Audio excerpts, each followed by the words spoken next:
Hello everyone, I'm Thomas, and I'm here to help you unwind and drift off tonight. I know many of you use this video to fall asleep, so before you get too cozy, don't forget to like the video and subscribe to my channel, Stories for Sleep. Also, let me know in the comments, where are you from, and what time is it as you're watching this. Now settle in, get comfortable, and let yourself relax. I am looking for a human host. Are you bored? Are you lonely and bored? Do you have a lot of time on your hands? Do you have hands? I'm offering you a proposal with potential financial compensation for your troubles. It may sound off-putting at first blush, but hear me out. I am looking for a human host, and I mean a willing human host who might be willing to give up some of their time to help out an odd fellow that doesn't have hands or blood. Am I asking to control your body? Yes. Sometimes you'll still be there but taking the back seat. Now you're probably thinking, that sounds no fun. I don't want to spend all my time riding shotgun. And that's valid, but you all spend about half of the day unconscious anyway. Your body is just there, doing nothing. A complete waste. As for me, I don't sleep, haha, so we could have it so that during the day I will graciously let you do fun human things, and at night, I'll do whatever. And by whatever, I mean perfectly safe, perfectly reasonable activities. I don't drink, and I rarely go outside. I enjoy baking, I look at pictures of birds online, I've been getting into neuroscience lately, very interesting stuff. You're all very interesting. And maybe you're still thinking, hey now, I don't want some random mind-controlling thingy hauling my body around in my sleep, weekend at Bernie's style, to which I say, you're no fun, and you're not the kind of person I want to live with anyway. But I'm a light sleeper, you say. Don't worry, I can isolate your somatosensory cortex so you can't feel anything. But my family will think it's weird, you say. Don't worry, you don't have to tell them. Actually, I would prefer that you don't tell anyone. Please. And should anyone question me, I'm not bad at impressions. I'll get really good at a you impression. It'll be the first thing I do. I know this all sounds very strange and potentially unpleasant, but remember the financial compensation that may or may not be happening. Hell, I'll even do some of your chores if you like, while you sleep. You can wake up, and the dishes will be done, laundry folded, and coffee made. Doesn't that sound nice? And then you open the fridge and oh, what's this? Someone baked banana bread last night. That was me. I baked banana bread last night. Now I should say, I don't have a lot of standards. I really don't. But I do, unfortunately, have some. So let's just get them out of the way before I waste your time. Please do not contact me if you have any of the following. Anemia. Sorry, it's just not going to work out. I can pay for iron supplements, but I can't work miracles. A weak immune system. I don't like getting sick, I'm sorry. It's gross. Sick people are gross. I mean, I know it's not your fault, but healthy folks only, please. A strong immune system. Yes, I know what I just said, but I also don't want to be attacked by your immune system.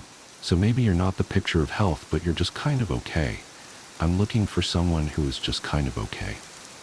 A penchant for alcohol. It makes me feel strange. A name that starts with a P. I'm not the greatest at speaking. It's hard, moving air through your throat and moving your tongue and your mouth at the same time. You all do it so easy, can't say I'm not envious. I'm the worst at making the P sound. I intentionally avoid any P word in conversation and get by well enough, but I'll look pretty foolish if I'm cavorting about pretending to be you, and I can't even say your own name. Those are my standards, but really, other than that, I'll take anyone. I don't care if you're male or female or whatever. I don't care if you're gay. I don't care if you're smart. I don't care if you don't have a lawyer. There's so many things that I don't care about. Now, I've specified all the ways in which I could compensate you and how our relationship will be not in any way problematic. But I want to stress that, above all things, I am looking for a friend. Someone I can spend quiet evenings with. If you want to hang out with me during the day, that's great. I can give you fun hallucinations. Or you could have hallucinations the normal way, like by reading, like what you're doing now. I love to read. I love doing funny voices. I wonder what you think I sound like?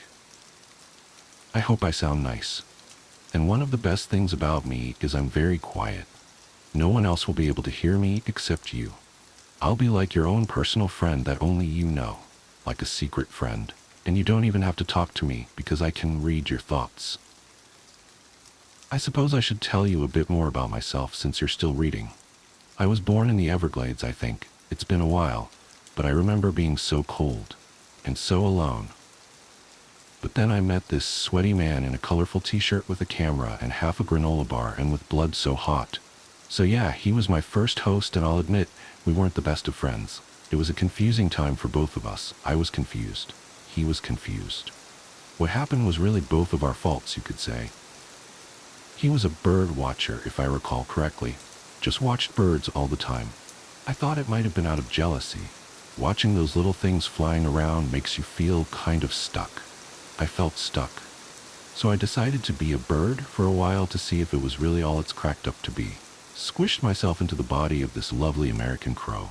We settled down, built a nest, and laid several nice, healthy eggs with a man bird by the name of Richard Baxter.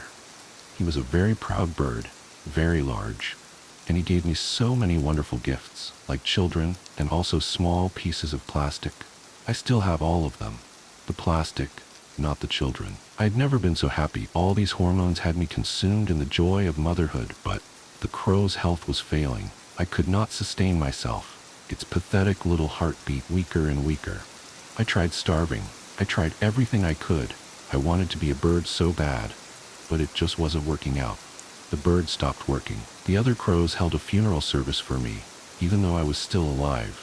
I tried to tell them, but I'm not good at speaking, you remember. It was all just a big mess. I haven't seen Baxter since, but I still think about him a lot. Is that weird? I'm totally over it though, haha. After that incident, I got kind of depressed, but I was too much of a coward to do much about it. I possessed a lot of trash animals, gulls, raccoons, and salespeople. I did what I could to survive. That's kind of where I am now. I am currently living in Miami, Florida, been body surfing almost every day, haha. Right now I'm using a library computer and a librarian. She does not like being possessed. Boy howdy are these fingers twitching. But you can thank her for my halfway decent grammar. I'm tired of feeling like a parasite. I want to try a different approach. I want to be friends, like with Richard Baxter, except I also live in your brain and drink your blood sometimes. But I'll make you bread in your sleep, so it's okay. It's been really hard, finding someone willing to put up with me. I've tried everything. So I thought I would put up an advertisement online. Why not? Can't say the P word in real life, but you can hear it in your head loud enough, I hope. I know I kept saying that I would compensate you financially, but I'm gonna be real with you. I don't have much. I've got like $20, some small pieces of plastic, and a book about finance, but I'm a real hoot. So, please, if you are interested, leave your comments below. I would love to get to know you. I need to go now. The library is closing soon, but I'll get back as soon as I can. Edit. Just borrowed someone's mobile device, and also fingers, so I can now respond. Edit 2. My name is James now. Edit 3. So many friendly replies. My prior experiences have not led me to believe that so many of you would jump at the opportunity of being possessed. Judging by your responses, learning to make banana bread was the single best decision I have ever made.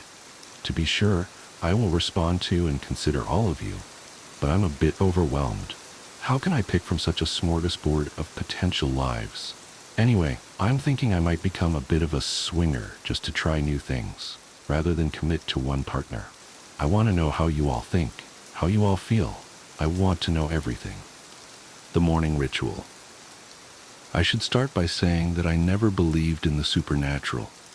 Growing up in a family of scientists, my father a physicist and my mother a neurologist, I was taught to seek rational explanations for everything. That's probably why it took me so long to accept what was happening to David. By the time I finally understood, it was almost too late. My husband David and I met at a coffee shop 8 years ago. He was the kind of person who found comfort in order and routine, while I embraced chaos and spontaneity. Maybe that's what drew us together, the classic opposites attract scenario. He balanced my impulsiveness with his stability, and I helped him loosen up, at least a little. From the day we moved in together, David maintained the same morning routine with almost military precision. Every morning, without fail, he would wake up at 5 a.m., make coffee, read the news on his tablet, and leave for work by 6:30. I used to tease him about it, calling him my clockwork man. If I had known how prophetic that nickname would become, I might have paid more attention to the warning signs. The first incident happened 3 months ago. I had an important presentation at work that morning, so I set my alarm for 5 a.m., thinking I'd join David for his morning coffee and get an early start on preparation. When I walked into our kitchen, something felt wrong. The air was different somehow, heavier, like the atmosphere before a storm. David was standing in front of our coffee maker, completely motionless. Not the normal kind of still where you can see subtle movements, breathing, shifting weight, tiny muscle adjustments. This was different. He was frozen, like a photograph, staring at the wall with an intensity that made my skin crawl. "David!" I called out, my voice sounding too loud in the pre-dawn silence. He didn't respond, didn't blink, didn't breathe. "David, honey?" I tried again, moving closer. The kitchen tiles were ice cold against my bare feet, each step echoing unnaturally in the quiet room. When I touched his shoulder, he came to life so suddenly that I jumped back. He turned to face me with his usual warm smile, but something was wrong with it. The smile didn't reach his eyes, and his movements were too precise, too calculated, like someone had programmed them into a robot. "Good morning, sweetheart," he said, his voice cheerful but somehow hollow. "Would you like some coffee?" I wanted to ask him about what had just happened, but the words stuck in my throat. Instead, I nodded and watched as he went through the motions of preparing our coffee. Every movement was exact, practiced, perfect. Too perfect. Over the next few weeks, I started paying more attention to his morning routine. What I noticed terrified me. Every morning, he took exactly 3 steps from our bed to the dresser, 4 steps to the bathroom. He spent precisely 27 seconds brushing his teeth. I timed it. 2 minutes and 15 seconds in the shower, never a second more or less. The coffee preparation was even more disturbing. He would open the cabinet, take out the coffee beans, Colombian, always Colombian, and measure exactly 6 tablespoons into the grinder. The grinder ran for exactly 12 seconds. He would pour the water to the exact same level every time. I once measured it, 875 milliliters, never varying by more than a few drops.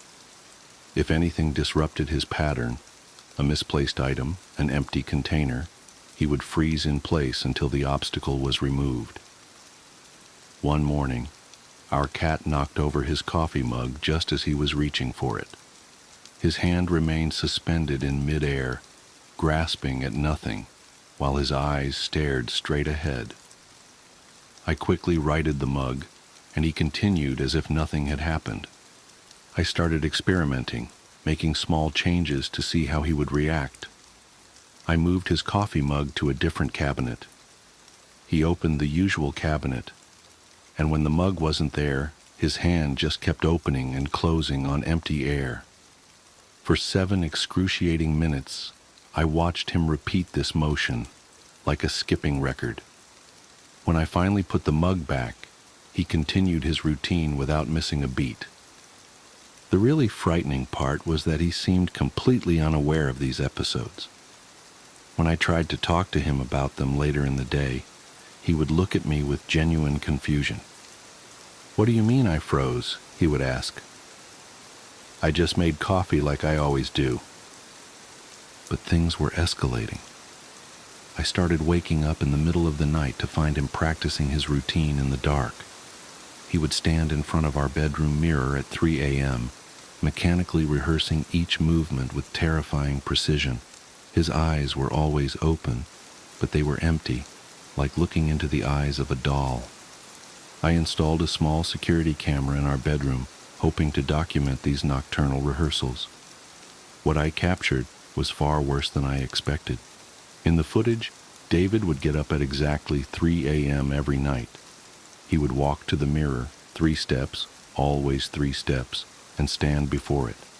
Sometimes he would practice his movements, but other times he would just stand there, staring at his reflection for hours without moving.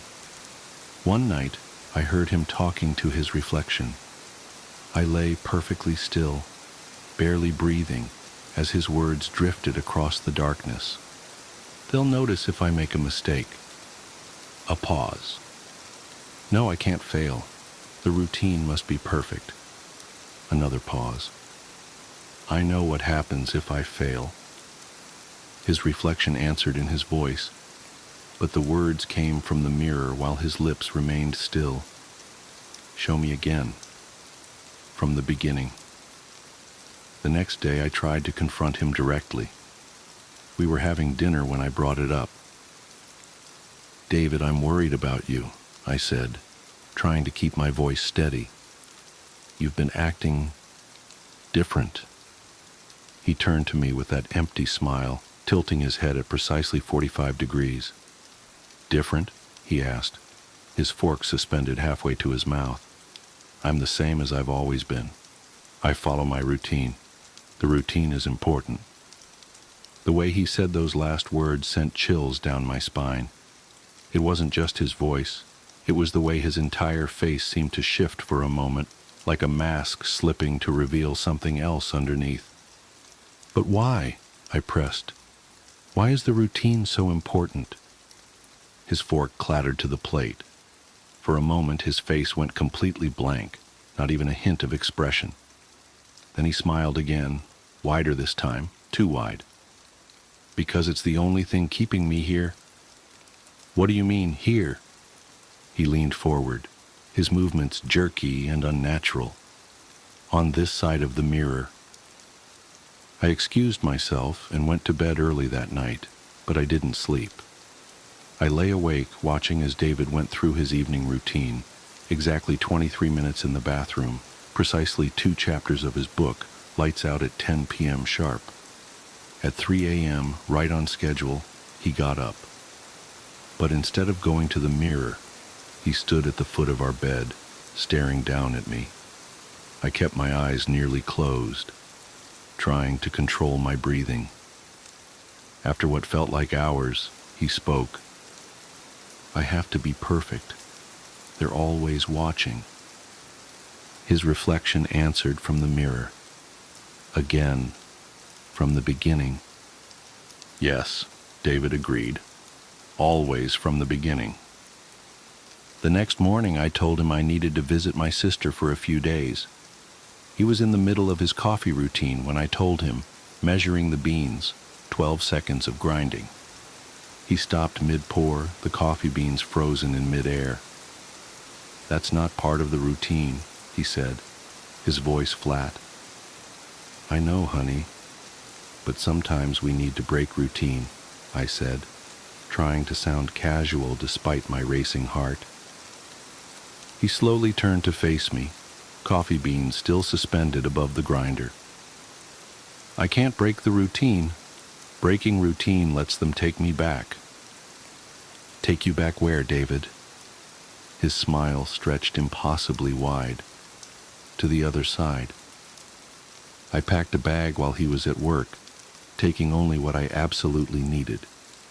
As I was about to leave, I noticed something strange about our bedroom mirror. The reflection seemed delayed, as if it was moving a fraction of a second after I did. I drove straight to my sister's house, 3 states away. But even that distance doesn't feel safe enough. Because every morning, at exactly 5 a.m., my phone receives a text message. Watch me perform my routine. And every morning there's a picture attached. A different angle of our empty bedroom, with the bed made to perfection. Exactly the way David likes it. In each photo, if I look carefully at the mirror, I can see multiple reflections of David, all slightly out of sync, all practicing their routines.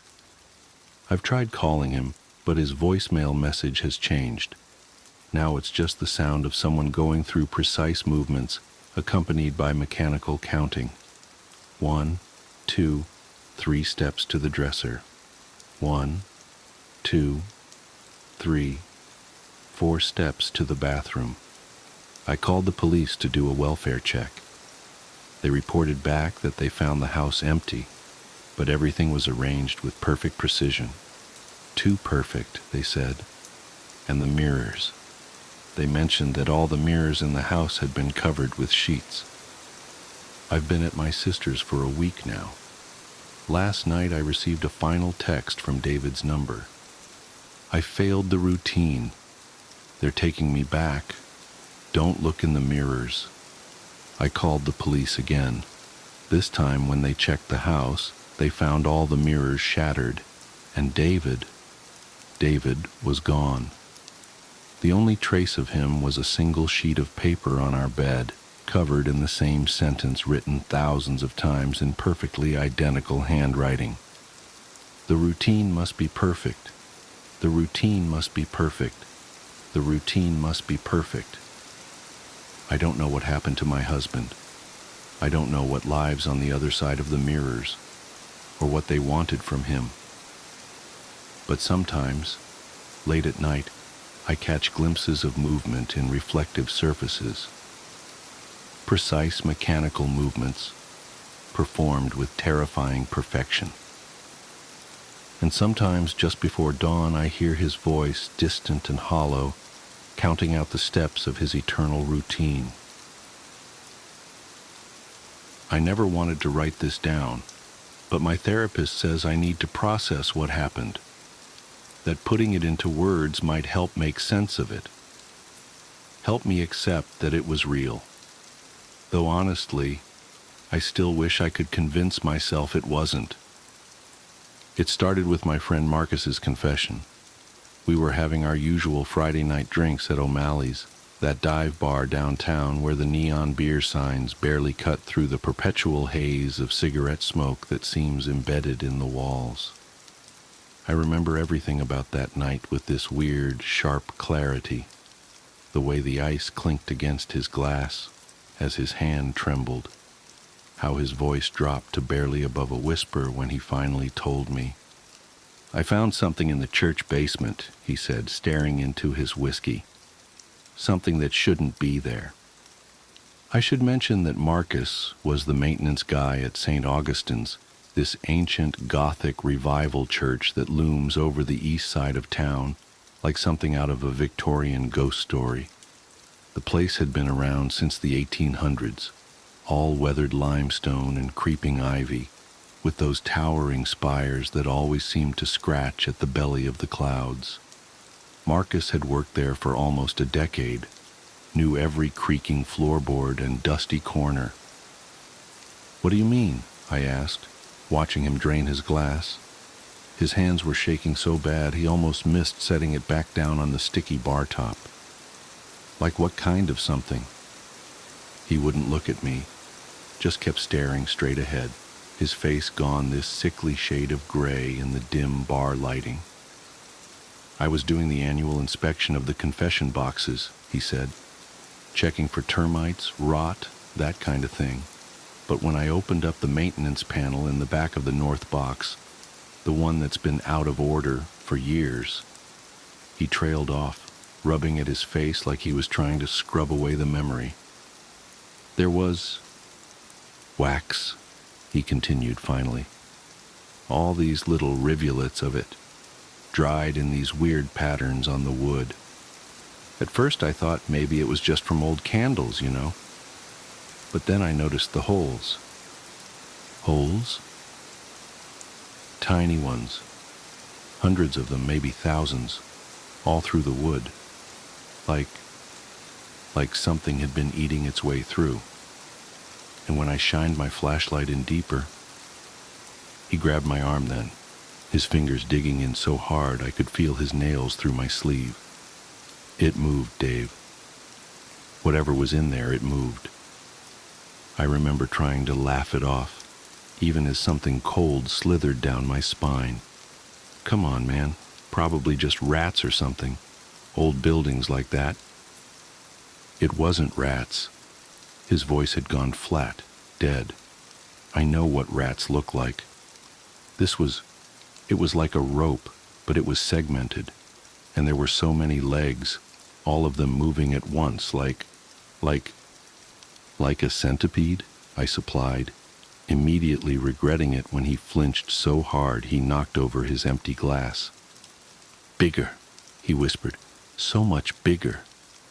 And the sound it made, this weird scratching, clicking noise, like dozens of little mandibles working all at once. I slammed the panel shut so fast I almost broke it. But I could still hear it in there, moving around. And I think it heard me too. I tried to rationalize it, of course. Told him he was probably just stressed, maybe needed some sleep, but he wouldn't let it go. Kept insisting that something was wrong with that confession box, that the whole out of order sign had been there for a reason, that maybe someone else had found it too, and instead of dealing with it, they'd just tried to seal it away. I have to go back, he said suddenly, standing up so fast his bar stool almost toppled. I have to make sure it can't get out. Whoa, hold on, I grabbed his arm. You're in no shape to drive. Let me call you a cab. No time, he muttered, already pulling away. It's after midnight. Church'll be empty. Best time to check things out. Make sure everything's secure. I should have stopped him. Should have insisted on going with him or called someone or, I don't know, something. Instead, I just watched him stumble out into the night, telling myself he'd sleep it off and laugh about it in the morning. That was the last time anyone saw Marcus alive. They found his body 3 days later, when the smell started seeping through the floorboards into the main sanctuary. He was inside the confession box, not the penitent's side where people would normally sit, but the priest's section, crammed into that tiny space like he'd been trying to reach something in the back. The official cause of death was listed as accidental asphyxiation, which I guess makes sense given how narrow that space was, but they never explained the weird waxy residue they found all over his clothes and skin, or the hundreds of tiny puncture wounds, each no bigger than a pinhead, that covered his body. I couldn't let it go. Maybe it was guilt, or maybe I just needed to prove to myself that Marcus hadn't been crazy.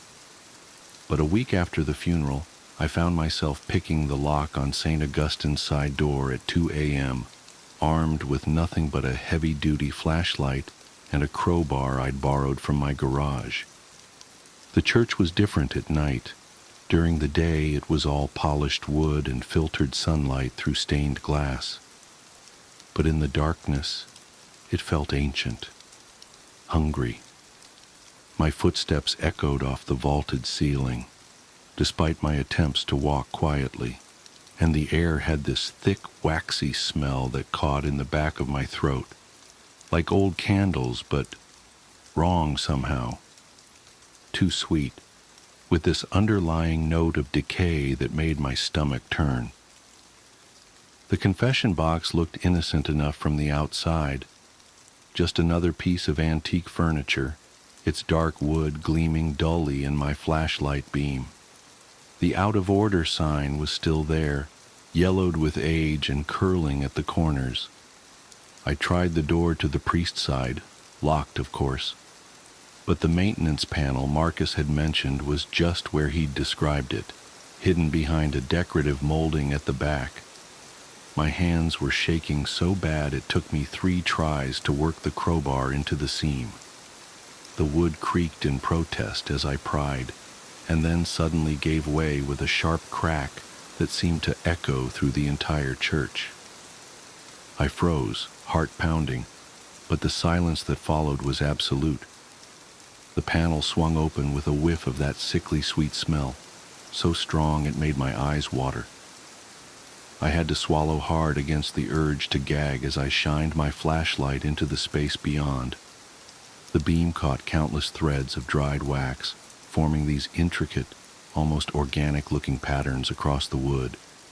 And the holes. God, the holes. They were everywhere, turning the solid wood into something that looked more like lacework. Some were fresh, the edges still pale and raw. Others were older, darkened with age, and other things I didn't want to think about. And then I saw the movement. It was subtle at first, just a suggestion of motion in the shadows at the back of the space. But as I watched, unable to look away, something began to emerge from one of the larger holes. Something long and segmented, its chitinous body reflecting my flashlight beam in a way that made it look almost crystalline, almost beautiful, in the same way a spider's web can be beautiful right before you realize you're caught in it. The legs came next. So many legs, each one tipped with something that looked unsettlingly like a tiny human finger. They moved in this horrible undulating wave as the thing pulled itself forward, and I could hear this dry, rustling sound that reminded me of old paper being crumpled. Or maybe that was just the sound of my own ragged breathing. I don't know how much of it I actually saw emerge before my nerve broke. Probably only a few segments, though it felt like feet. But what I remember most clearly was the moment it turned what I guess you'd call its head toward me. Because that's when I saw the face, or rather, faces. Dozens of them, tiny and distorted, pressed against the translucent surface of its carapace like fossils in amber. Some of them were moving. I think I screamed. I must have, because my throat was raw afterward. I remember dropping both the flashlight and the crowbar, remember stumbling backwards so fast I slammed into one of the pews. By the time I scrambled to my feet, I could hear that clicking, scratching sound Marcus had described, growing louder and faster, like something picking up speed. I ran. I ran until my lungs were burning and my legs felt like they were going to give out. Ran until I was halfway across town, before I finally collapsed in front of an all-night diner. The waitress must have thought I was having some kind of breakdown, the way I was shaking and crying and babbling about faces in the wax. Maybe I was. They found my flashlight the next morning, still lying on the floor in front of the confession box. The crowbar was gone. So was the maintenance panel, just smooth wood where it had been, like it had never existed at all. When I tried to tell the police what I'd seen, they just gave me this look. The same look people give me now when I try to explain why I can't go into churches anymore, why I flinch at the sight of candles, why I wake up screaming sometimes, convinced I can hear that dry, clicking sound coming from inside my walls. The confession box is still there, still marked out of order. Sometimes I drive by St. Augustine's late at night and I swear I can see a faint light flickering behind those windows, like candlelight. And sometimes, if I listen carefully, I think I can hear something that sounds almost like whispered prayers, almost like screaming. But the worst part, the part that keeps me up at night, that makes me question everything I think I know about reality, it's not the memory of what I saw in that church. It's not even the guilt about Marcus. It's the dreams I've been having lately. Dreams where I'm back in that confession box. But this time, I'm inside the walls, moving through tunnels of wax and wood, feeling my body stretch and segment, growing new appendages with every molt. Dreams where I'm not alone, where I can feel others moving with me, through me, becoming part of me. Their faces press against my skin from the inside. Their voices blend with mine in that endless chittering prayer. And sometimes in those dreams, I catch glimpses of my reflection in the polished wood. I see what I'm becoming, what we're all becoming, one confession at a time. And I understand why that box has been there so long, why it will always be there. Because some sins aren't meant to be forgiven. They're meant to be transformed. I said at the beginning that my therapist wanted me to write this down to help process it. But that's not entirely true. I'm writing this as a warning. Because lately I've noticed more churches in town putting up out-of-order signs on their confession boxes.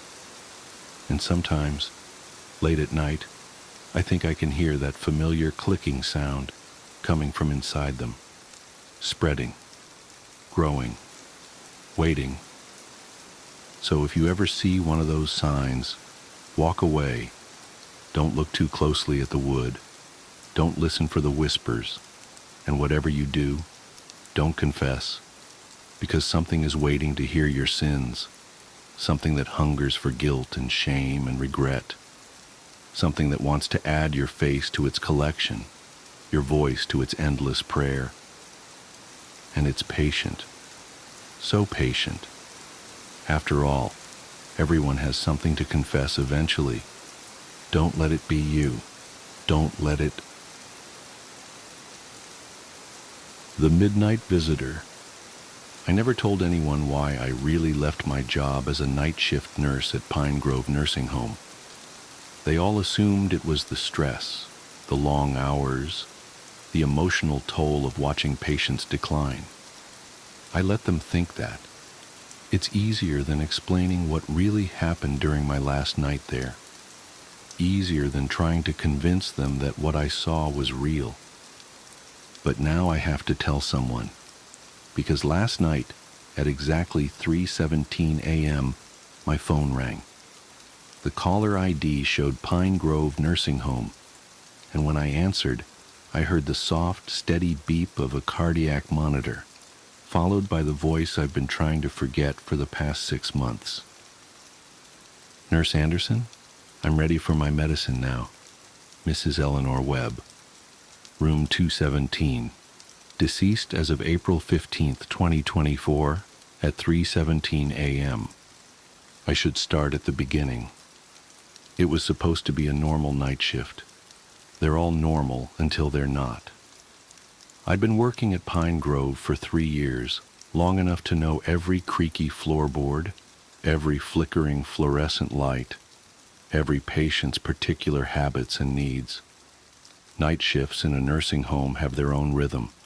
Medication rounds, hourly checks, the quiet moments in between when the building seems to breathe with the collective inhales and exhales of its sleeping residents. Mrs. Webb had been with us for nearly a decade, a sweet woman, always lucid despite her advanced age, with a sharp wit and sharper memory. She loved to tell stories about her years as a high school English teacher, about the thousands of students whose lives she'd touched. She never had children of her own, she'd tell me during our late-night talks, but she had all those students, all those young minds she'd shaped. That night, her last night, started like any other. I made my rounds at midnight, checking vitals, administering medications. Mrs. Webb was awake when I entered her room, sitting up in bed with her reading glasses perched on her nose, a weathered copy of The Turn of the Screw open on her lap. "Just getting to the good part," she said, smiling up at me. "Have you ever read it, dear?" I told her I hadn't. "Oh, you should. It's all about the things we see when we're alone in the dark. The things that might be real or might be in our minds. Sometimes there's not much difference between the two, is there?" I nodded politely, checked her vitals, all normal, and gave her her evening medications. Before I left, she called me back. "Nurse Anderson, would you mind bringing me my red cardigan? The one in the closet? It gets so cold in here sometimes." I opened her closet door. There was no red cardigan. "Mrs. Webb, I don't see." But she was already asleep, the book fallen closed on her chest, her glasses slightly askew. I did my 1 a.m. rounds, my 2 a.m. rounds, everything normal. The building settled into its nighttime quiet, broken only by the occasional cough or creak of an adjusting bed. At 3:15 a.m., Mrs. Webb's call button lit up. I wasn't worried at first. She often woke in the night needing water or help to the bathroom. But when I entered her room, something felt wrong. The air was dense, heavy with an electrical charge like just before a storm. And it was cold. So cold, I could see my breath clouding in front of me. Mrs. Webb was sitting up in bed again, but something was different. Her posture was too straight, too rigid. Her hands were folded neatly in her lap, but her fingers were moving, not fidgeting, but writing invisible words on her thighs over and over. "Mrs. Webb, did you need something?" She turned her head toward me, but her eyes weren't right. They were completely black, like empty holes in her face. "I need my cardigan," she said, but her voice wasn't right either. It echoed, as if multiple voices were speaking in almost perfect unison. "The red one. They're all waiting." "Who's waiting, Mrs. Webb?" Her fingers kept writing, faster now. I could hear her nails scratching against the fabric of her nightgown. "My students," she said. "All my students. The ones who never left." She smiled then, and her teeth were wrong too. Too many of them. Too sharp. "Would you like to meet them, Nurse Anderson? They're just there, in the closet, with my red cardigan." I looked at the closet door. It was open now, though I hadn't opened it. Inside was absolute darkness, a darkness that seemed to pulse and breathe. And something was coming out of that darkness. Many somethings. Young faces, twisted and wrong. Hands reaching, grasping. Mouths opening to reveal too many teeth, just like Mrs. Webb's. "My students," Mrs. Webb said, her voice now a chorus of dozens, hundreds of voices. "The ones who never left, the ones I kept, the ones I taught my final lesson." The shadows were taking shape now, forming into figures in old-fashioned school uniforms, their faces a horrible mixture of youth and ancient evil. They moved like smoke but left wet footprints on the floor. "You see, Nurse Anderson, some lessons can only be taught in the dark. Some knowledge can only be passed on in death. And now—" Her head turned toward me, rotating too far, until she was looking at me over her own shoulder. "Now it's time for your lesson." The cardiac monitor started to beep frantically. The shadows surged forward. I ran. I don't remember much after that. The official report says I was found in the parking lot at 3:45 a.m., incoherent and hyperventilating. They told me Mrs. Webb had passed peacefully in her sleep. Natural causes, nothing unusual, but I know what I saw. And now, 6 months later, my phone is ringing again. 3:17 a.m., Pine Grove Nursing Home. This time there's a text message too. "Found my red cardigan, dear. Won't you come see? The students miss you. We have so much to teach you." Attached is a photo, a closet door standing open. Inside, hanging on a hook, is a red cardigan. It's dripping something dark onto the floor. And in the darkness behind it, I can see faces. Young faces. Smiling faces. Waiting faces. My phone rings again. "Nurse Anderson? I'm ready for my medicine now. We're all ready. Won't you come back to room 217? The lesson is about to begin." I should block the number. I should throw my phone away. I should run. But I can't stop staring at the photo, at the cardigan, at the faces in the dark, because I've just noticed something. Something that makes my blood run cold. In the reflection of the closet mirror, I can see myself, standing there, wearing a nurse's uniform. But it's not my face anymore. I'm smiling with too many teeth, and my eyes are completely black.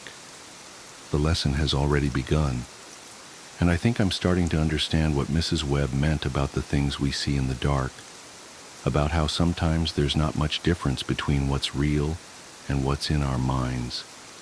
Because now I can hear them too, the voices of her students, whispering, teaching, calling, and I'm learning.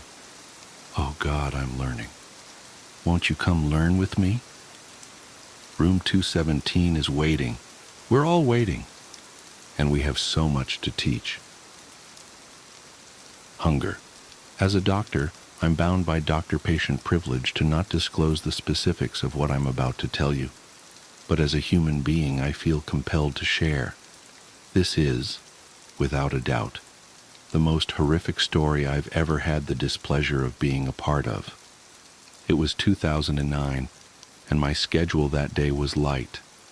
I was just finishing up my lunch when I got a call from a friend and colleague who had his own practice in the same building as me. Sometimes we would send work each other's way when we knew the other could use it. I was a bit elated at the prospect of him calling me because I had just been going over my books and stressing a bit. "Are you busy right now? I'd like to send someone up to you," he said. "No, my afternoon is barren. What are the details?" "It's a walk-in. From the look of it, an eating disorder. Her mother is concerned." Eating disorder. Those can be unpleasant. I'd actually had a bulimic throw-up in my office once when I stepped out momentarily to check my calendar. Still, I needed the work. "All right, send her up." I tried to tidy up my desk to make my office look more presentable and professional while I waited. 10 minutes ticked by and no patient showed up, so I stepped out to go looking for her. When I got to the hall, there was a small contingent of people standing around the elevator. They were talking amongst themselves. "What's going on?" I asked. "The elevator's broke," someone said. "Shit, I bet she's on there," I thought. "What floor is it stuck on?" "The 10th and 11th. "Yeah, that would be about right." My colleague's office was on the 10th, 3 floors down. I knew from experience that it could be anywhere up to an hour before they got the elevator working again. I hoped she wasn't claustrophobic. Returning to my office, I called downstairs. "What's up?" my colleague asked after picking up. "She's stuck in the elevator." He laughed. "Really? Poor thing. What's her name?" "Amelia." He paused. "Amelia D. something." "All right, thanks. If you got any impressions on her from your brief visit, maybe you can share them later, over drinks." "Sure, Don't tell me. I want to form my own opinion first." "Okay." True to form, an hour and 10 minutes later, I heard a loud cheer from the hallway, indicating the elevator had started working again. I should go make sure she's all right, I thought to myself, and went out to join the throng of people standing around in the hallway. There were a lot more people by then, and I couldn't make my way to the elevator doors, or even see them from where I was, but I could hear it when the elevator dinged, indicating it was stopping on our floor, and the rolling mechanical sound of the doors opening. There was a loud gasp from the crowd of people, followed by a lot of jabbering. "Holy shit!" someone said quite loudly. People started hustling away from the elevator, shoving past me. I struggled against the tide and made my way to where a number of people were standing around, staring into the elevator cab. As I approached, I could smell this stench. It was like stumbling into the apartment of a recluse who hadn't come out or bathed for years. It rolled like a wave out of the elevator and cascaded over everyone in the hallway. A young man in a business suit who looked dressed for an interview was covering his mouth and nose with a handkerchief. I skirted around him to see into the elevator. The woman in the elevator was not at all what I was expecting. Massively obese, she looked like she weighed somewhere around 500-600 lbs. Her face was so puffed up, her eyes were barely visible, just two dark dots above her cheeks. She had frizzed-out brown hair that still had curlers in it. The notion that I was smelling a recluse seemed all the more plausible at the sight of her. Her mouth was covered with what looked like greasy barbecue sauce. There was even some sort of gristle at the corners of her lips. There was more of it all over her hands and wiped down the front of her shirt. It looked like she had come straight from an all-you-can-eat rib buffet. Clenched tightly in one of her hands was a big black trash bag that sagged full of something that seemed to slosh around inside it. The smell coming out of it was nauseating. The woman stepped out of the elevator, her eyes and nose runny with tears and mucus. I stepped forward while everyone else backed away, horrified. "Amelia?" I asked her. She looked at me through her beady little piggy eyes, her cheeks covered with that vile, red gunk and streaking with tears, and opened her mouth. For about 3 seconds, I had the horrible notion that she was going to vomit an entire barbecue on me. I was hungry, she stuttered with a thick southern accent. The young man in the suit heaved involuntarily at the smell of her breath, and then strode away, trying to maintain his demeanor. "That's okay," I said, reaching out to help her. "Do you want to talk about it in my office?" Seeing me reach out to her, she clenched her black trash bag tightly and hugged it to her chest. The contents of it made a sickening squish sound. I could taste my own lunch in the back of my throat. "Is that yours?" I asked. "I'm not going to take it." She started sobbing. This horrible, almost hob-like squeal of a sob. Honestly, I didn't want to touch her. I wanted to go back into my office, lock the door, and pretend I was glad my afternoon was completely empty. The smell wafting off her and off that bag of spoils was going to be permeating every crevice of my office for days. I just knew it. Still, this was a human being that had come seeking my help, and I was not about to turn her away. "My office is right down the hall. Why don't you come with me?" I started walking. In my head, I said, "If she doesn't come with me, fine then. She can go back to her apartment that's probably filled with roaches and feces and who knows what other ungodly things, and I'll find someone else to help." But she followed me, lumbering on legs that stretched the limits of the sweatpants she had on. I held the door open for her and she waddled in, kneading the contents of that trash bag in her thick sausage fingers, making it belch and splurch. She stopped and just stood there in the middle of my office. "The elevator got stuck," she mumbled. "Yes, I'm sorry about that. I hope you were all right. Thank goodness you brought something to eat, yes?" She started crying again, squeezing her trash bag, and I was afraid it was going to explode and leave God knows what all over my office floor. She nodded as her face turned red and tears poured out of seemingly every pore of her head. I went and got her a box of tissues and handed her a couple. She tried to take them while still holding onto the bag with both hands. "Would you like me to hold that?" I offered, praying she'd say no. She shook her head. "What do you have in there?" I finally decided to ask.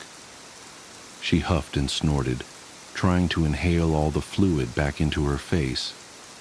Using one of the tissues, she mopped her eyes and mouth, getting blotchy red smears all over the place.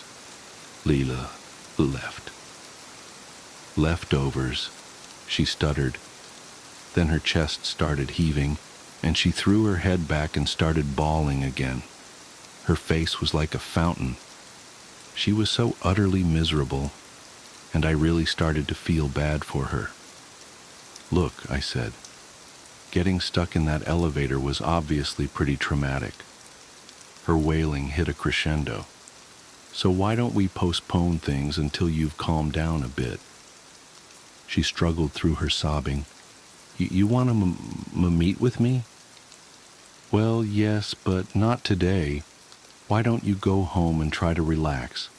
I don't think you're in the right frame of mind right now to talk, but I want to help you. So let's schedule an appointment for later this week. How does that sound?" I walked back to my desk and got out one of my cards.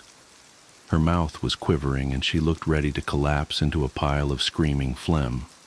But she was calming down a bit, just nodding more than anything, and she took my card with the same sticky fingers holding several drippy tissues. Thank you," she said quietly. I couldn't read her face at all. Her features were so red and swollen and wet that she seemed almost blank and expressionless. "Do you want me to escort you down to the lobby?" I asked. "In case something happens with the elevator again? It should be all right, but I don't want you to be nervous." She shook her head. "That don't seem like a good idea." "Okay." And with that, she turned around and waddled out of my office, slowly, sobbing slightly every now and then. With her went that sloshy black trash bag, and with them both went that putrid aroma of filth and squalor. I literally breathed a sigh of relief as I heard the door click shut. She never called me back. It was a week later that I finally got around to having drinks with my colleague from downstairs. We were relaxing, having a couple beers, and I suddenly remembered her. "Oh, thanks, by the way," I said. "For what?" "For Amelia." "Who?" "Amelia. Eating disorder? Last week you sent her up to me, remember?" "Oh, right." He sipped his beer. "The one who got stuck in the elevator. How did that go?" "She was a wreck," I said. "Sobbing and practically hysterical. I talked her into rescheduling, but she hasn't called me to make an appointment." "Did you talk to her mother?" "No, I didn't get any information from her. I gave her my card." "What did you think?" he asked. "Classic food dependency," I said. "Definitely a binge eater. Her face was just all..." "No, not the mother. I mean, Amelia." "What?" "What did you think of Amelia?" he said again. "I'm telling you what I thought." "Amelia, the scrawny 12-year-old girl, you think is a binge eater?" "What? No, that's not..." And then it hit me. Was her mother with her? "Yeah, I sent them both up to you." "They were in the elevator together?" He looked at me, and the same dawning realization came over his own face. Needless to say, she never rescheduled Amelia D. something. Nor did her mother, the nameless, obese woman I met that day at the elevator, smelling like death, covered in gore, and carrying her trash bag of sloshing leftovers. "Miss Marnie's tea house. You're going to hell. Child of Satan, you'll burn in agony just like the Jews in towel heads. God will cast thee down into Gehenna, burn witch." That's how I used to begin my morning. Every morning. I live in the same little townhouse that my mother lived in, and her mother before her, and for as long as I can remember, we've lived next to Mrs. Thompson, who is perhaps the nastiest person I've ever met. Her voice has assaulted my ears since childhood. Either she was yelling at my mother or antagonizing me while I played outside. I don't know how she came to the conclusion that we're witches, but no matter how kind we were to her, her words were always the same. Die, burn in hell, Satan's spawn, witches, bitches. So, every morning I'd walk to my car amid her screeching and try to tune it out as I prepared for the day. After all, it's no good coming into work at a tea house when you're stressed. Your foul mood will poison the tea. At least, that's what my mother always told me. Just like our home, the tea house has been in my family for generations. It is always owned and managed by a woman, and we never take employees. They just aren't needed. Besides, it's hard to teach a newcomer the finer points of tea making. Really? I've been studying tea since I was a child, as my mother passed down her secrets to me. It's a wonderful job, a wonderful life, and I quite enjoy it. All except for Mrs. Thompson, of course. Every morning at the tea house was the same. I began by rinsing out the cast iron teapot and teacups. You can't use soap on them, and you can't wash the outside. You can only rinse them, and over time they'll take on the flavor of the teas you brew in them. Which is why I have a separate tea set for each kind of tea. Green, black, yellow, oolong, white, and herbal infusions. I'd set the metal teapots to brew hot water on the stove. You can't put cast iron on the stove either. While prepping the water, I'd select the teas I would feature that day. Of course, a customer can come in and request any kind of tea they like, but I always like to give my own recommendations. I would open the store at about 9 o'clock in the morning, and I'd spend the day serving tea. I had quite a few regular customers that enjoyed the healing properties of tea. People with stomach problems who liked the jade mint oolong, people with anxiety who preferred the chamomile blossom, people who simply enjoyed the traditional taste and brewing process of matcha. Well, one morning, someone new came into the tea house, someone I never expected to see. Jamie Thompson, Mrs. Thompson's grandson, who spent most of his time caring for the aging crony, was standing at the front of my tea house, watching me serve mango black tea to a few elderly tourists looking for something sweet and strong. "Miss Marnie, I see your tea house is doing well," he began. I noticed the elderly women staring at him in open appreciation. He was quite handsome, even I must admit, but I ignored him and went back to the tea preparation. Tea takes all of your attention, all of your heart. If you don't give it everything you've got, it will fail you because you've already failed yourself. Once the tea was prepared and the women were enjoying it iced, I stood up and approached the conspicuous newcomer. "Mr. Thompson, I take it. What can I do for you today?" Most of the time, I'd start by asking what a customer likes, what a customer needs, what ailments are troubling them. I like to help people. But I was wary of Jamie.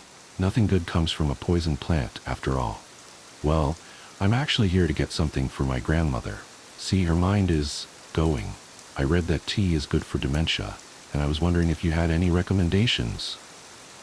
It's true. Studies have shown that certain kinds of tea are good at preserving brain mass. But as of yet, nothing in modern medicine is miraculous enough to reverse dementia. Still, nature works in funny ways. I went behind the front counter to examine my selection of green teas. My grandmother, she probably wouldn't drink this if she knew you had prepared it. I grunted in assent, none too keen on continuing our conversation. Jamie didn't seem to notice my reticence, or perhaps he didn't care. But I'm hoping that maybe this will help patch things up between you. I think she'd really like you if she got to know you. I've always found you fascinating. I selected some Jokero Imperial and turned to face him, appraising his expression. The light in his eyes told me that he was using his grandmother as a pretense to come see me. Oh.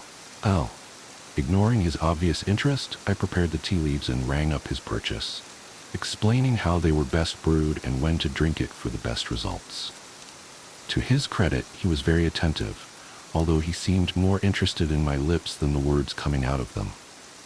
"Well, thank you for this. I'll give it to my grandmother and come back to tell you the results." "You needn't bother," I retorted, anxious to get him out of my store. But he smiled in return, not a bit perturbed by my attitude. "Oh, you can't get rid of me that easily, Miss Marnie. I'll be back." With that, he turned and strode out of the store, the tourists still gawking at his tall, muscular frame. That was the start of all the trouble. Since that day, Jamie started coming in regularly, always asking for my recommendations, always claiming that my tea helped his grandmother heal. I sincerely doubted that, but I didn't bother correcting his ignorance. After all, it was just a facade. At the close of each purchase, he would ask me the exact same question. "So do you have any plans for the night?" Most of the time, I declined to answer. I had to admit he was patient and persistent. He never missed a day. He was also sweet, in his own way. He handed out compliments like candy, but only ever to me.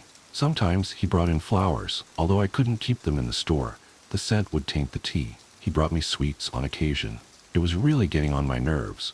Finally, one day, he didn't immediately ask me out. Instead, he presented me with an opportunity, one that was too good to pass up. Honestly, Marnie, I'll do anything you want to just have one date. What do I have to do? You can't afford a date with me, I assured, although the wheels in my head were already turning. Money isn't an object. Living next to my grandma all these years, you have to know my family is loaded. He flashed me his patented, arrogant grin that somehow managed to hold a certain magnetic charm. Name it, and I'll do it. I'll make you understand how serious I am. He seemed serious.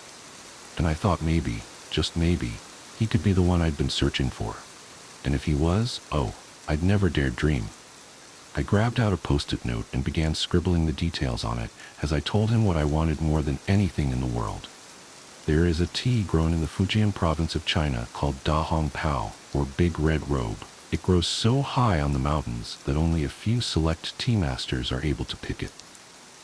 However, what many people don't know is that there are two strains of Da Hong Pao, the kind that is sold to the public, and a rarer kind that is used in medicine and religious rituals. I glanced into his eyes, but they remained impassive. I dared to finish. I want you to get it for me. He smirked, as though he was amused by my reticence. No problem. Is it expensive? I paused to consider that question. The tea itself? No. If you tell them you need it, if you tell them I need it, they'll give it to you. Only. Only? Only you have to fly to China and get it yourself. They won't send it to you. You won't be able to find a trace of them outside of their own little province.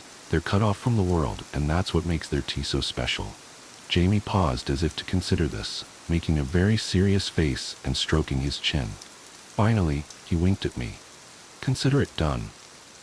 My heart skipped a beat. All this time, searching for the right person, and he'd been right next to me, waiting for me to notice him. Life seemed to move at a glacial pace after that. Jamie bought the tickets and set the date for 6 months after I gave him my request. During that half year, he studied Mandarin with a passion that I'd never seen in anyone else before. He also managed to track down a Fujianese native and began studying the dialect. He took very careful instruction from me as to how he could find these master tea pickers. The day before he left, he came to see me, glowing with confidence as though he had already succeeded in his quest. I knew that the worst was yet to come for him, but he didn't seem concerned. Before he walked out of my store, he stood in front of me and requested, no, demanded, a kiss for good luck. I was so excited and flustered that I leaned forward and pecked him on the lips without stopping to think. He laughed at the blush suffusing my skin and walked out, anticipating grand adventure. Weeks passed, several of them in fact, and yet not a word from Jamie. I tried to remind myself to be patient. After all, he had to arrive in China, hike to the mountains, and navigate his way to the secret property of the master pickers. Reaching them would take time, and that's not to mention gaining their trust. I could only hope that they would be a little more compliant when he mentioned my name. And then a few more weeks. I noticed that Mrs. Thompson was too preoccupied to harass me. She seemed shaken by Jamie's absence. Not that it surprised me. He was, after all, her primary caretaker, and though she could still manage on her own at this point, she liked the company. I was beginning to think that I would never hear back from Jamie when, one morning, I arrived at the tea house to find a man sitting in front of the shop. He was an elderly Chinese man wearing traditional garb. In his arm he held a black lacquered chest. My heart stopped in my chest. When he saw me approach, he knelt in front of me and kowtowed 3 times. I inclined my head as a gesture of appreciation. Then, I opened the tea house and let him inside. We didn't exchange any words, although I am fluent in both Mandarin and Fujianese. Instead, I brewed him a cup of golden monkey black tea, which he drank for ritual's sake. Once he finished his tea, he walked out the door and out of my life. But he left behind the chest. My hands shook as I lifted it, feeling its severe heft, and carried it to the back room. Locking the door and closing the blinds, I opened the chest. The first thing I saw were the bones. Each and every bone in Jamie's body sat in the chest, neatly packed into a solid mass. I took them out one at a time, spreading them over my work table, admiring their pristine white color. I had never seen something so beautiful. Beneath the bones, separated by a wooden slot, was the tea. The small, dark green leaves with distinct golden flecks. That was how I knew they'd given me the right product. The flashes of gold were the ticket. Yes, Jamie was the one that I'd been waiting for, the one I needed, the bargaining chip that got me my most precious treasure. He was a perfect sacrifice. Mrs. Thompson changed after Jamie was officially declared missing. It was assumed that he had died hiking in China. An inexperienced hiker can easily go missing without the proper guide. And just like that, she found herself alone in the world. Her other children and grandchildren would have nothing to do with her. She stopped screaming at me in the mornings. She stopped coming outside at all. But I couldn't just leave her alone like that. One morning, I brought a special tea brew over just for her. When I knocked on the door, I half expected her to cuss me out, shouting obscenities and misquoted Bible verses. Instead, she led me into her kitchen, and I brewed her tea. I didn't say anything. I didn't have to. After a few minutes, she spoke on her own, about how Jamie had been so taken with me, sung my praises, until she herself had begun to come around, about how much she had always loved him, how her whole life had revolved around him ever since he had been born. She began crying at one point. In fact, she kept crying until I set her tea in front of her. Almost absent-mindedly, she sipped the brew and gave me a surprised look. "This is good." I smiled at her. "It is, isn't it?" It only took a few days to get Mrs. Thompson to agree that I should be her new primary caretaker. Of course, she didn't need much care anymore, not after she began drinking my tea. After a few weeks, her forgetfulness, the signs of her dementia, they began to fade. She was as sharp as she'd always been. Of course, that was intentional. I do, after all, want her to live a nice, long life, full of memories of Jamie and the agony of never knowing what happened to him. It's amazing what a little tea and bone marrow can do to a person. As for me, well, I got what I wanted. I got the rare formula I need to give my tea healing powers. I got the sacrifice for those brews that require something darker. And without Mrs. Thompson's ranting and screaming, my mornings became much more peaceful. Which, honey, that doesn't even begin to cover what I'm capable of. Screens. At the end of the summer between kindergarten and first grade, I caught the stomach flu. This has all of the components of the regular flu. However, with the stomach flu, you throw up in a bucket and not the toilet because you are sitting on it. The sickness gets purged from both ends. This lasted for about 10 days, but just before it had passed, the sickness was granted an extension in the form of pink eye. My eyelids were so fused together by the dried mucus generated during the night that the first day I awoke with the infection, I thought I had gone blind. When I started first grade, I had a kink in my neck from 10 days of bed rest and 2 swollen, bloodshot eyes. Josh was in another group and didn't have my lunch, so in a cafeteria bursting with 200 kids, I still had a table to myself. I started keeping spare food in my backpack that I would take into the bathroom to eat after lunch, since my school meals were usually confiscated by older kids who knew I wouldn't stand up to them, since no one would stand with me. This dynamic persisted even after my condition cleared up, since no one wants to be friends with the kid who gets bullied, lest they have some of that aggression directed toward themselves. The only reason this stopped was due to the actions of a kid named Alex. Alex was in the 3rd grade and was bigger than most of the other kids in any grade. Around the 3rd week of school, he started sitting with me at lunch, and this put an immediate end to the shortage of my food supply. He was nice enough, but he seemed kind of slow. We never really talked at length except for when I finally decided to ask why he had been sitting with me.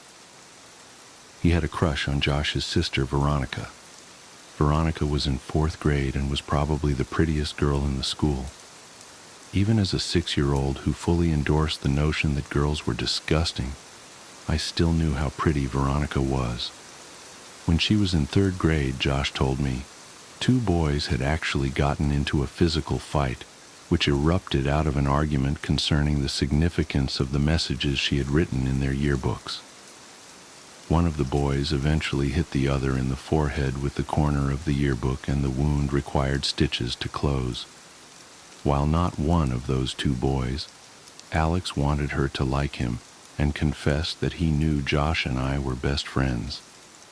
I gathered that he had hoped that I would convey his ostensibly philanthropic deed to Veronica, and that she would presumably be so moved by his selflessness that she'd take an interest in him.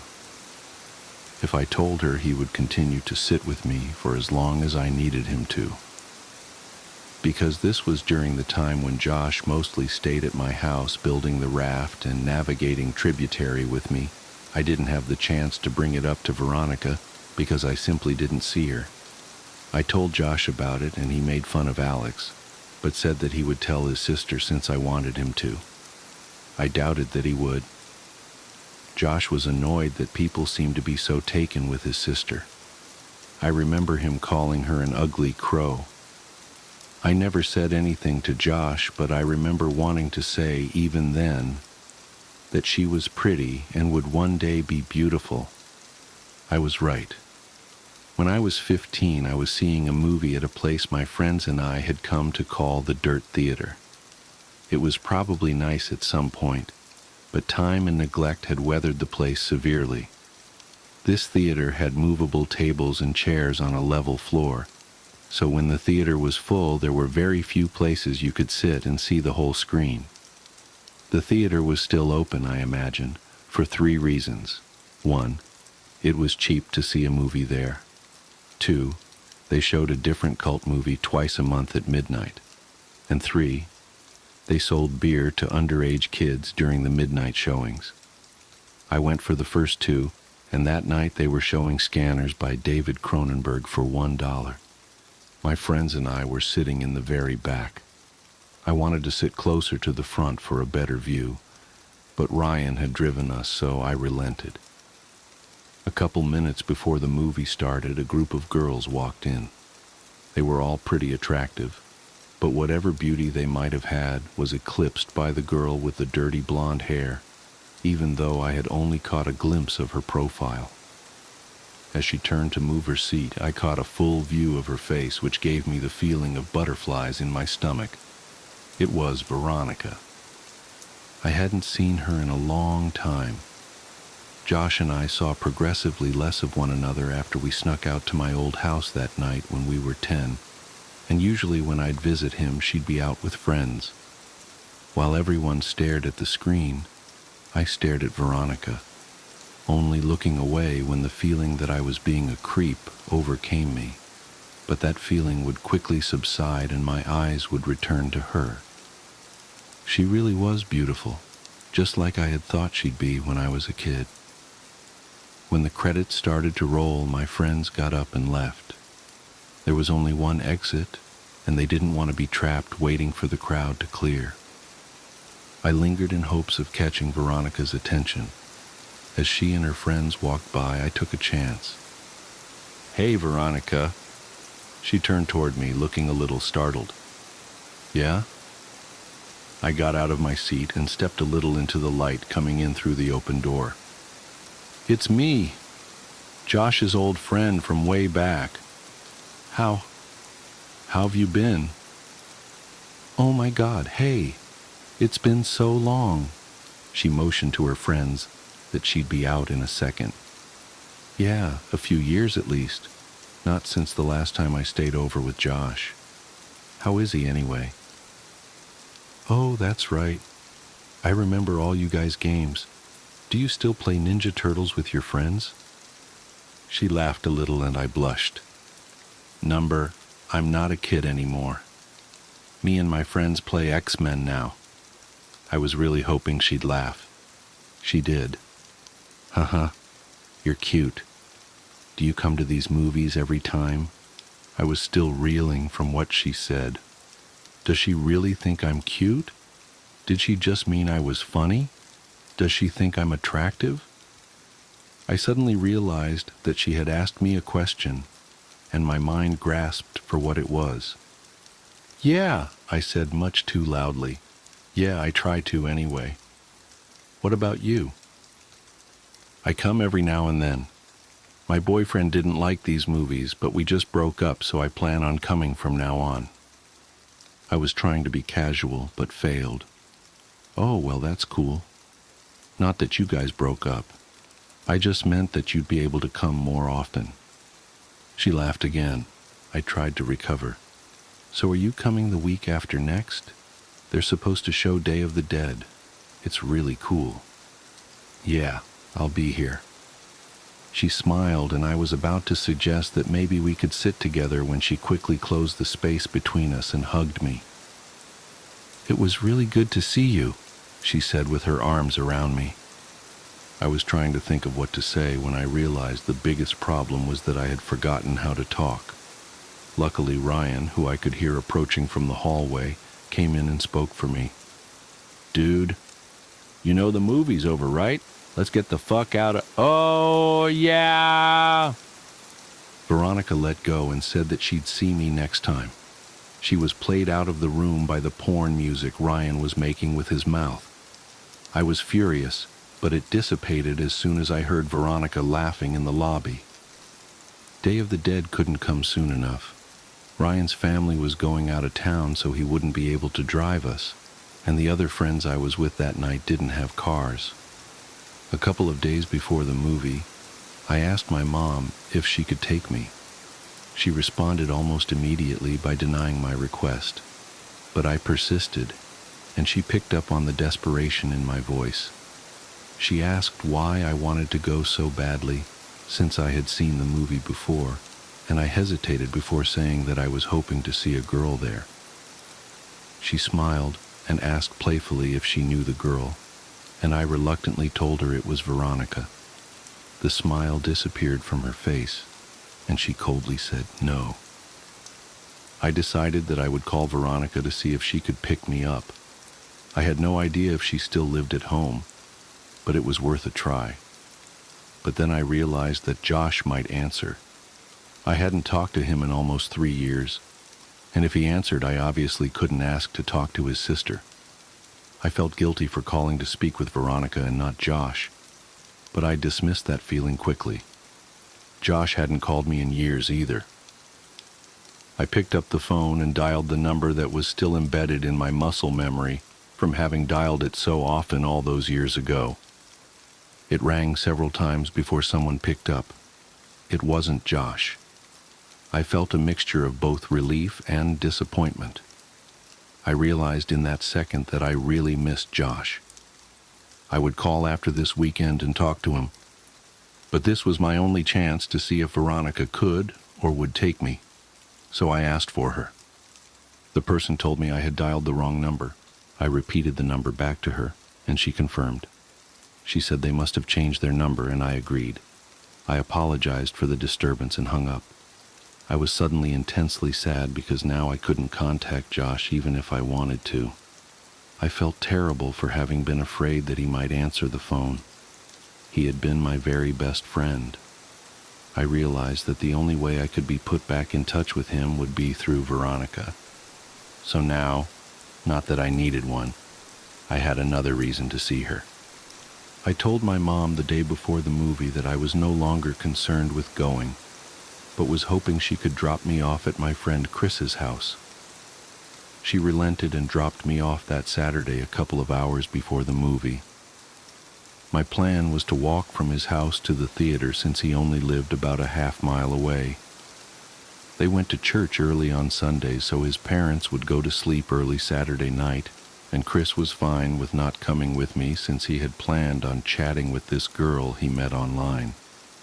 He said that the walk back to his house would be even lonelier after she laughed in my face when I tried to kiss her, and I told him not to electrocute himself when he tried to have sex with his computer. I left his house at 11:15. I tried to pace myself so I'd get there just a little before the movie.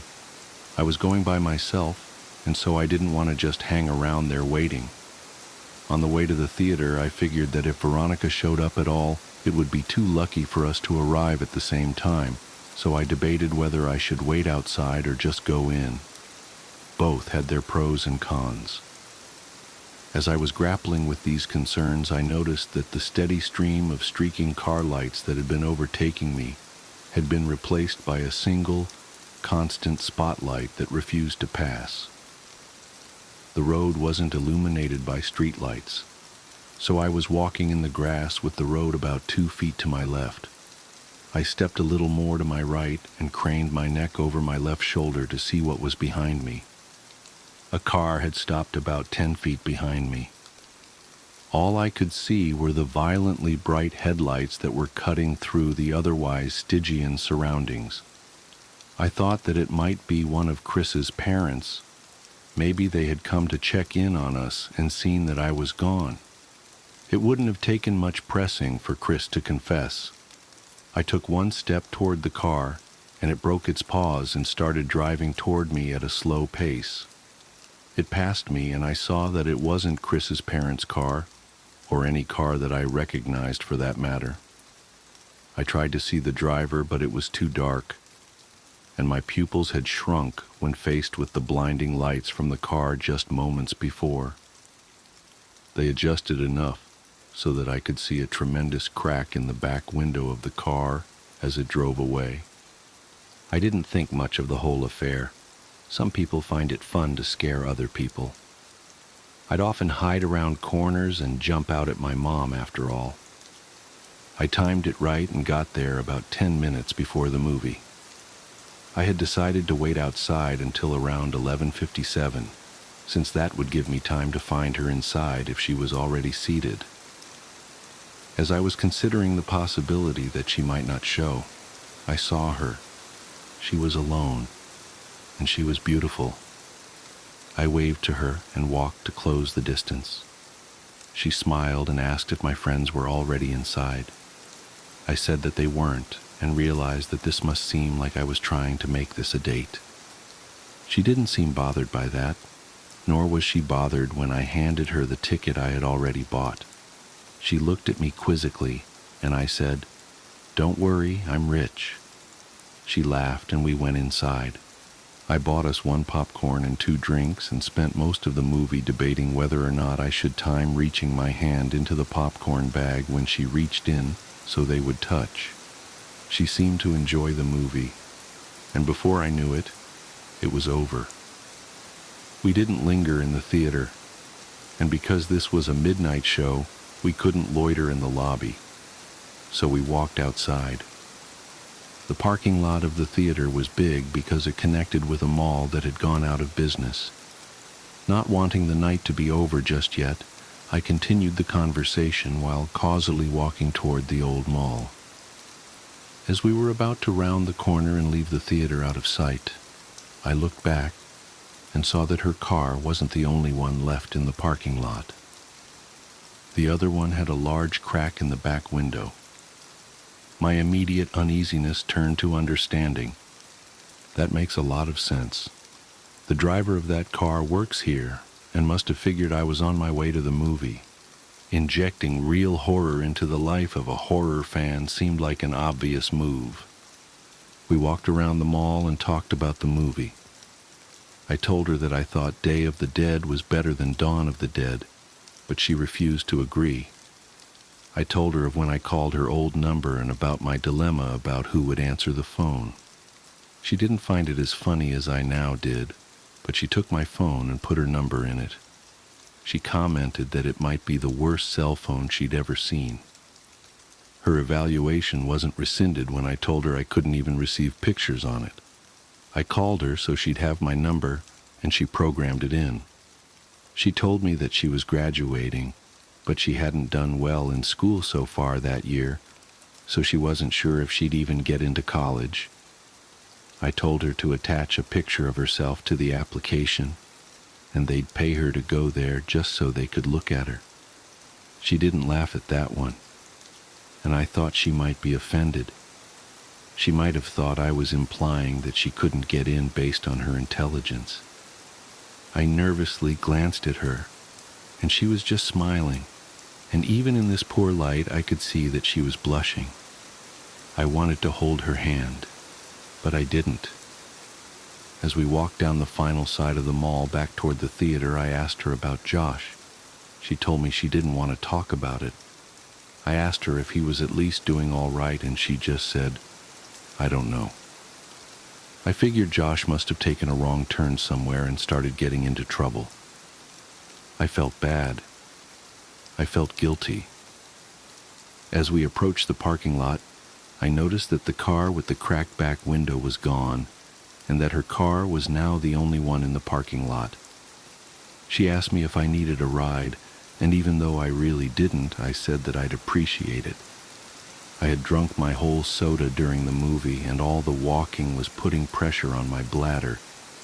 I knew that I could wait until I was back at Chris', but I had decided that I was going to try to kiss her when she dropped me off, and I didn't want this biological nagging to rush me out of the car. This would be my first kiss. I could think of no ruse to conceal what I needed to do. The theater had long closed, so I only had one option. I told her that I was going to go behind the theater to piss, but that I'd be back in 2 shakes. It was obvious that I thought it was hilarious, and she seemed to laugh more at how funny I found it than at how funny it clearly was. On the way toward the theater, I stopped and turned toward her. I asked her if Josh had ever told her that kid named Alex had done something nice for me. She paused to think for a moment and said that he had. She inquired as to why I had asked, but I said it was nothing. Josh really was a good friend. When I went to go behind the theater, I realized that there was a chain-link fence extending off and running parallel to the walls of the building. Where I stood, she could still see me, and the fence seemed to stretch on endlessly. So I thought I'd just hop it, duck out of sight, and return as quickly as I could. It may have been too much of an effort, but I thought it polite. I climbed the fence and walked just a little ways until I was out of sight and urinated. For a moment, the only sounds were the crickets in the grass behind me and the collision of liquid and cement. These sounds were overpowered by a noise that I can still hear when it is quiet, and there are no other noises to distract my ears. In the distance, I heard a faint screeching which quickly subsided, only to be replaced with a cascade of thundering vibrations. I realized quickly enough what it was. It was a car. The growling of the engine got louder, and then I thought, number not louder, closer. As soon as I realized this, I started back toward the fence, but before I could get very far at all, I hear a brief, truncated scream, and the roar of the engine terminated in a deafening thud.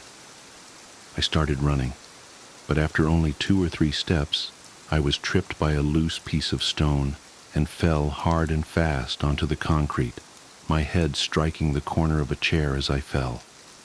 I was dazed for maybe 30 seconds, but the renewed rumbling of the engine drew my senses back, and my equilibrium was restored by adrenaline.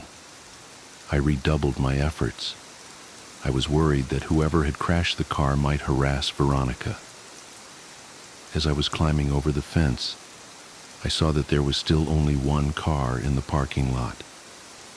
I didn't see any evidence of a crash. I thought that I might have misjudged its direction or proximity. As I ran toward Veronica's car, and as my orientation changed, I saw what the car had hit. My legs stopped working almost completely. It was Veronica. Her car was sitting between us, and as I closed the distance and walked around it, she came fully into view. Her body was twisted and crumpled like a discarded figure meant to represent a catalog of things the human body cannot do. I could see the bone of her right shin cutting through her jeans, and her left arm was wrapped so hard around the back of her neck that her hand fell on her right breast. Her head was craned back, and her mouth hung widely open toward the sky. There was so much blood.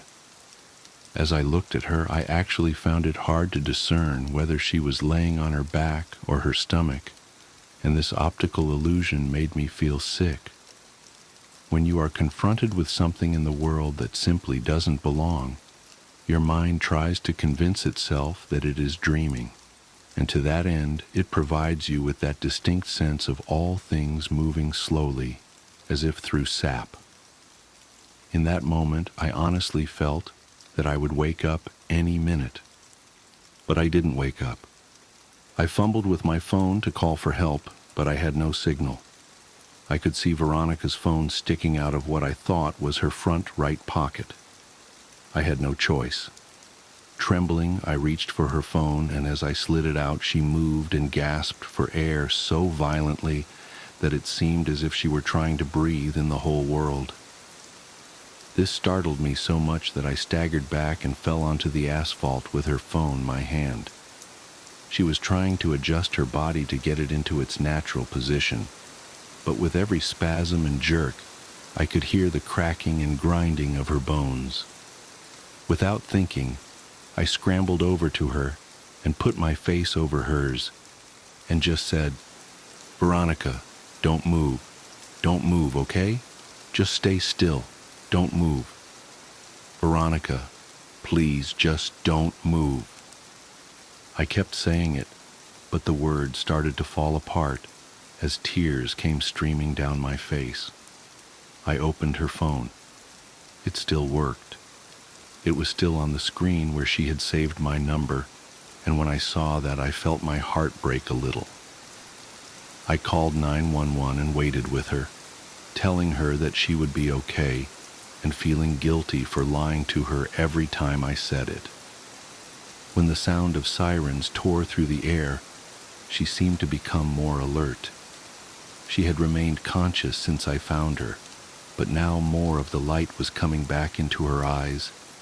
Her brain was still protecting her from pain, though it looked as if it was finally allowing her to become aware that something was terribly wrong with her. Her eyes rolled over to mine and her lips moved. She was struggling, but I heard her. Picture. My picture. He took it. I didn't understand what she meant, so I said the only thing I could. "I'm so sorry, Veronica." I rode with her in the ambulance where she finally lost consciousness. I waited in the room that they had reserved for her. I still had her phone, so I put it with her purse and I called my mom from the hospital phone. It was about 4 a.m. I told her that I was fine, but that Veronica was not. She cursed at me and said she'd be right there, but I told her I wasn't leaving until Veronica was out of surgery. She said she'd come anyway. My mom and I didn't speak that much. I told her I was sorry for lying, and she said that we'd talk about that later. I think that had we talked more in that room, if I had just told her about boxes or the night with the raft, if she had just told me more of what she knew, I think that things would have changed. But we sat there in silence. She told me that she loved me and that I could call her whenever I wanted her to come get me. As my mom was leaving, Veronica's parents rushed in. Her dad and my mom exchanged a few words that appeared to be quite serious, while Veronica's mother talked to the person at the desk. Her mother was a nurse but didn't work at this hospital. I'm sure that she had tried to get Veronica transferred, but her condition was prohibitive. While we waited, the police came in and talked to each of us. I told them what happened. They made some notes, and then they left. She came out of surgery and 90% of her body was covered in a thick white cast. Her right arm was free, but the rest of her was bound like a cocoon. She was still under, but I remembered how I felt when I had my cast before kindergarten. I asked a nurse for a marker, but I couldn't think of anything to write. I slept in a chair in the corner and went home the next day. I came back every afternoon for several days. At some point, they had moved another patient into her room and set up a screen around Veronica's bed to act as a partition. She didn't seem to be feeling better, but she made more moments of lucidity. But even during these periods, we wouldn't really talk. Her jaw had been broken by the car, so the doctors had wired it shut. I sat with her for a while, but there was nothing much I could say. I got up and walked over to her. I kissed her on the forehead and she whispered through her clenched teeth, "Josh." This surprised me a little, but I looked at her and said, "Has he not come to see you?" "No." I found myself really irritated. Even if Josh had been getting into trouble, he should still come see his sister, I thought. I was about to express this when she said, "No. Josh, he ran away. I should have told you." I felt my blood turn to ice. When? When did this happen? When he was 13. Did he leave a note or something? On his pillow. She started crying and I followed her, but I think now we were crying for different reasons, even if I didn't realize it.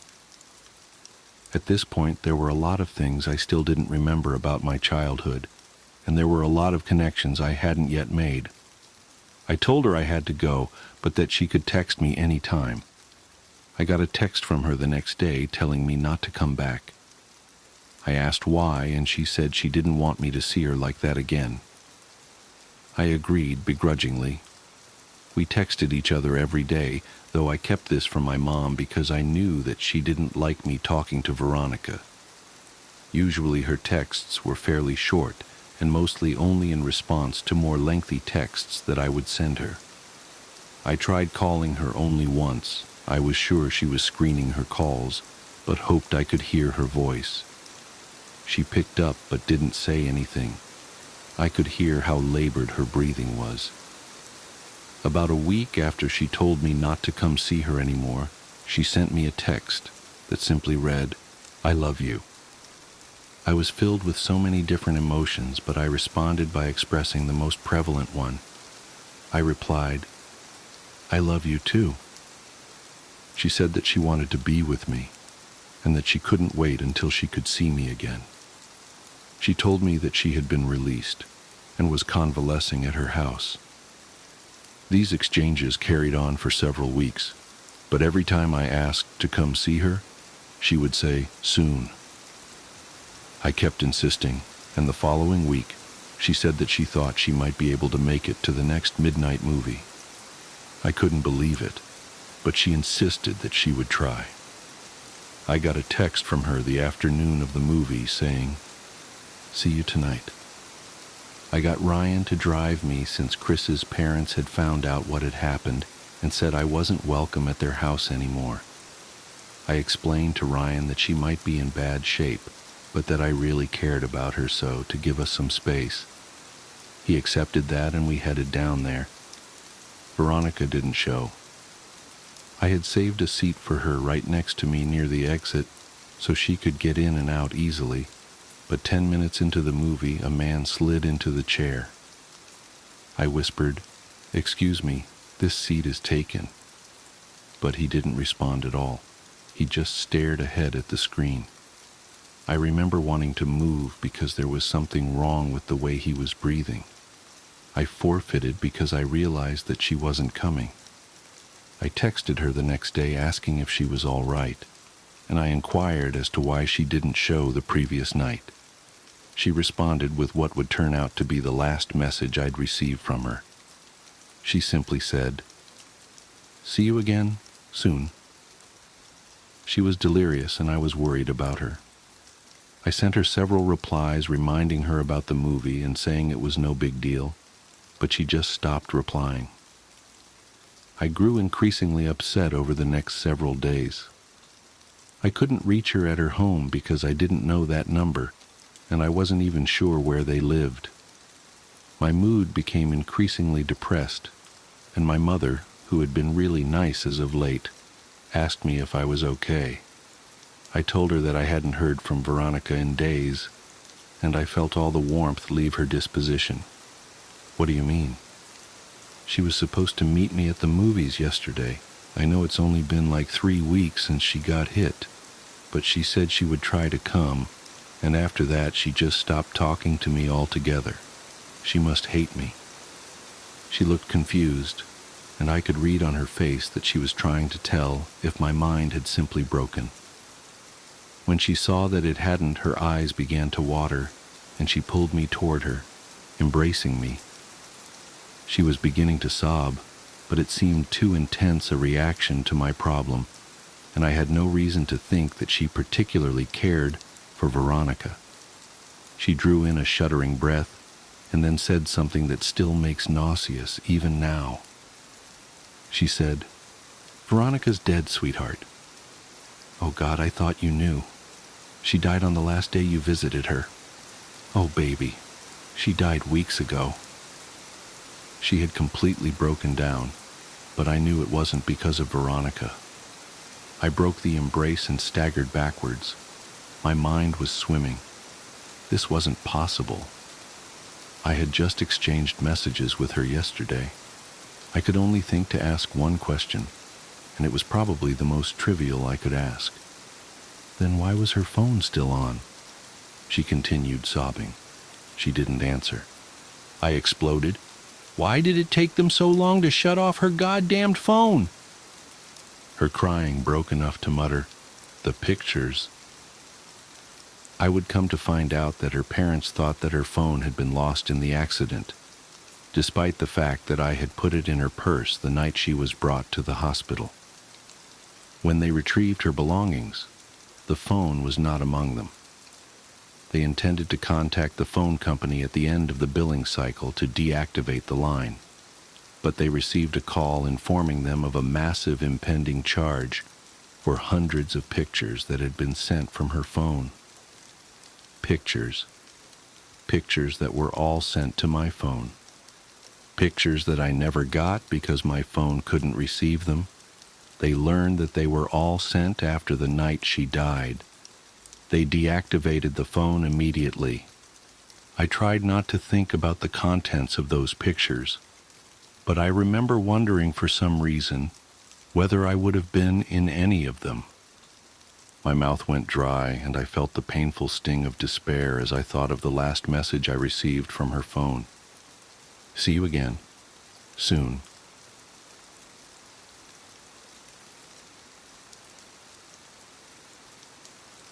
My wife has a removable face. I've never glimpsed what lies beneath it, but my best friend has. Samantha told me about it on our 3rd date. We were watching a movie on her couch when I made my move to kiss her. She whipped her hand in front of my face and blocked me. "There's something you need to know," she said. I braced myself. Here it comes. I'm not ready for a relationship. Nothing to do with you, of course. It was the absolute last thing that I wanted to hear, because I was already crazy about her. "Okay," I said. "I have a removable face." That's a new one. "You have a what now?" I was about to laugh, but she was wearing a deadly serious expression. "I have a removable face." Is that like a metaphor or something? No, my face is literally removable. Look, closely. She lifted her chin and traced her jawline with a finger. You can see the seam. After admiring how beautiful her neck was for a dizzying moment, I leaned in for an inspection. It was very hard to see, but it did look like there was a slightly unnatural transition there from her face to her throat. I grew dizzier as a dozen questions rushed into my brain. "Don't bother asking why or how or anything like that," said Samantha. "I can't tell you that. If that's going to be a problem, you should leave now. I'm letting you know this because I like you and I want to take the next step, but this is non-negotiable." "Okay," I said, unsure of what was happening. "Not a problem. So what? You have a removable face. Who cares? It looks good." "There's something else. Once a day, usually in the evening, I have to remove the face and disinfect the inside of it.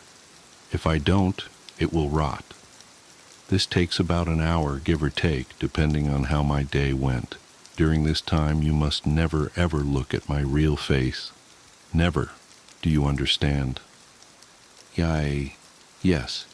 Got it. Don't ask about it. Don't look at your real face. Samantha stood up. Now, I'm going to go into the bathroom and clean my face. That will give you plenty of time to think about what I've told you. If you're here when I'm done, that's great. I would like that. But if you're gone, I'll understand. She turned and walked into her bedroom. I sat in stunned silence as I heard the bathroom door close. I gave the thing some serious thought. It was possible that it was a joke of some kind. It was possible that it was a delusion. Was it possible that it was true? Well, it was certainly possible to transform an actor's face with movie makeup, so I supposed it was possible that Samantha wore a removable face every day. Maybe she had had a horrible accident where her flesh had been mangled. Maybe her face had been melted by acid or burned by fire, or the skin shorn off by heavy machinery. If it had, I would never know, because she would never tell me, and I would never see it. I pictured a face of raw, naked muscle rotting away. Could I kiss her, if that was what I was kissing? But wasn't that what we all were, under the skin? Just muscle and bone and blood and squishy organs. I paced around the living room, running my hand through my hair. I liked Samantha a lot. She was smart and funny and beautiful. But was that beauty real? Did it count? Did it matter if it was real or not? Was I being superficial, even worrying about it? When she came out of the bathroom, I was still there. I looked at her face. She smiled, and I was in love. We dated. We moved in together. We decided to get married. For the most part, it was a completely normal relationship, typical of two young people in love, building a life together. During the day, it was easy to forget about the face altogether. It looked natural enough, and only in certain positions, in certain lights, was there ever any indication that it wasn't natural. But every night was the same. Samantha would close herself in the bathroom, sometimes for an hour, sometimes for 2, and clean the inside of her face. The curiosity never left me. I would sit there and wonder what was under that face. I came so close to barging in on her a few times, but I never did. I did occasionally ask her about it. About what, if anything, had happened. About how it was possible to make the removable face look so real. About what it really looked like underneath. I tried to coax her into showing me, assuring her that I loved her no matter what, and didn't give a damn what her real face looked like. I was just curious, that's all. She never showed me or told me the story behind it. She didn't get upset at me, unless I was really badgering her. She'd just shrug and say, "You know you can't see it. You know I can't tell you about it." I never told anybody about Samantha's removable face. It's not that she asked me not to. I just didn't think it was anybody's business. Except once, I did tell somebody. It was during my bachelor's party. We had rented several cabins in Big Sur and spent the night drinking and packing our noses with powders that we shouldn't have been packing our noses with. Everyone else had passed out, and the sun was creeping up behind us as I stood on the majestic cliffs with my friend Chris, looking down on the Pacific waves crashing against the rocks. Chris was my best friend, as close to a brother as I'd known. We'd grown up together and visited each other at college often, and spent the summers together. After college, we'd moved to different cities, but we stayed in close contact. Standing there on the cliffs, I told Chris about Samantha's removable face. At first, he thought I was joking. Then he had 1,000 questions. most of which I couldn't answer. What's underneath? I don't know, man. I don't know. Doesn't that drive you crazy, not knowing? I shrugged. Lots of stuff I don't know. Don't know how to do calculus, and I don't know what happens when we die. But dude, she's about to be your wife, and you don't even know what she looks like. I mean, I'd have to take a look. Like, you could set a camera up in the bathroom. That's where she does it, right? Set up a camera and have a look, and then you'll know. I sighed. Yeah, it drives me crazy. I've asked her 1,000,000 times, but she told me I could never look. Gotta respect that, man, even if I don't like it. That's love. Chris laughed. You telling me to respect a woman? Up is down now. Then we fell back into talking about old times as a new day dawned. Chris was in town for business last week and planned on spending the weekend at our house. The conversation at Big Sur had happened 4 years ago, and we hadn't spoken about Samantha's removable face since, despite keeping in close contact and seeing each other, as often as two people transforming into adults in different parts of the country can. It happened on Saturday evening. We were lounging lazily in the backyard deep into the beer, having just finished with some grilled steaks, when I got a text from work. God damn it, I groaned. I have to make a work call. Seriously? Said Samantha, raising an artificial eyebrow. On a Saturday night? My biggest client, baby. Sorry. It is what it is, I guess, said my wife. I'm going to head inside and get cleaned up. Chris, are you okay just hanging out for a bit? Chris smiled. I'll be fine. Got my beer, got some weeds to pull in your garden. God knows your lazy-ass husband isn't going to do it. Those tomatoes are choking to death. It's a tragedy. I rolled my eyes and went into the side yard to make my call. 15 minutes into it, I heard the screams coming from inside. Both my best friend and my wife were wailing in terror. I dropped the phone and ran into the house and down the hall to our bedroom. Through the open door, I could see that the door to the master bathroom was also standing open. Don't come in, screamed Samantha. I don't have my face on. Call an ambulance. He looked. Oh God, he looked. She sounded desperate and truly horrified. That made me desperate and horrified, and I wanted to rush into the bathroom, but I knew suddenly that that would be a mistake. I knew suddenly that Samantha didn't want me to look at her real face, not out of a sense of vanity, but for my own safety. Chris staggered backwards out of the bathroom. He was holding a straightened-out paperclip, which he had used to pick the privacy lock. Now he was stabbing it again and again into his eyes, shouting gibberish. He was clearly in the depths of madness, and it turned my stomach to see him mutilate himself. Call an ambulance, my wife screamed. Don't come in here. He looked. I turned and ran back to the side yard where my phone was lying in the newly mowed grass. My client was still on the line, alarmed, asking what was happening, what all the screaming was. I hung up on him and called 911. When the paramedics arrived, Chris was having a seizure in the hallway. Samantha was stroking his head, sobbing. Her face was on, but it had been done hastily, and everything looked a little off. My world has been dark this past week. My best friend is in a psychiatric hospital under suicide watch. He's completely blind and mostly catatonic, except when he slips into a violent, babbling mania. The doctors are optimistic that his state is temporary, but they don't know the truth about what caused it, because I told the paramedics that Chris had taken a large dose of psychedelic mushrooms and fallen into psychosis. I saw no good reason to tell the truth about what had happened. Who would believe that one look at my wife's real face would make somebody insane? At best, we would be the subjects of a long investigation. At worst, We would have to prove that what we were saying was true by showing somebody Samantha's face.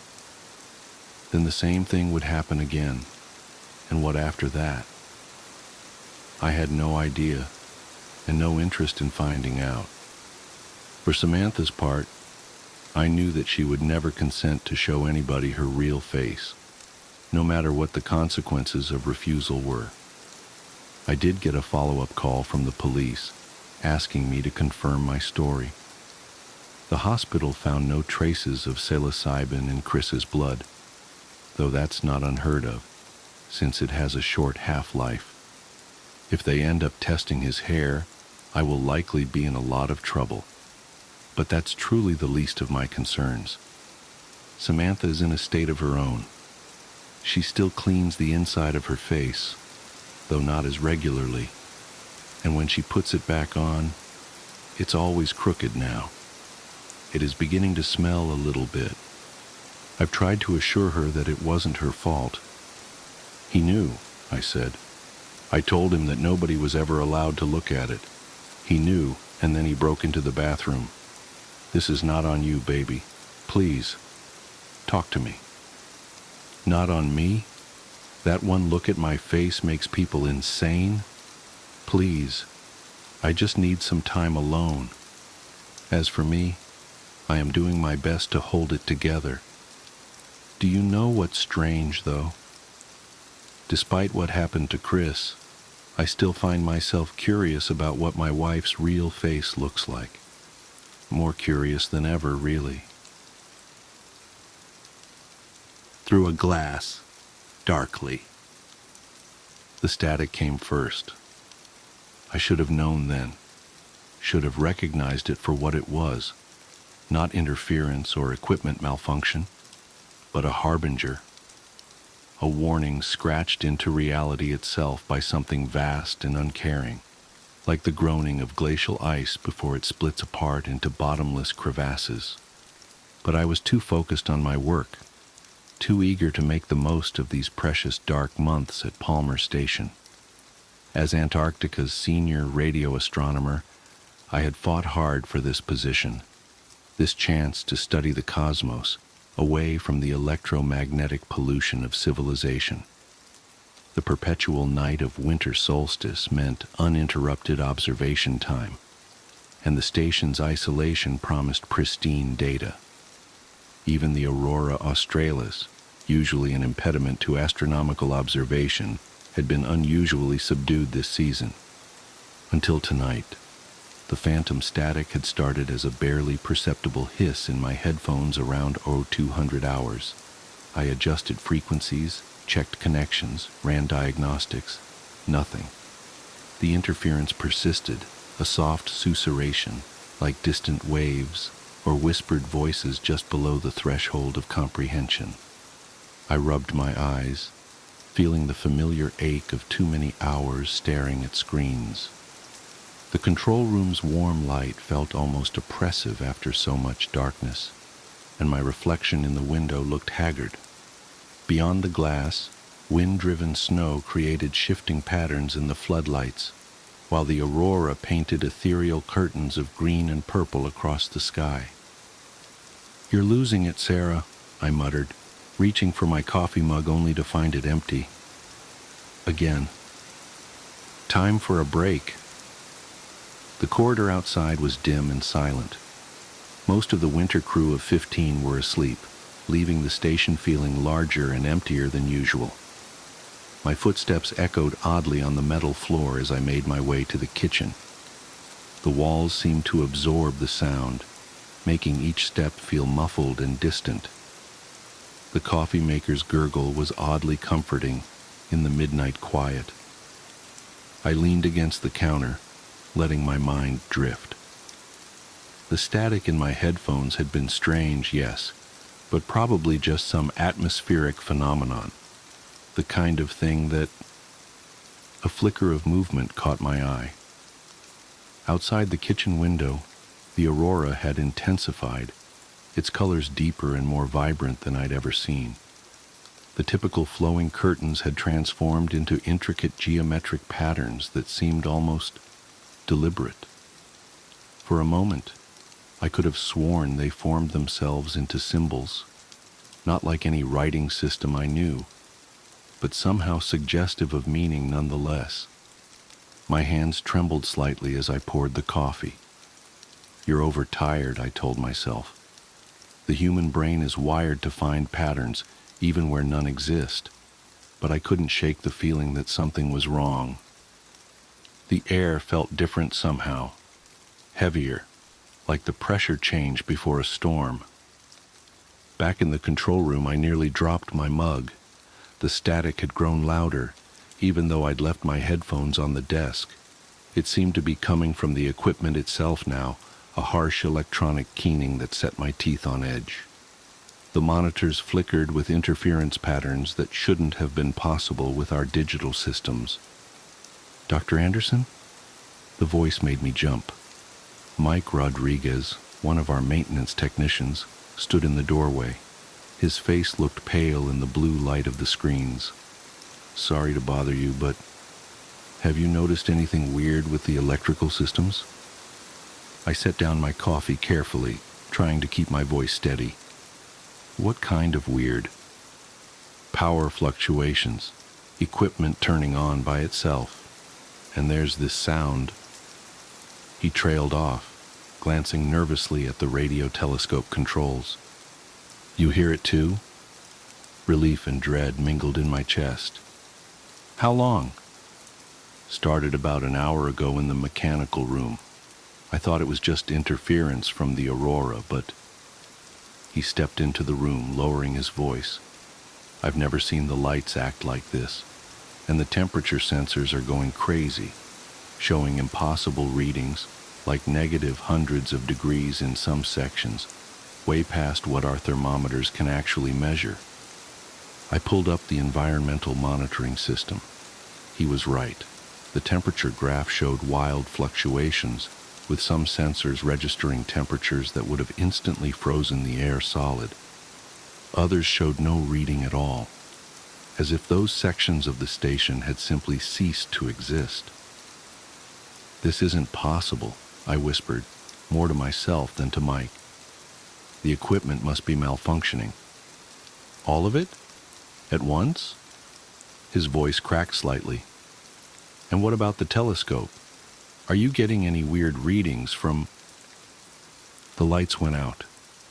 For a moment we stood in total darkness. Then the emergency systems kicked in, bathing everything in dim red light. The static had stopped, leaving a silence so complete it felt like a physical presence. "I'll check the backup generators," Mike said, already moving toward the door. "Maybe the storm..." "Wait!" I grabbed his arm. Through the window I could see that the regular floodlights were still on, illuminating the swirling snow. "The main power's still working. It's just in here."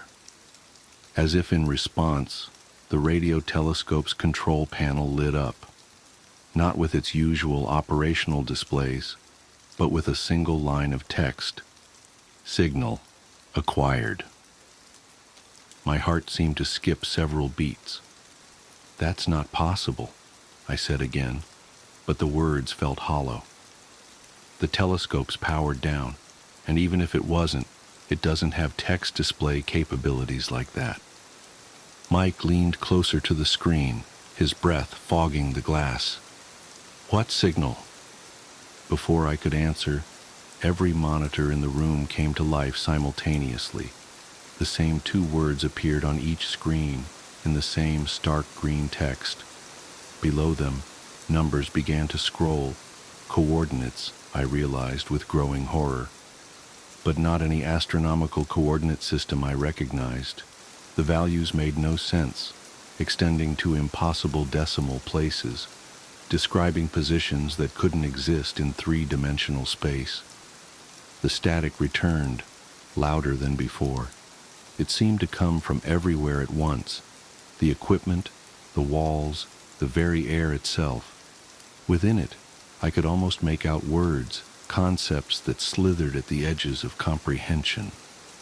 My head began to throb as my mind tried to process patterns it was never meant to understand. "We need to shut it down," I managed to say, fighting back a wave of nausea. "All of it. Now." Mike nodded and moved toward the main power distribution panel.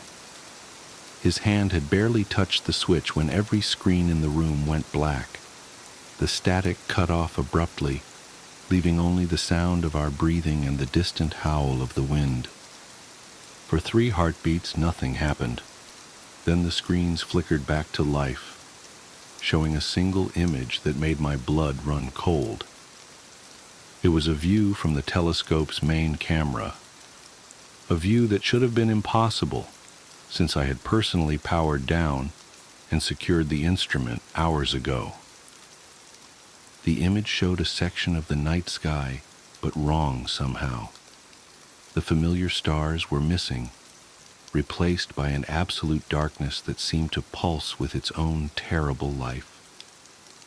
As we watched, that darkness began to move, to flow like liquid, forming shapes that hurt to look at directly. "Sarah?" Mike's voice seemed to come from very far away. "What are we seeing?" I couldn't answer. My scientific mind was screaming that this was impossible, that the laws of physics didn't allow for what I was seeing. But another part of me, some primitive hindbrain that remembered what it was to be prey, understood perfectly. We were seeing something vast wake up. The image zoomed in, or perhaps whatever we were observing was getting closer. The darkness resolved into geometries that shouldn't have been possible, angles that seemed to bend back through themselves. My eyes began to water as they tried to follow the impossibly recursive patterns. And then I saw the void. It wasn't just an absence of light or matter. It was an active nothing, a hungry emptiness that devoured both space and meaning. Looking at it was like trying to remember a dream that turned out to be a memory of something that hadn't happened yet. My mind recoiled from it even as some horrible fascination kept me staring. The static returned, but different now. It had structure, purpose. The random noise resolved into a kind of music, if you could call it that. It was like hearing colors that didn't exist, or touching a thought. Each note seemed to reach inside my skull and rearrange my understanding of reality. "We have to warn the others," I heard myself say, though my voice sounded strange and distant. "We need to—" The window exploded inward. Later I would try to convince myself that it was just the storm, that the intense cold had somehow caused the reinforced glass to fail. But I knew better. The window hadn't broken. It had been pulled apart at an atomic level, the very bonds between particles unraveled by something that viewed the laws of physics as mere suggestions. The wind that howled through the broken window wasn't just cold. It was wrong. It carried sense that shouldn't exist, hints of geometries and colors that had no business in our reality.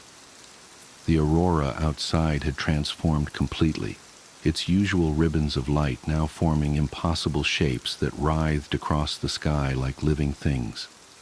Mike screamed. I turned to see him pointing at the floor, his face contorted in terror. The darkness that had spilled through the window wasn't behaving like ordinary shadows. It moved with purpose, flowing across the floor in patterns that suggested intelligence. Where it touched the metal deck plates, they seemed to dissolve, revealing glimpses of something else. Spaces that couldn't exist, dimensions that hurt to look at. "Run," I whispered, then louder. "Run." We bolted from the control room, the darkness flowing behind us like a tide. The corridor lights flickered and died as we passed, plunging us into darkness broken only by the sickly glow of the aurora through the windows. The static followed us, growing louder with each step, becoming almost like words, almost like thoughts being pressed directly into my brain. We reached the main living area, gasping for breath. "Emergency alarm," Mike panted, We need to... The lights came back on, but wrong. They shed darkness instead of illumination, making the shadows brighter than the lit areas. Through the common room windows, I could see that the storm had gotten worse. Or perhaps worse wasn't the right word. Different. The snow now fell upward, each flake leaving trails of impossible colors in the air. I slapped the emergency alarm panel, but instead of the usual klaxon, it emitted a sound that made my teeth feel like they were trying to escape my skull. Throughout the station, I could hear doors opening and confused voices as the rest of the crew woke up. "Sarah, Mike, what's going on?" Dr. Williams, our medical officer, emerged from her quarters, pulling on a sweater. She stopped short when she saw our faces. "What's wrong? Why is it so cold in here?" Before I could answer, the static changed pitch, becoming a high, keening sound that made my vision blur. Through the windows, the aurora had spread to cover the entire sky, its colors shifting through spectrums I had no names for. The patterns it formed now were unmistakably deliberate, a vast cosmic language being written across the Antarctic night. "We need to evacuate," I managed to say, fighting down rising panic. "Something's coming through." The floor beneath us shuddered, not like an earthquake, more like reality itself was having a seizure. I watched in horror as the metal began to ripple like water, forming patterns that matched the ones in the sky. The walls seemed to breathe, expanding and contracting in ways that shouldn't have been possible. More of the crew had emerged now, their confused questions turning to screams as they saw what was happening. The darkness from the control room had followed us, seeping under doors and through ventilation ducts. Where it touched people, they changed. Not physically at first, but something in their eyes suggested they were seeing things human minds weren't equipped to process. "The emergency shelter," I shouted over the growing chaos. "We need to..." The ceiling disappeared. One moment it was there, and the next, nothing. Not a hole, not an opening to the storm outside, but an absence so complete it hurt to look at. Through it, I caught a glimpse of something vast moving against the aurora-lit sky. My mind tried to make sense of what I was seeing, and failed utterly. It was like trying to comprehend the size of the universe by looking at a grain of sand, except the sand was alive and made of angles that couldn't exist in Euclidean geometry. The static had become a roar now, drowning out all other sounds. Within it, I could finally understand what I was hearing, the thoughts of something so ancient and vast that galaxies were like motes of dust to it. It wasn't malevolent exactly. We were simply too insignificant for it to consider our existence meaningful, like an astronomer inadvertently destroying a microbe colony while adjusting their telescope. The telescope. Understanding hit me like a physical blow. We hadn't been observing the cosmos. Something in the cosmos had been observing us, and now it had noticed us noticing it. The Faraday cage. I grabbed Mike's arm, pointing toward the laboratory section. "It's electromagnetically shielded. Maybe it can block whatever this is." A few of us managed to make it to the lab, sealing the heavy door behind us. The static was muted here, though I could still feel it buzzing in my bones. Through the small reinforced window, I watched in horror as the reality distortion spread through the station. Walls folded in on themselves like origami, revealing spaces that couldn't exist. People ran, or tried to, some of them moving sideways through dimensions I couldn't perceive. "What's happening?" Dr. Williams demanded, her medical training warring with the impossible things she was seeing. "Sarah, you're the physicist. Explain this." I laughed, the sound edged with hysteria. Physics? Physics stopped working the moment that thing noticed us. We're seeing, I don't know, reality from its perspective. Our universe is just a flat painting to it, and now it's reaching down to touch the canvas. The walls of the Faraday cage creaked ominously. In the corner, delicate laboratory equipment began to melt, the metal and plastic flowing together in ways that violated every law of thermodynamics. The air itself felt thick, as if gravity was becoming more of a suggestion than a law. Through the window I saw the aurora transform one final time. The entire sky became a vast eye, its pupil a void that reflected nothing, absorbed everything. Looking into it, I understood with terrible clarity just how insignificant we were. Not just humanity, but our entire concept of existence. We were like characters in a two-dimensional drawing suddenly being noticed by the artist. The static peaked, becoming a sound that wasn't a sound, more like the universe itself screaming as something vast reached down and began to fold it into shapes it was never meant to take. The Faraday cage wouldn't hold. Nothing would hold.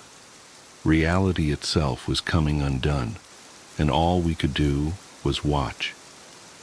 In those final moments, as the walls of our shelter began to dissolve into geometries that Euclid never dreamed of, I had one last coherent thought. We had built our telescopes and pointed them at the stars, hoping to understand our place in the cosmos. But some questions have answers that human minds were never meant to comprehend. Some doors, once opened, can never be closed again. The static consumed everything, and in it, I heard the voice of the void, not in words, but in concepts that rewrote my understanding of existence. And I understood finally that the horror wasn't in being noticed by something vast and uncaring. The true horror was in realizing that we had always been noticed, had always been watched, and what we thought of as reality was merely the surface tension on an infinite ocean of things we were never meant to comprehend. The last thing I saw before my mind mercifully broke was the telescope array outside. Its dish pointed at that terrible eye in the sky. It wasn't receiving signals anymore. It was sending them. We had built a beacon without knowing it, and now something had answered our call. The void opened wide, and Antarctica's long night became eternal.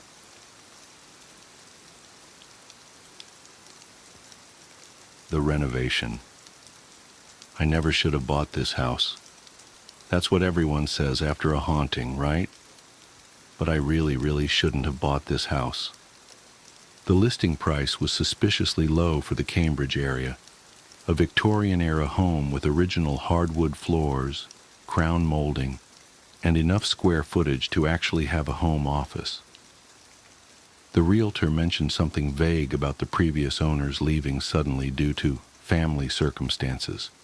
But I was too excited about finally owning property in this outrageously expensive market to dig deeper.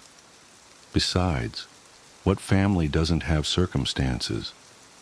The home inspection revealed the usual century-old house problems: outdated wiring, some water damage in the basement, creaky floorboards. Nothing particularly alarming. I was actually relieved. I'd budgeted for renovations, expecting far worse. The inspector did note some unusual modifications to the original floor plan, with certain walls appearing to have been added in the 1960s that didn't quite match the home's architectural style. But again, what old house doesn't have quirks from decades of different owners? I closed on the property in October. The autumn light filtered beautifully through the tall windows, casting warm patterns across the worn floors. The rooms still held that peculiar emptiness of a just-purchased house, that liminal space between someone else's home and your own. I spent that first week making plans, measuring rooms, and researching contractors. I wanted to restore some of the home's original Victorian charm, while updating it for modern living. The first strange thing I noticed was the temperature.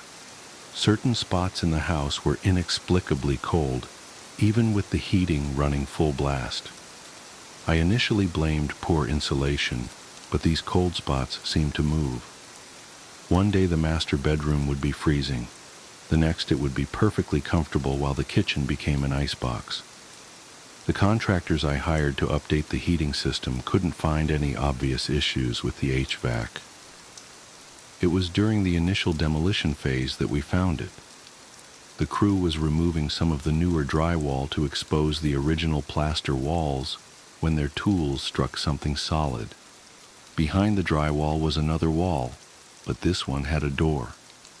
The door was made of thick, dark wood, with ornate carvings around the frame that matched the home's Victorian aesthetic. It had clearly been part of the original construction, but at some point, someone had sealed it away behind a false wall. There was no doorknob, just a simple brass handle. The crew looked to me for direction. Part of me wanted to seal it back up immediately. There had to be a reason someone had hidden it, right? But curiosity won out. I gave them the go-ahead to clear away the remaining drywall. The door opened with surprising ease, its hinges silent despite decades of disuse. Behind it was a small room, maybe 6'8" feet, with no windows. The walls were covered in the same elaborate Victorian wallpaper found elsewhere in the house, though here it was faded to an indeterminate grayish color. The hardwood floor was bare except for a single wooden chair in the center of the room. The chair was positioned to face the corner. Something about that chair made my skin crawl. It was a simple piece, probably from the same era as the house, but its positioning seemed deliberately unsettling. Who would put a single chair facing a corner, and why seal up the entire room? The crew was clearly unnerved. I tried to laugh it off. Probably just an old punishment room for naughty children. But no one smiled. I told them to take a break while I documented the discovery for my renovation blog. As I photographed the room, I noticed other odd details. There were scratch marks on the floor around the chair legs, as if it had been repeatedly dragged into that exact position. The wallpaper in the corner the chair faced was more deteriorated than the rest, with long vertical tiers running from floor to ceiling. And despite the decades of dust coating everything else, the chair's seat was clean, as if recently used. I closed the door and told the crew to continue with their scheduled work elsewhere in the house. We could deal with this room later. But as they packed up their tools that evening, I caught them making furtive glances toward that corner of the house. I didn't blame them.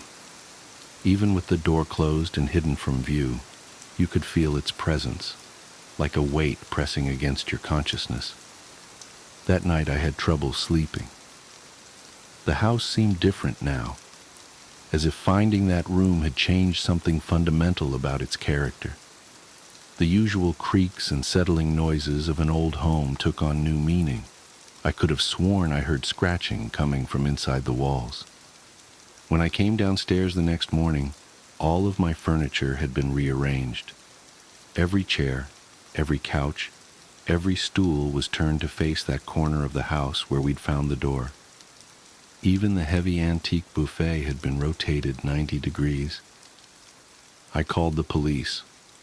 The responding officers were sympathetic but unhelpful. There were no signs of forced entry, nothing was missing, and technically no crime had been committed. They suggested I install security cameras and made some notes for their report. I spent the rest of the day putting everything back in place, trying to convince myself there must be a rational explanation. Maybe I had a very specific burglar with an interest in interior design. The security company couldn't come until the following week, so I pushed my heavy dresser in front of the bedroom door before going to bed. The scratching in the walls was louder that night. It seemed to move through the house, traveling from room to room in a circular pattern. Around 3 a.m., I distinctly heard footsteps in the hallway, slow, deliberate steps that stopped right outside my door. I lay perfectly still, watching the shadow visible beneath the door, waiting for someone to try the handle. After what felt like hours, the shadow moved away.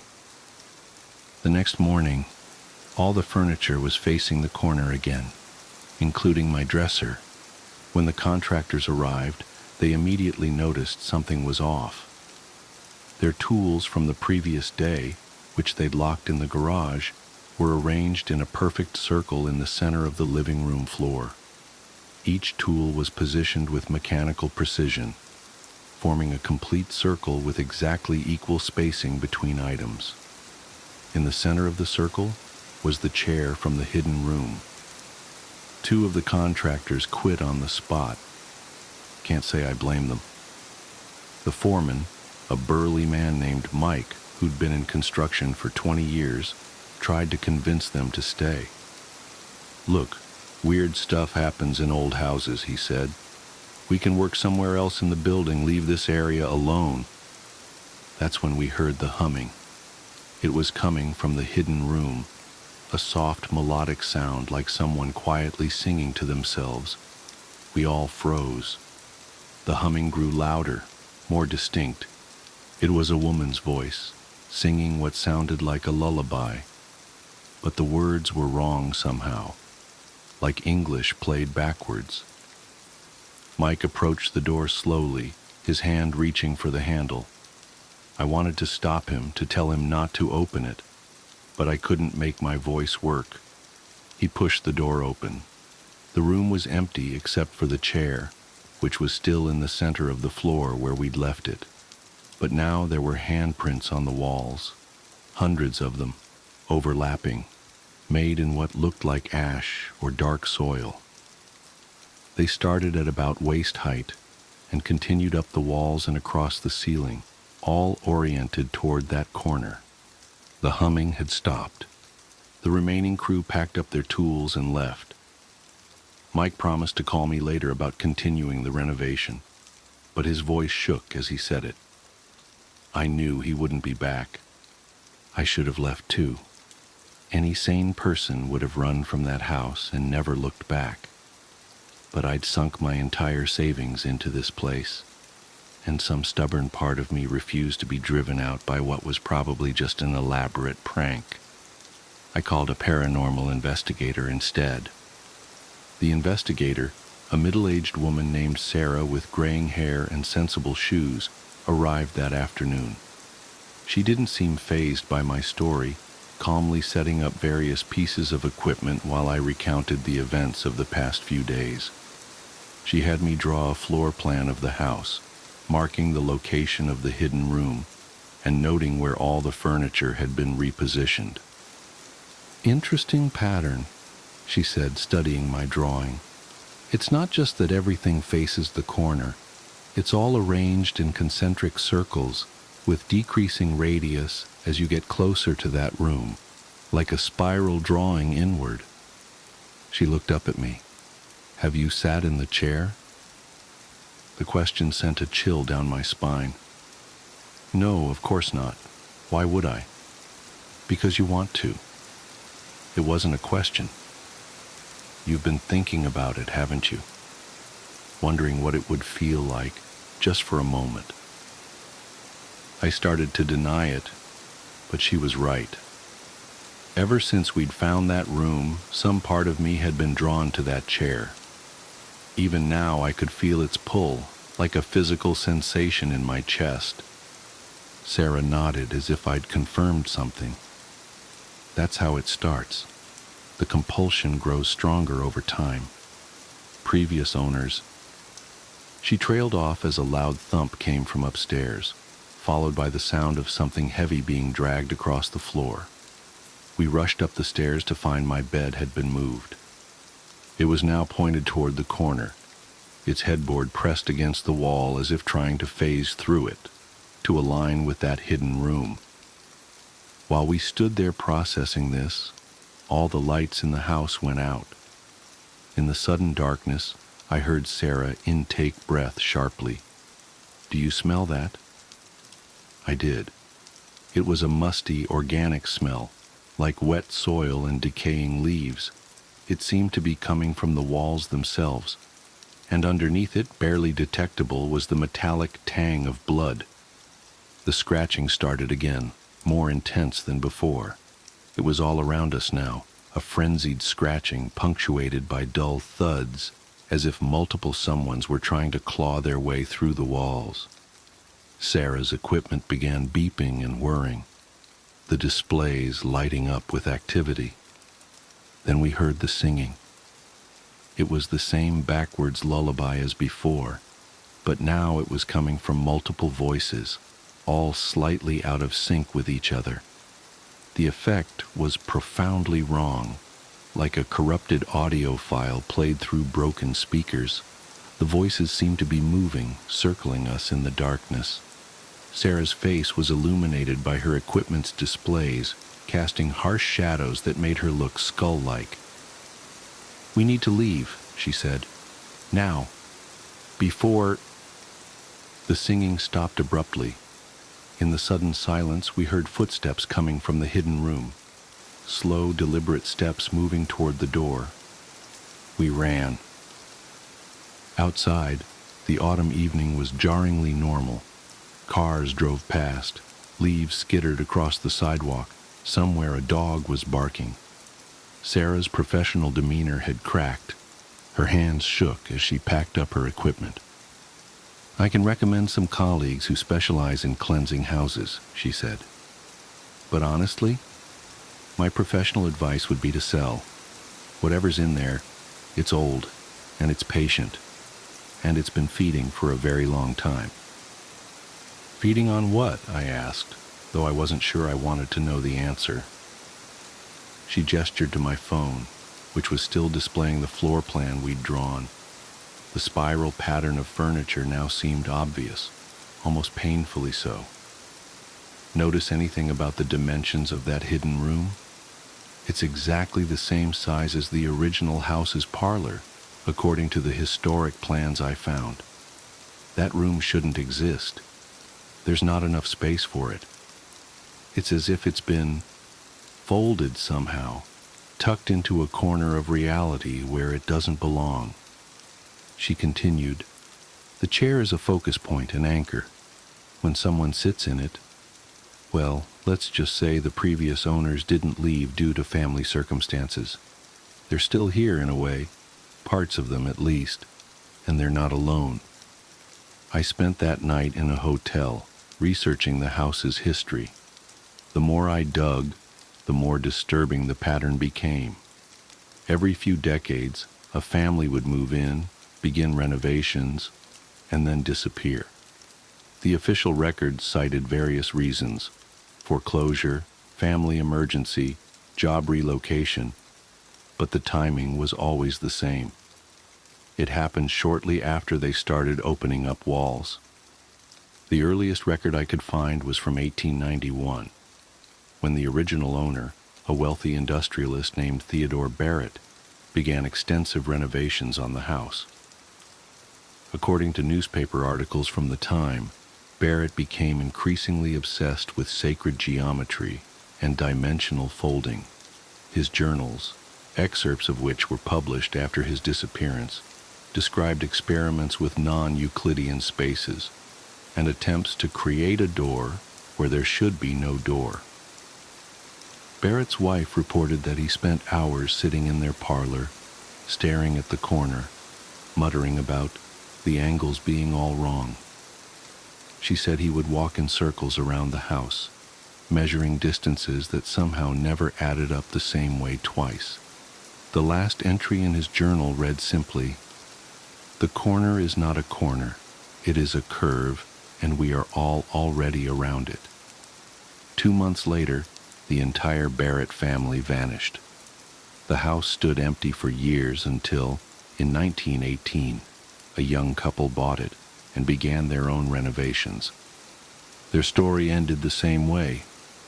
I should have taken Sarah's advice and sold the house immediately, but something kept me from contacting a realtor.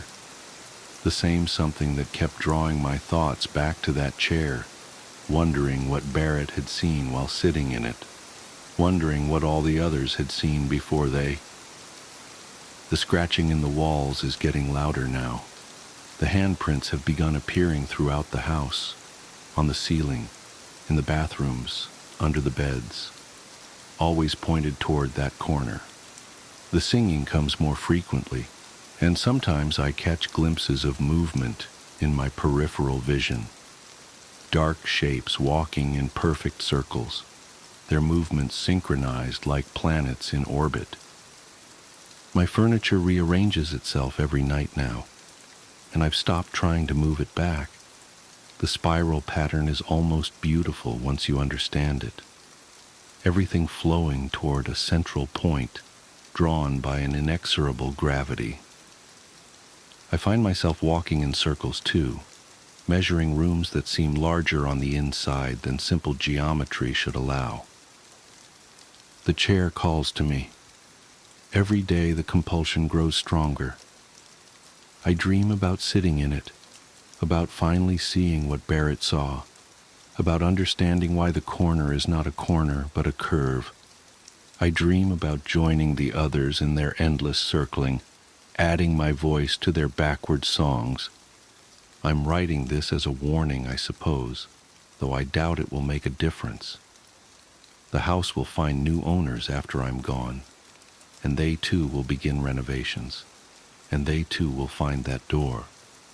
Or perhaps they'll find a different door, leading to the same room that is somehow both here and not here, contained within itself, like a Klein bottle or a Mobius strip.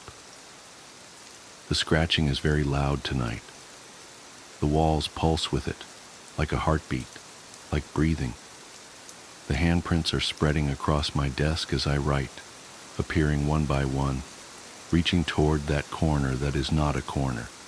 The singing is starting again, and I recognize some of the voices now. Soon, I'll recognize all of them. I know I should leave, run, escape while I still can, but the chair is waiting and I'm so very tired of fighting its pull. Maybe I'll just sit for a moment, just a moment to see what Barrett saw, to understand why the angles are wrong, why the measurements never add up, why the corner is really a curve. Just for a moment. I can hear them walking now, circling, circling. Their footsteps echo through spaces that shouldn't exist, marking time like a metronome. The handprints have reached my fingers as I type these last words. They're so warm. Everything is warm here, despite the cold spots. Everything is connected, curved, folded in on itself like an origami universe. The chair is calling. I think I'll sit down now, just for a moment, just to see, just to understand why the corner is not a. The following text was found carved into the wall of the hidden room, beneath layers of handprints. The corner is not a corner. The door is not a door. The room is not a room. We are not alone. We are not separate. We are all around the curve. Come sit with us, just for a moment, just for a moment. I wasn't alone seeking shelter from the blizzard.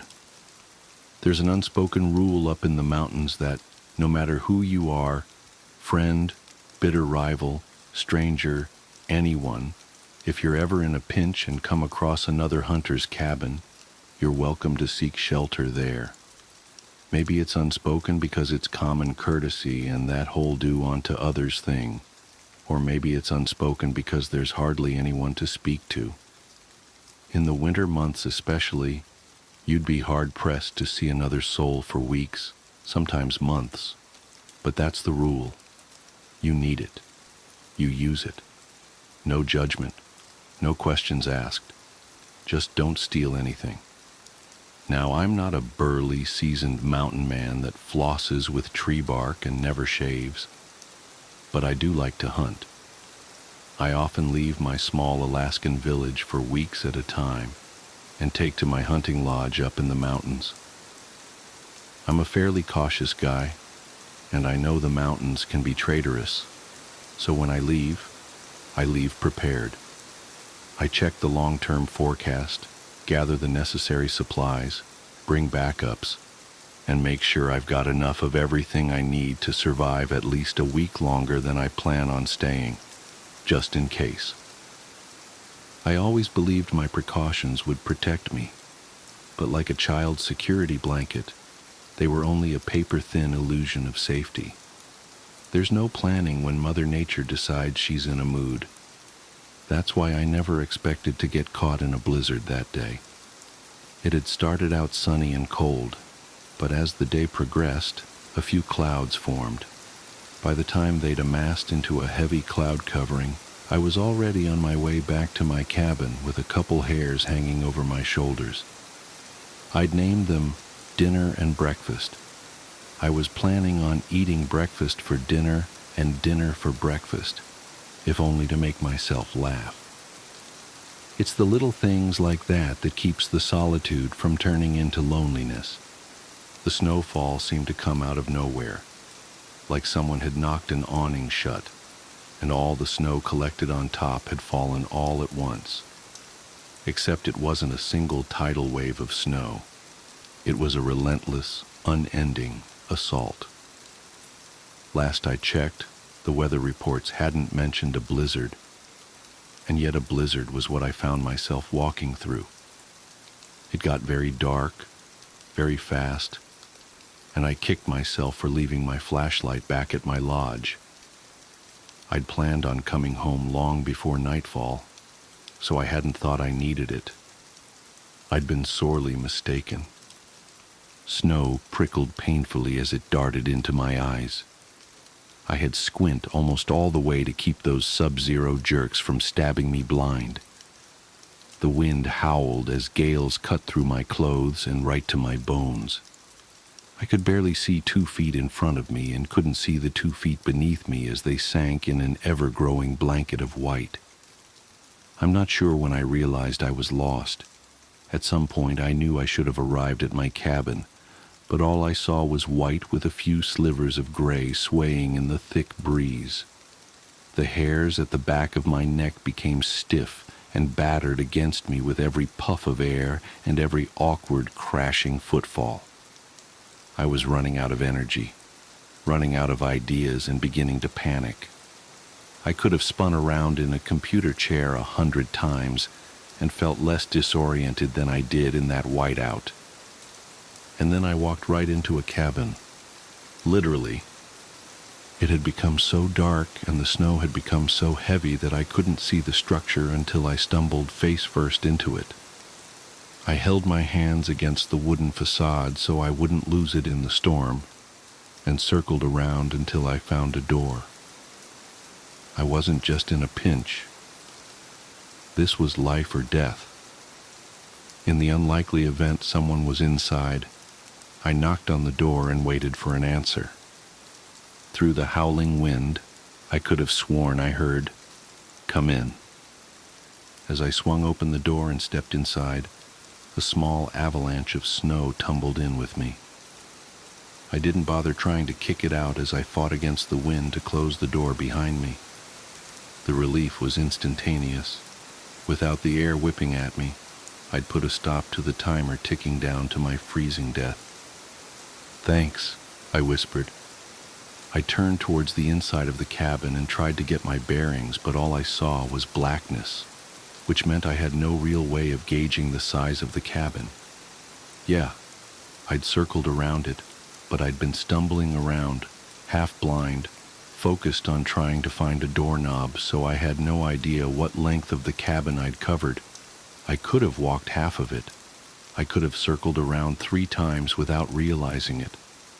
Through the darkness, all I could see was the vague outline of someone sitting in the corner. "You're a real lifesaver," I said. He didn't answer. I pawed around for a lighter, a lantern, a matchbook, anything that might emit light, but all my fingertips touched were chains and the barrels of hunting rifles. I stopped poking around when I felt an open bear trap. Wouldn't want to get my arm caught in one of those. It was safer to sit still and wait for daybreak. It occurred to me the stranger might have been seeking refuge as well. So, I started, keeping my tone light and innocent. "You the owner of this cabin?" The answer was more of a hiss than a word, but in that hiss I heard a faint, "Yes." I sat on the floor, let my hairs down beside me, and reached into my pack. Why I'd taken a sleeping bag with me and not a flashlight was beyond me. I removed my wet clothes and quietly slipped into the sleeping bag to warm up, making conversation as I did. "Thanks again. That blizzard really came out of nowhere," he replied with the slow, labored, wheezy breaths of an elderly man on his deathbed. "Dangerous." "Yeah," I chuckled. "That's an understatement." "Hungry," he exhaled. "You got a fireplace?" "I've got a couple hares. I'll cook them up. It's the least I can do," I offered.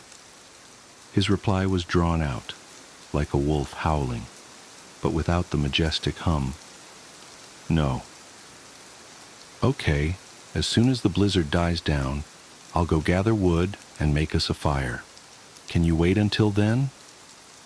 I saw his silhouette shift slightly. There was a rattle of chains. "No," again. The O stretched out in a long, bloated groan. "No. No. Yes." The final no morphed strangely into a yes, like someone drastically changing to a much higher note on a flute halfway through a breath. I craned my neck to look at the single window in the cabin. It was pitch black, pitch white. It was like an afterglow, visible against the black backdrop of the wood, yet still inherently dark.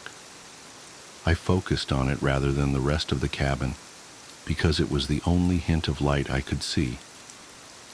"If you don't mind, I'm going to try and catch some shut-eye," I said tiredly. He didn't respond, but that didn't surprise me.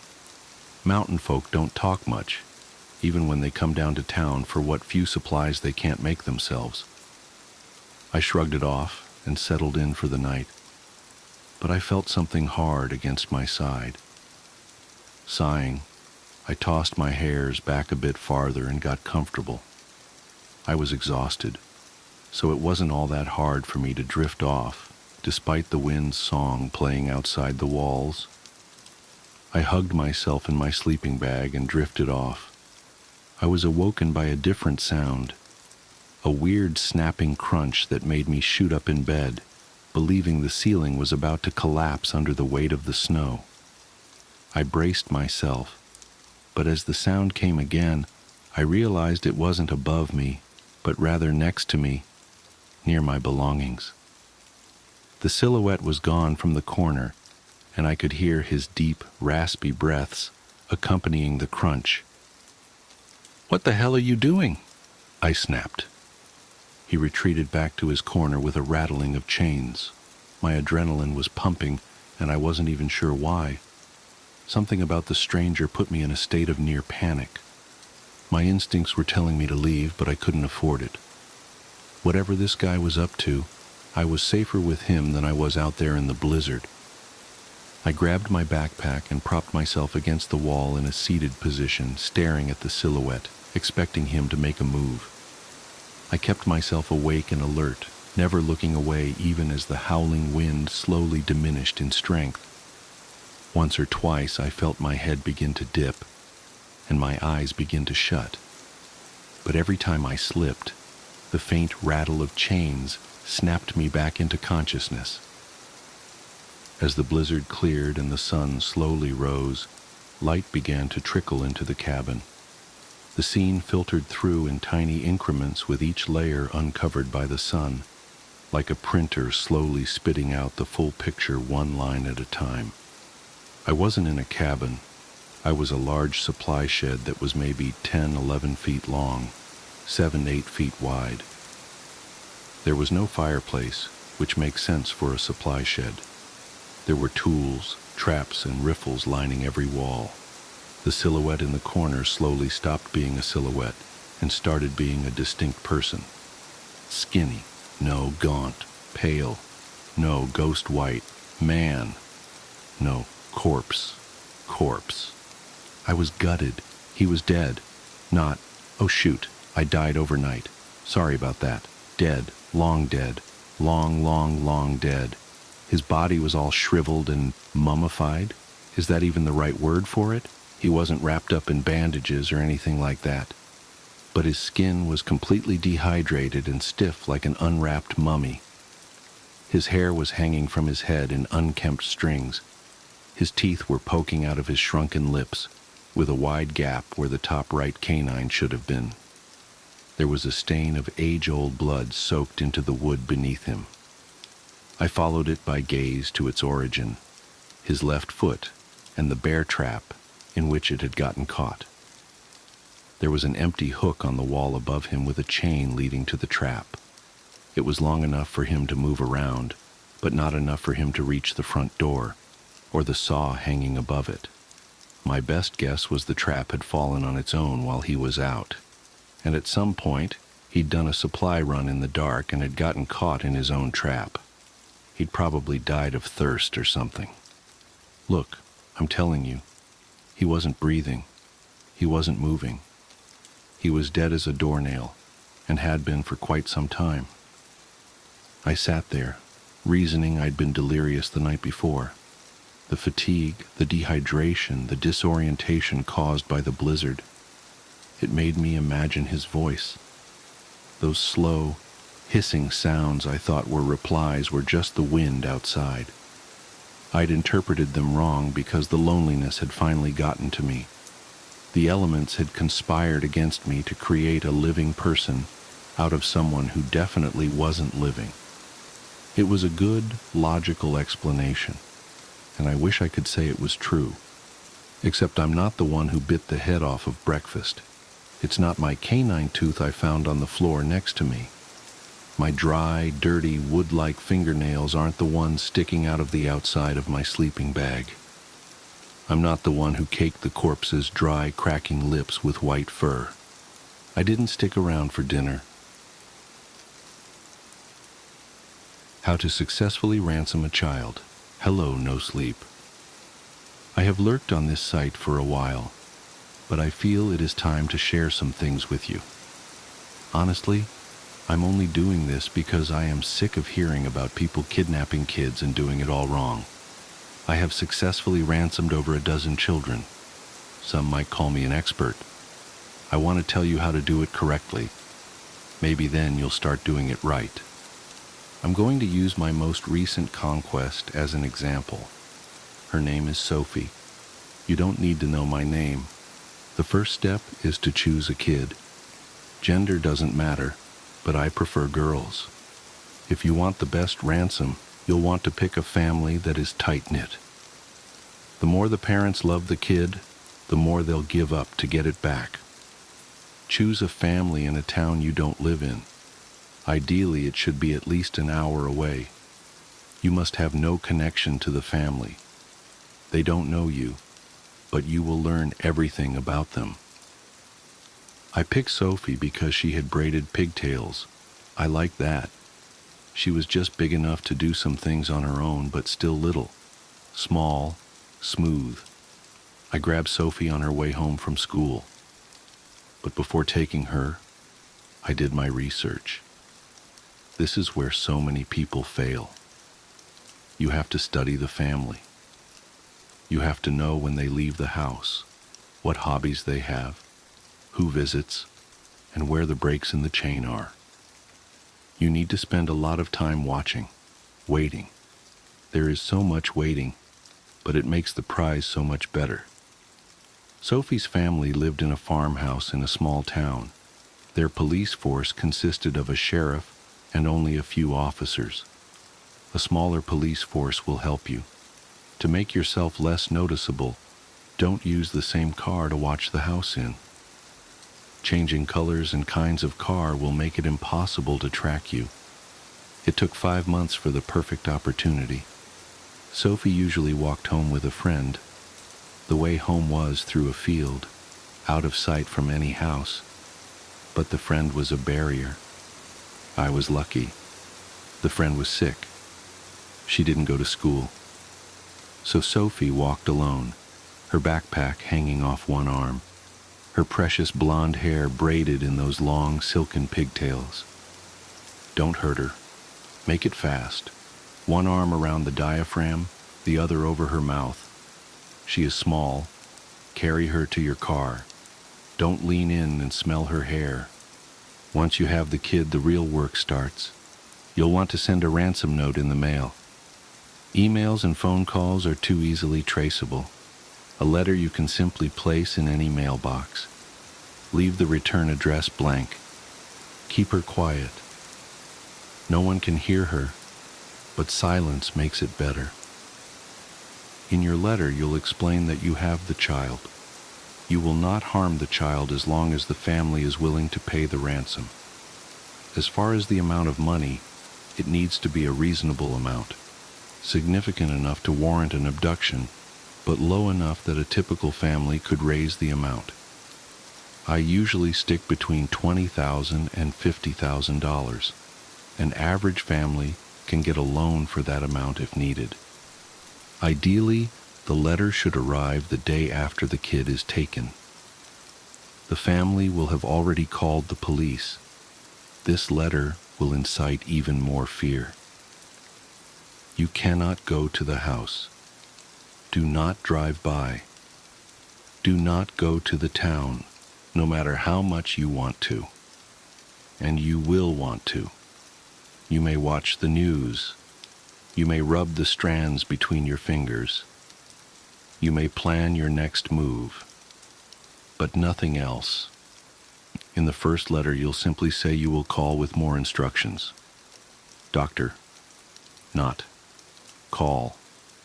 The family will be waiting by the phone. They will not leave the house. The FBI may have been called. A wiretap will be placed. Every conversation will be recorded. You cannot let them hear your voice. Sophie's hair tastes like laundry soap and freshly mowed grass. Next, it is time to write your second letter. It should be sent 2 weeks after the first. In this letter, you will include something written by the kid. This is to prove that it is alive. Make it write about things you would have no way of knowing. You should also include a picture of it, fully dressed, with a newspaper. The letter will remind them of the ransom amount. Say you are anxious to get the money. You will contact them soon with the drop location. Remember the smoothness. Sophie. Software sweet. Syrup. After the second letter is another waiting period. This one is longer. It has to be at least a few months. That's when you will be tested. You will want to call them, to reach out. But trust your instincts. The prize is worth the waiting. Spend time with Sophie. Tell her about your father. Your secrets are safe with her. You can trust her. When the wait is over, you will send the last letter. In it, you will include a picture of the kid in different clothes, haircut, but smiling, holding another newspaper. It can write something to its parents, but it isn't realty important. What does matter is your exact instructions. The money must be in cash and untraceable. The drop point must be in the middle of a popular wooded area in the early morning, around 5 a.m. The area should be at least an hour away. The entire family must bring the money to the site. No cops allowed. The family must wait an hour at the location, with the money in the spot. Then the kid will be released to them. The reunited family must then return home immediately and never speak of this event again. Of course, the family will not follow all of the rules. Police will no doubt join them at the site, hiding. But that's okay. You never planned to go there in the first place. After all, Sophie has been dead since the day after you took her. She has to die. It's part of the plan. You use her, love her, take her hair, and then she is gone. It is gone. It is now with the other its bloated empty shells, deflated balloons hanging from the ceiling. You have to make it write the letters when you take it home. You tell it what dates to write. You take the 2 pictures that first day, too. Just edit the newspaper to match the correct dates. It's not hard. The waiting is hard. But the prize is worth the wait. Silken braided pigtails. You can suck on the ends as you drive to the house. It tastes like a little dead girl. But the hair was already dead. No one will be at the house when you get there. Everyone, including the authorities, will be at the drop site. Now it is their turn to wait for something that will never come. You have to break into the house. This is where you will collect your ransom. You may take anything that is of any worth. Televisions, jewelry, computers. If the computers do not have a password, most don't. There is another task you must complete. Delete all photos of it. Log into any social media. Most people leave themselves logged in.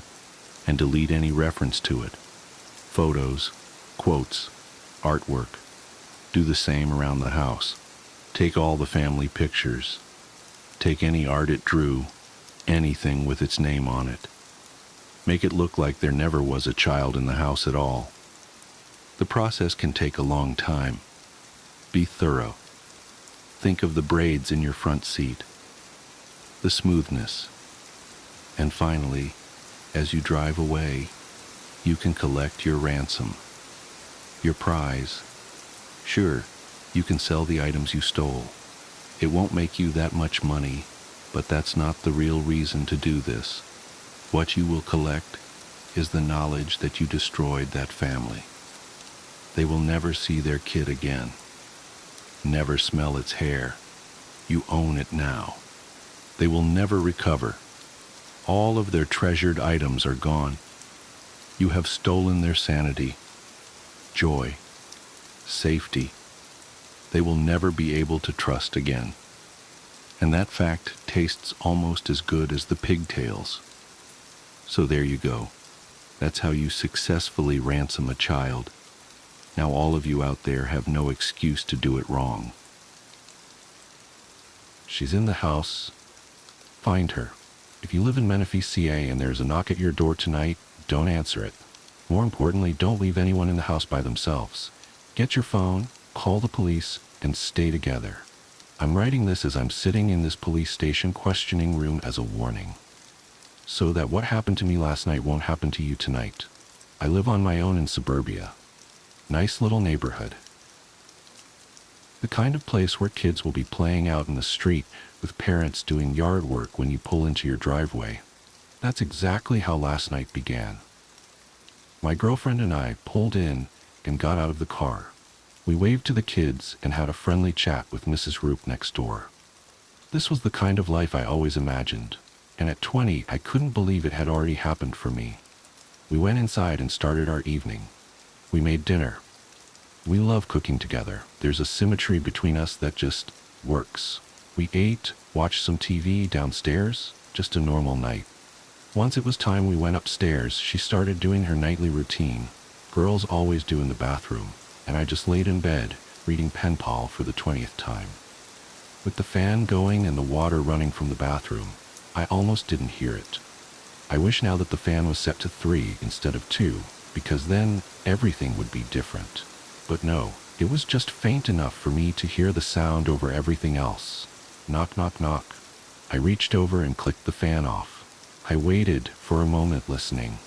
Knock, knock, knock. God damn it, I thought. I put my book down on the nightstand and got up. I grabbed my zip-up off the chair and threw it on. As I walked out of the room, I could hear my girlfriend starting to say something, but I wanted to get rid of whoever was at the door first. I slumped down the stairs a little pissy. thinking that if this was another solicitor trying to sell me glass cleaner, I was going to have a fit. I zipped up the jacket as I flicked the light on next to the front door. I looked through the peephole, but it was pitch black. I flicked the outside light on. Still pitch black. I figured the light bulb had gone out again, as I have had problems with it before. Reluctantly, I twisted the deadbolt and opened the door. Nothing. No one was there. I poked my head out to look around. The yard and driveway were empty. Looking back, I made so many horrible mistakes. I stepped out onto the welcome mat. The streets were empty and silent, minus the hum from the streetlights. I scoffed and figured it was the kids just trying to play a prank. I turned and walked back inside. After relocking the door and heading back for the stairs, I started to have a feeling. Something just didn't feel right in my stomach, and I knew that only one thing was going to put it at ease. Food. I walked down the hallway into the kitchen and flicked on the light. Opening up the fridge, I started to scan the shelves for something quick and easy to eat. I settled on one of those wafer peanut butter and chocolate bars that you can get at the dollar stores.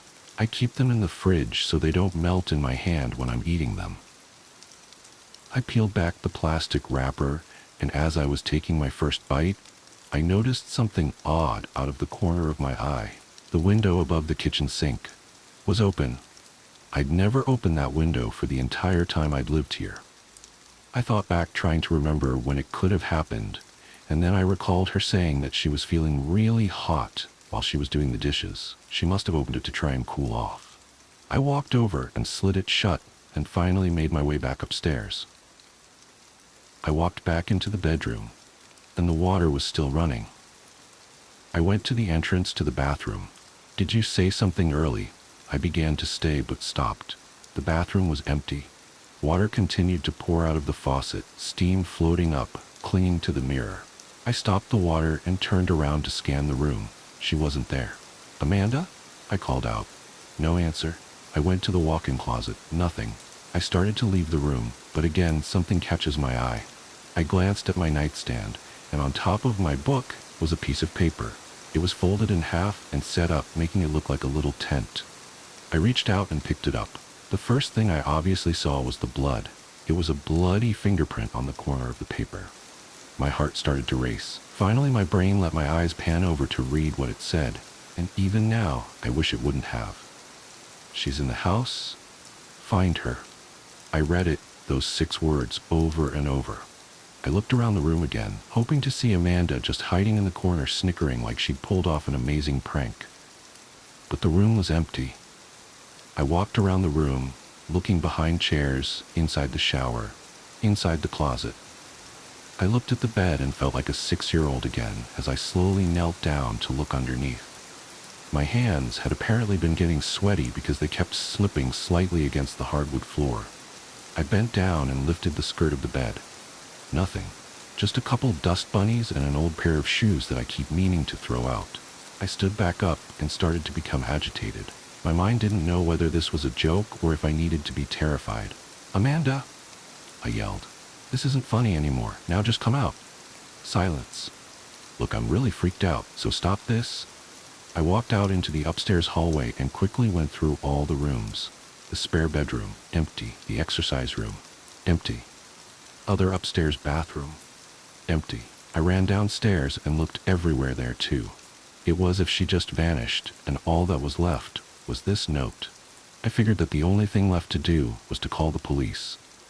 I ran back upstairs and into the bedroom. The bathroom faucet must have had a leak, because as I entered, I started hearing faint drips of water. I went to the dresser to grab my phone, but it wasn't there. Neither were my keys or wallet. I spun and looked at my nightstand.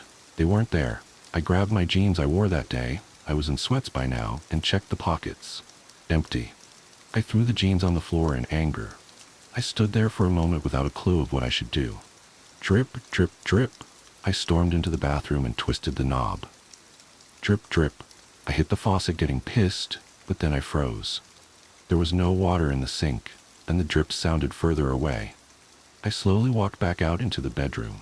Drip, drip. I moved around, trying to determine where it was coming from. As I moved closer to the bed, it got louder.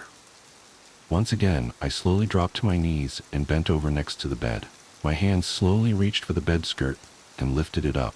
For every drip, my heart pounded 50 times. I sank my head down and looked under the bed.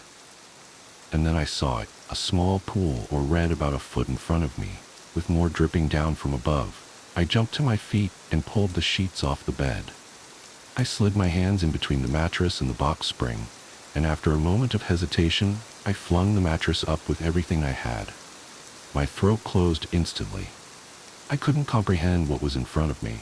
My mind would only let me process the image one fraction at a time. At first, I just saw my box spring, sitting inside my bed frame. Then, I saw that there was a huge tear down the middle of the box spring. And then I saw Amanda, inside the box spring, her beautiful face poking out from the tear. Then there was her neck, which was nothing but red. The final thing that my mind let me see appeared. It was right in the center, laying on her stomach. Another note. I couldn't move.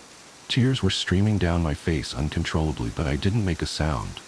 My hands began to violently shake and my knees collapsed onto the edge of the box spring. I reached out and pulled Amanda's body up.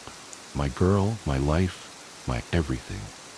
I wrapped my arms around her and started to scream.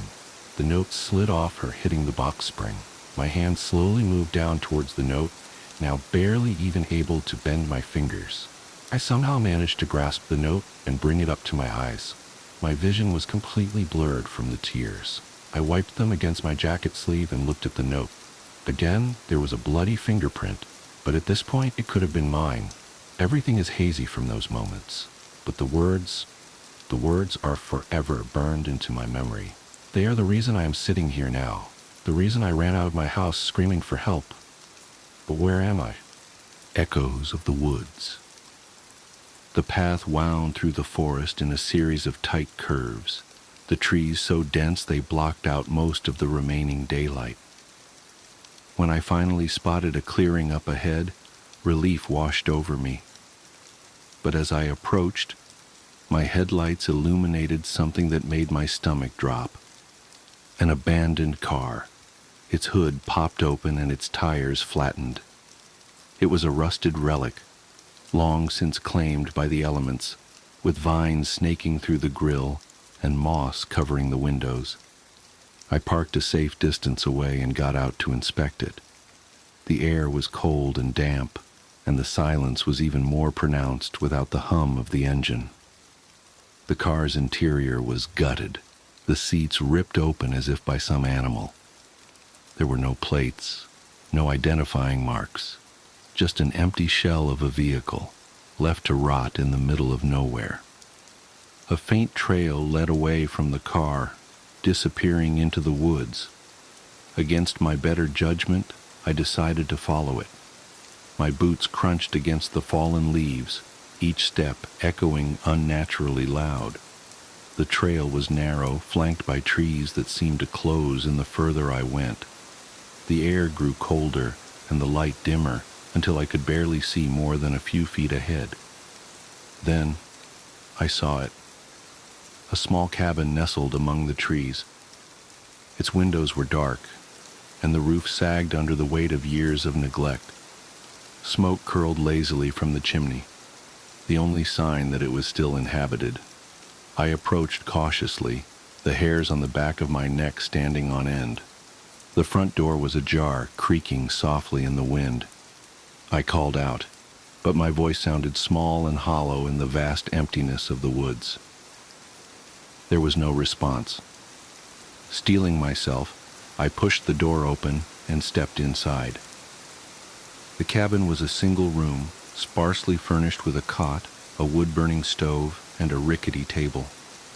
The walls were adorned with strange symbols carved directly into the wood, their jagged lines forming shapes that hurt my eyes to look at. A chill ran down my spine as I realized the symbols weren't random.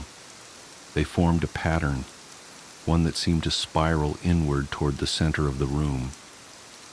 In the middle of the floor was a trap door, its edges worn smooth from years of use. Something about it felt wrong, as if the very air around it was heavier, thicker. I wanted to leave, to turn around and never look back, but some morbid curiosity kept me rooted in place. I crouched down and pulled the trap door open.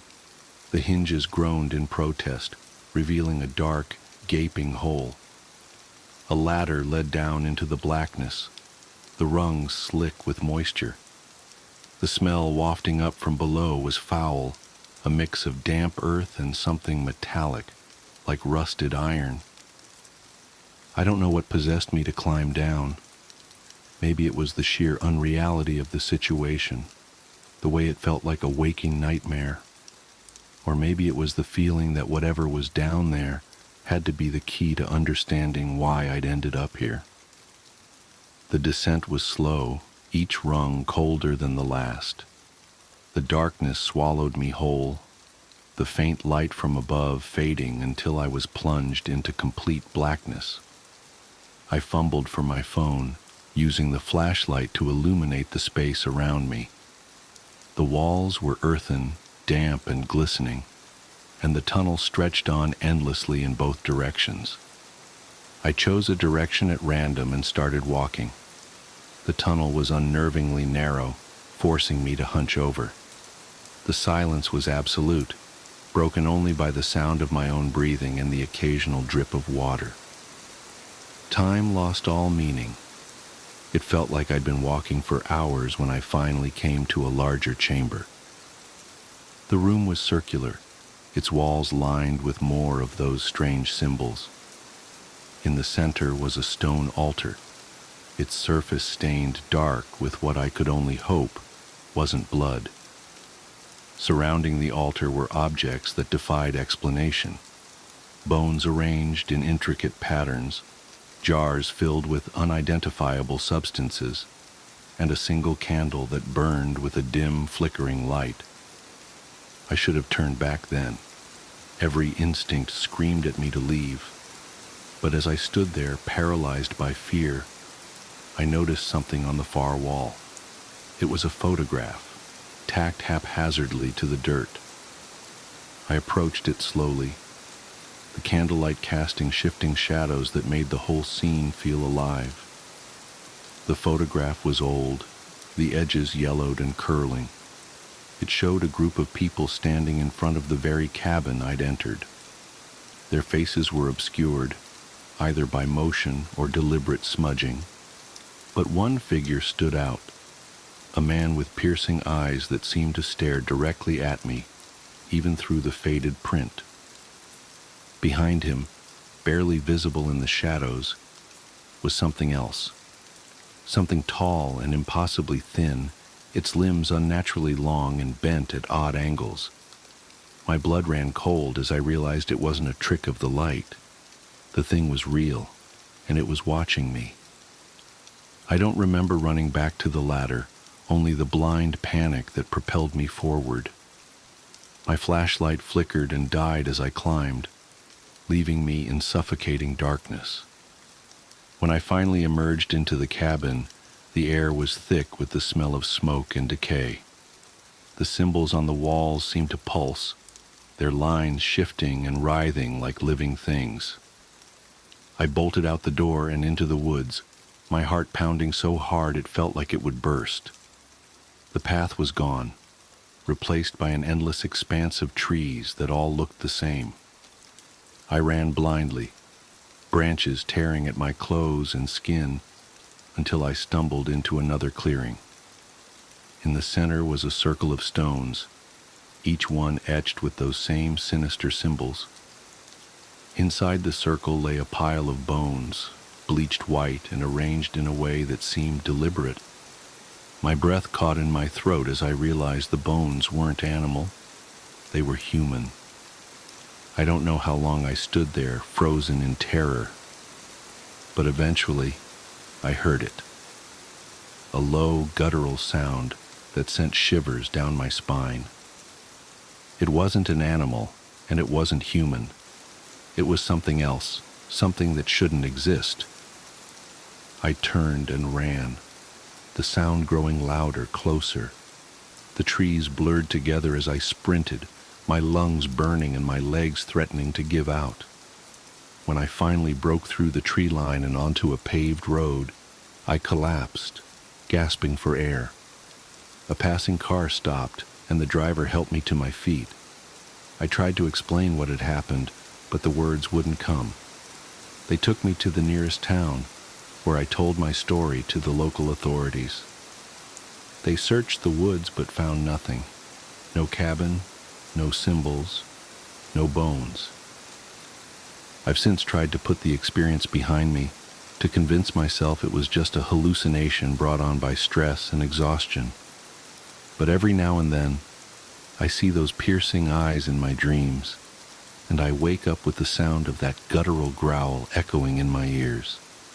The woods haven't called me back, and I pray they never do. My ex wouldn't stop texting me, "I miss you." I held off on getting a cell phone for as long as possible. I didn't really have a good reason, I guess, other than the cost. When I was just setting out on my own, there was no way I could afford the monthly plan. I was the only one of my friends to still rely on a landline, and it drove everyone nuts. I managed to wait until my 25th birthday, when I finally felt financially secure enough to justify buying one for myself. My friends all laughed about my change of heart, but I could tell they were relieved. To be honest, I was pretty pleased too. As it turns out, cell phones are ridiculously convenient. Who knew? I didn't start getting the texts until about a month after I bought my phone. It was the first message from an unknown number that I'd received, and it read simply, "I miss you." I was confused at first. What kind of introductory text was that? It seemed a little overdramatic to me, and that was when I made the connection. About a year before, I dumped a deadbeat ex-boyfriend out of my life. Looking back, I can definitively say that he was really something of an overgrown child. He expected me to cook, clean, set up his doctor's appointments, and give him half of my income each month, as he did not find it necessary to get a job. I shouldn't have stayed with him so long. Damn those devilish good looks. But once I came to my senses, I kicked him to the curb, as all his other girlfriends/victims had done before. My guess was that he'd stalked my Facebook or prodded my friends for my new number. After all, this wasn't the first time he'd tried to reach out to me, and I figured it wouldn't be the last. In the end, I chose not to answer. For one, I knew he would just try to manipulate me if I gave him the chance, as per usual. For two, it would give me petty satisfaction to let him feel ignored and unheard. Now, as a rule, I try not to be petty, but sometimes such a perfect opportunity is just too seductive. The next few months seemed to corroborate my inference. His attacks weren't constant, but were always vague pleas that seemed to indicate that he needed a new host to leech off and couldn't find one. It was unsurprising that he'd try to reach out to me first, as I'd been the most loyal and long-lasting of all his girlfriends. And the most naive. I was the perfect target. The messages were always in the same vein, and quickly became tiresome. "I miss you. I wish I could see you. I thought I saw you in a crowd today, but it turned out to just be a dream." Pathetic. One night, about 8 months since I'd had my phone, I slipped up. I have to admit, I'd been drinking. It had started as one beer to help me unwind after work, and quickly snowballed into a one-woman party. I was thoroughly smashed when I received a much longer text than usual. "I miss you so much. I know you don't read these, but today of all days, I need you to know how much I love you. I'd do anything to see you one more time." Today of all days? I wondered. I tried to wade through the mushy haze of my brain. The first thought I had, I seized. Today must have been our anniversary. Sure, why not? It would be the perfect opportunity for a little manipulation. He was a prick, but he was smart. And then I had an idea. He wants to play games? Okay, let's play. But I'm going to change the rules. I swear my thoughts slurred. I began to type and my autocorrect struggled to clarify through my drunkenness. "If you want to come see me, then why don't you do it?" And then, just for good measure, I let him know that I knew he'd been investigating me. "You know where to find me." I sent it, and with that, I changed fate. When I woke up the next morning, I had 13 missed calls. I tried to remember, through the throbbing of my skull, just what bullshit I'd done the night before. I groaned when my texting history answered my question. Well, at least I hadn't answered the phone, I thought. I silently prayed that he wouldn't message or call again, but I feared that I'd merely succeeded in egging him on. To my great relief, he stopped messaging me. For a week or so, my phone was blissfully free from his assaults. I was secretly satisfied, congratulating my drunken self on her ingenuity. The next week, I received a knock on my door. I opened it only to reveal a man of the badge, his solemn face and blue uniform standing stark in the morning sunlight. His partner stood behind him, his face hard as stone. I felt a strange coldness seeping into my veins as they stared at me. Good morning, officers. Is something wrong?" I asked. With very little introduction, they invited themselves inside. I let them in, not sure what they were looking for, but positive they wouldn't find it. I figured they'd made a mistake and was even more surprised when they began firing questions. "Do you know anyone by the name of Silence Madison?" I was stumped, completely puzzled. "I can't say that I do." "Why?" "We found a series of texts to you on her phone. We found only one reply from you." The younger officer pulled out a printout of the texts that I'd been receiving, along with my one drunken reply. Reality started to dawn on me as the older officer asked, "Did you receive these messages?" "Yeah," I answered. I added quickly, "But they were coming from an unknown number. I thought they were from my ex-boyfriend." "And that's why you sent that reply?" I was sweating nervously. "Well, yeah. I thought it would make him stop." I couldn't stop running my mouth. I was a little drunk, so maybe it wasn't the best decision. The younger officer stepped outside as the older one sighed. "There seems to have been a rather unfortunate accident." "What do you mean?" He took a deep breath and opened his mouth. Silence had had a very rough first year of college. Classes were hard. She didn't quite fit in. Her life was a mess of stress and papers. And, just when she thought it couldn't get any worse, her best friend since childhood, Raquel Wagner, died in a car wreck. The death was instant, but Silence's pain was not. She'd withdrawn into herself as the semester went on. Her family and friends mourned Raquel's loss, of course, but they continued their lives, as people are wont to do. Silence, on the other hand, could not bring herself to leave her friend in the past. She tried to deal with it, she really did. She looked for outlets. She tried to put on a happy face when she went to class. But she sank slowly into a darkness that felt inescapable. And when that darkness was truly thick, suffocating, insufferable, she'd text Raquel's old number. A useless gesture, but sometimes it would bring her comfort, and on the anniversary of Raquel's death, when she was at her lowest, she finally got a response. "If you want to come see me, then why don't you do it? You know where to find me." She tried calling, but she didn't even reach voicemail, because I had never set it up. So she'd done the only logical thing she could do. She'd reached for the box cutter she'd swiped from work and opened her veins to the possibility of infinity. I made a terrible mistake that night, a mistake that ended the life of someone desperately struggling just above the surface. Her father forgave me, but no matter how many times I apologized, her mother had nothing but hatred for me. I understood that. To her, I had been the final push to kill her daughter. The police told me over and over that Silence, herself, had ended her own life. I was not to blame. But inside me, the seeds of guilt spread far across my heart, growing like weeds that I just couldn't uproot. It was a long, hard year. I managed to get back on my feet and continue on with my life, although Silence's death hung over me like a shadow. No matter what I did, I just couldn't forget her, no matter how far away the incident seemed.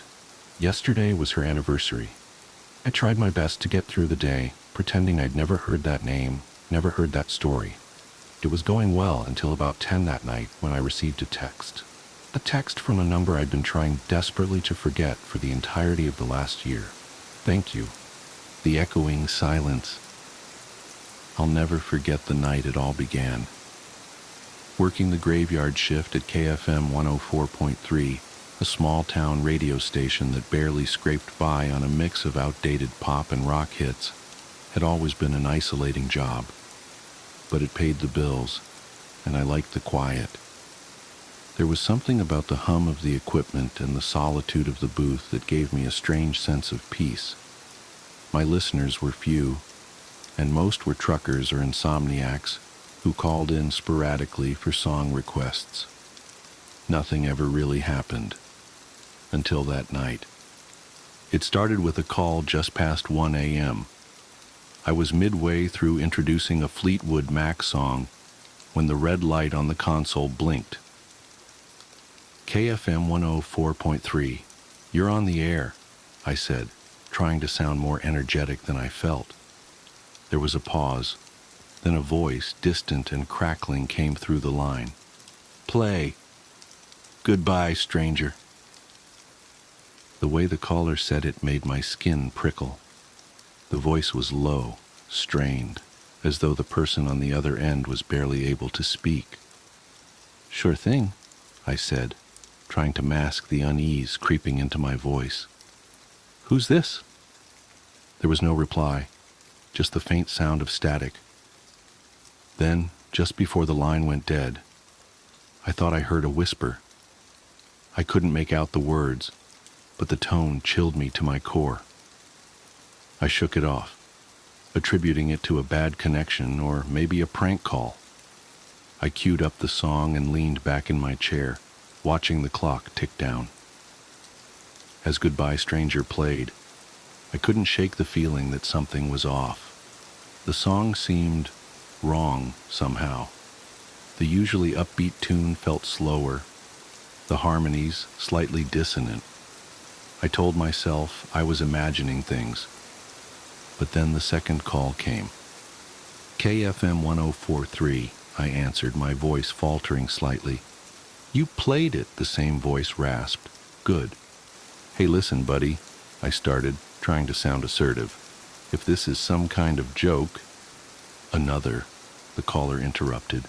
Play. Don't fear the Reaper. My breath hitched. There was something about the way they said it, the almost pleading tone beneath the words. Against my better judgment, I agreed. As I reached for the track, I realized my hand was trembling. When the song began, the atmosphere in the studio shifted. The air felt heavier, the shadows in the corners of the room deeper. I caught movement out of the corner of my eye, but found nothing when I turned to look. The hairs on the back of my neck stood on end. Halfway through the song, I heard it. Faint at first, just a whisper beneath the music. I turned up the volume, but the whispering grew louder. It wasn't coming from the speakers. It was in the room with me. I froze, my eyes scanning the dimly lit studio. The whispering continued, unintelligible and rhythmic, like a chant. Panic bubbled in my chest, but I forced myself to stay calm. I had to finish the shift. I couldn't afford to lose this job. The phone rang again. What do you want? I snapped, my composure cracking. It's so dark, the voice said, more strained than before. So cold. Help me. Who are you? Where are you? I demanded.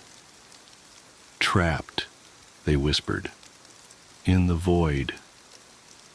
A cold chill ran down my spine. I opened my mouth to respond, but the line went dead. This time the static didn't fade immediately. It lingered, growing louder and more distorted until it erupted into a blood-curdling scream.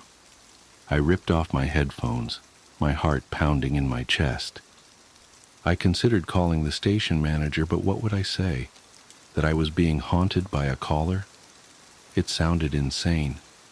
Instead, I decided to push through the night. I wouldn't let a few creepy calls rattle me. But things only got worse. As the hours dragged on, the requests kept coming. Each call was from the same voice, and each song carried an eerie undertone that seemed to warp the air around me. Hotel California, Paint It Black, The End. The choices weren't just unsettling, they felt purposeful, as though the caller was trying to tell me something. The whispers grew louder, more distinct. They filled the studio, overlapping and echoing until I could barely think. My vision blurred, and I felt an overwhelming sense of dread. It was as if the walls themselves were closing in, suffocating me. Around 4 a.m. the power flickered. The lights dimmed and the equipment crackled with interference. The phone rang again, but this time I didn't answer. I couldn't. My hands were shaking too much. The whispers turned into screams. They filled the room, deafening and relentless. I covered my ears, but it did little to block out the sound. It felt like the studio was alive, pulsating with malevolent energy. And then, just as suddenly as it began, it stopped. The silence was more terrifying than the noise. I sat there, trembling, my mind racing. I wanted to leave, but I couldn't bring myself to move. I felt paralyzed, trapped by an unseen force. When dawn finally broke, I stumbled out of the studio, my nerves shot. I called in sick for the rest of the week and tried to convince myself it was just a bad night, a mix of sleep deprivation and overactive imagination. But the calls didn't stop. They followed me home. The first time my cell phone rang, I almost didn't answer. When I finally did, the same chilling voice greeted me. "You can't escape," it said. "You played the songs." The line went dead. Over the next few days, my life unraveled. I heard whispers in my apartment, saw shadows moving where there shouldn't be any. I couldn't sleep, couldn't eat. The fear consumed me. Desperate for answers, I began researching the history of the radio station. What I found only deepened my terror. Decades ago, a DJ had gone missing during a broadcast. The only clue was a series of unsettling song requests he'd received from an anonymous caller. Witnesses claimed to have heard screams coming from the station that night, but no trace of the DJ was ever found. It didn't end there. Over the years, others who worked the graveyard shift reported similar experiences: strange calls, eerie noises, unexplained phenomena. Some quit, others disappeared. The station had a dark history, one that seemed to revolve around the late-night broadcast. I realized I was part of something far bigger, something I couldn't comprehend. The void the caller spoke of, was it real? And if so, was I being drawn into it? I tried to quit, but the station manager wouldn't let me. "You're one of our best DJs," he said. "The listeners love you." Love me. The thought made my skin crawl. Who were these listeners? Were they even human? The final straw came a week later. I was at home trying to sleep when the radio in my living room turned on by itself. The static was deafening, and beneath it, I heard the whispers. They were clearer now, their words cutting through the noise like shards of glass. "Join us," they said. "It's your turn." I smashed the radio, but the whispers didn't stop. They filled the room, the walls, my head. I screamed, clawing at my ears, but it was no use. The void had claimed me.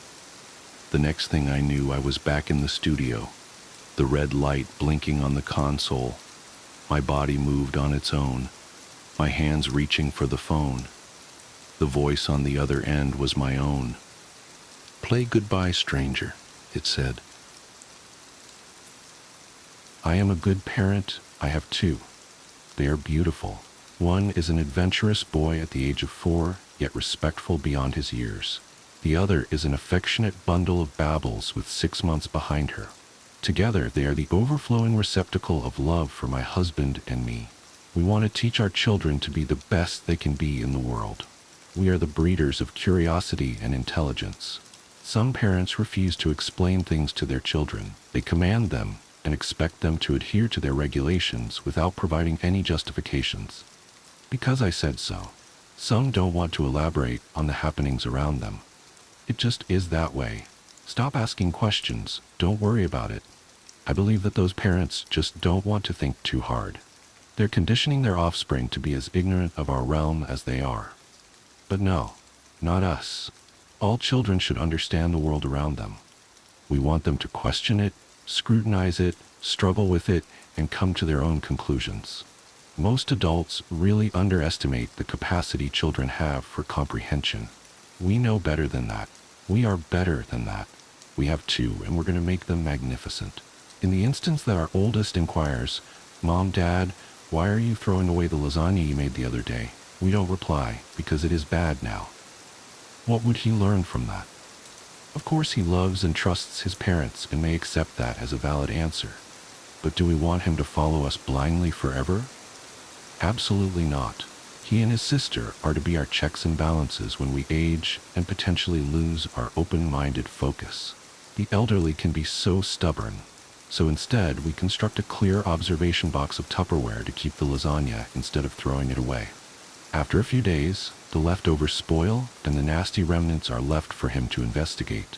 Ew, so that is why you were throwing away the leftovers, because they were getting bad.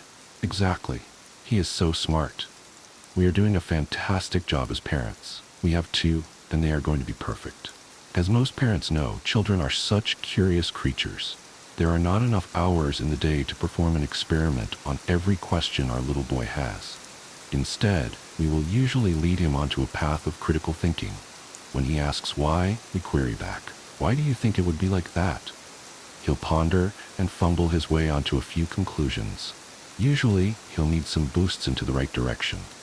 One night, he called for us from his bed as I was tucking in our littlest lady.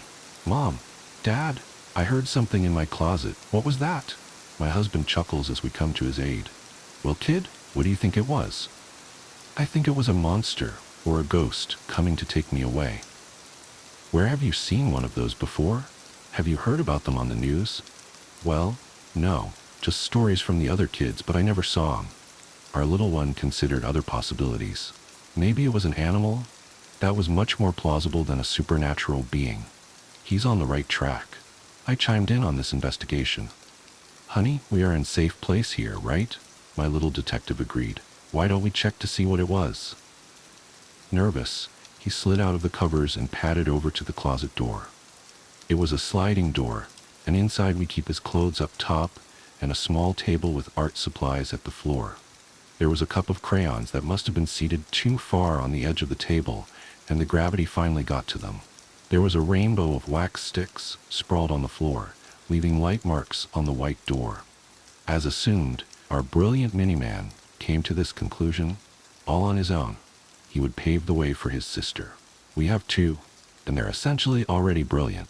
On a different occasion, he asked, "Why do I have these bumps on my arm sometimes?" We led him to deduct the situation around the occurrences. "Well, I am usually sitting still, and I am cold." "But why does my body do that?" Since we can't read our DNA instructions within our home, we resorted to research. He cannot yet perform an intricate Google search, so we'll be his typing fingers. We discover, in this instance of cooling temperatures, that our bodies are raising goosebumps in order to create insulation. It is working to make us warmer. Happy with his answer, he went on his way. Such a good child. We have two, and they're on their way to being great. Other times, such extensive questioning just isn't a viable option. Some sunny day, my husband and I tarried along our children to the local park. I was cradling my youngest when our boy walked to us, fiddling with his fingers. There is this woman watching me a lot, and I don't know why. We surveyed the park around us, but did not see any woman staring at him. Maybe it was another parent that didn't trust other children around theirs, and thus watched our boy frolic around her babe. It was a full grounds on this beautiful day, but it was obvious that our boy was unnerved. We asked him if he felt safe enough to investigate. He said no. Proud of his deduction, we let him know that we were glad that he could recognize when he felt uncomfortable and to come to us for support. We left the park, explaining to him that sometimes you cannot investigate if it is not safe, but gave him our deductions to try to ease his mind. He wasn't happy with this answer, so we advised him about some scientists. They don't always have all of the information that they need, so they can't finish their research. Every so often, one just has to move on to the next excursion without a real answer. We have two, and they're going to be revolutionary. My daughter had a fever the other night. I cradled her as she sweat. My son asked why his dearest sister wasn't feeling too well. I told him we weren't sure, but the doctor said that it would pass. He was visibly upset. As an older brother, it pained him to see his sister in any sort of discomfort. I placed her in her crib with a fan on and left her brother there to stroke her budding hair across her forehead. I just want to know why your head hurts, little sister, and I want to make it better. We have two, and they are loving creatures. I tried to distract myself with television, as my husband was away on a business trip, but I managed to zone out into a nap. Later, I awoke and left the room to check on my daughter and to see what my son was getting into. On my way, I noticed his father's toolbox was open and on the floor. Meticulous of a man he was, it was odd to see the box open and a couple of implements missing. I became irritated at my husband, as I know that I did not leave this array here. I went into the youngest one's nursery.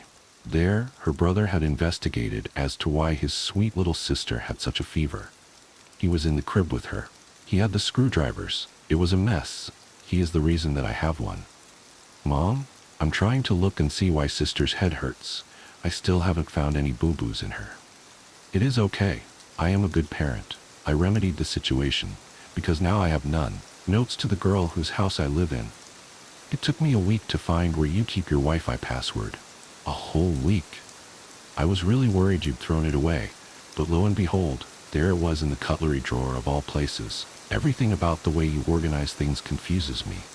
I guess because you live on your own now, you just put things any old place. I know there was someone else before. I heard you talking about him on the phone. Johnny, I think? Jimmy? Anyway, I know because you said it was tough being alone. But you're not alone, of course. You have me. There's a crack in your roof where I can see down onto the street below. Don't worry about the roof, by the way. Yes, it's pretty cramped, but I like my spaces small. I've actually stuffed a few things up there to make it smaller. Just bits and bobs from the recycling. I don't think you'll miss them. I can sit with my face against the wall and see down onto the street. That's where I saw you meeting up with all those people wearing black. It would have been weird anyway, because you never meet anyone. But they were all rubbing your back and holding your hand and stuff. I was scared you were going to bring them in, but you just went off together, so that was okay. I don't know what I would have done if the house had filled up with people. You know, it really explains a lot that there was someone else before me. Like the fact you have 2 sets of drawers in your bedroom, or how you're living in such a big house all by yourself and do weird things like leave the Wi-Fi in the cutlery drawer or watch the same TV show all day on a weekend. I'm not one to talk, mind. I'm addicted to my toys, like the big lump of blue tack I found a while back, which is great fun to fiddle with but doesn't taste too good, or the cigarette lighter that's fun to flick on and off, or the tube that has all the patterns in you can change. I could look down that thing for hours. I often have. That's what I normally do when you're home. Or I just sit back and listen to you do the washing or run a shower or something like that. I crawl up the walls and hang there with my ear to the pipes and listen to the water rushing by. That kind of thing makes me happy. Plus, you never have anyone around, so once I got your schedule memorized, I could move around pretty free. I know what we have. It's a symbiotic relationship. That means you help me by giving me a warm place to stay and Wi-Fi, and I help you by eating all the spiders. Of course, there's no need to thank me. I fell asleep under the towels in your airing cupboard once, before I found the roof, and I saw you trying to get rid of one that was living under your sink with a broom. I have never seen so much ridiculous fuss in my entire life, but it makes no difference to me how many legs something has, so I just eat them up whenever I find one, and any other thing that makes its way into the house without permission, aside from myself, of course. Since I only pay rent in spiders, I try to keep the things I take to a minimum, but I can't say I feel too bad about stealing your socks.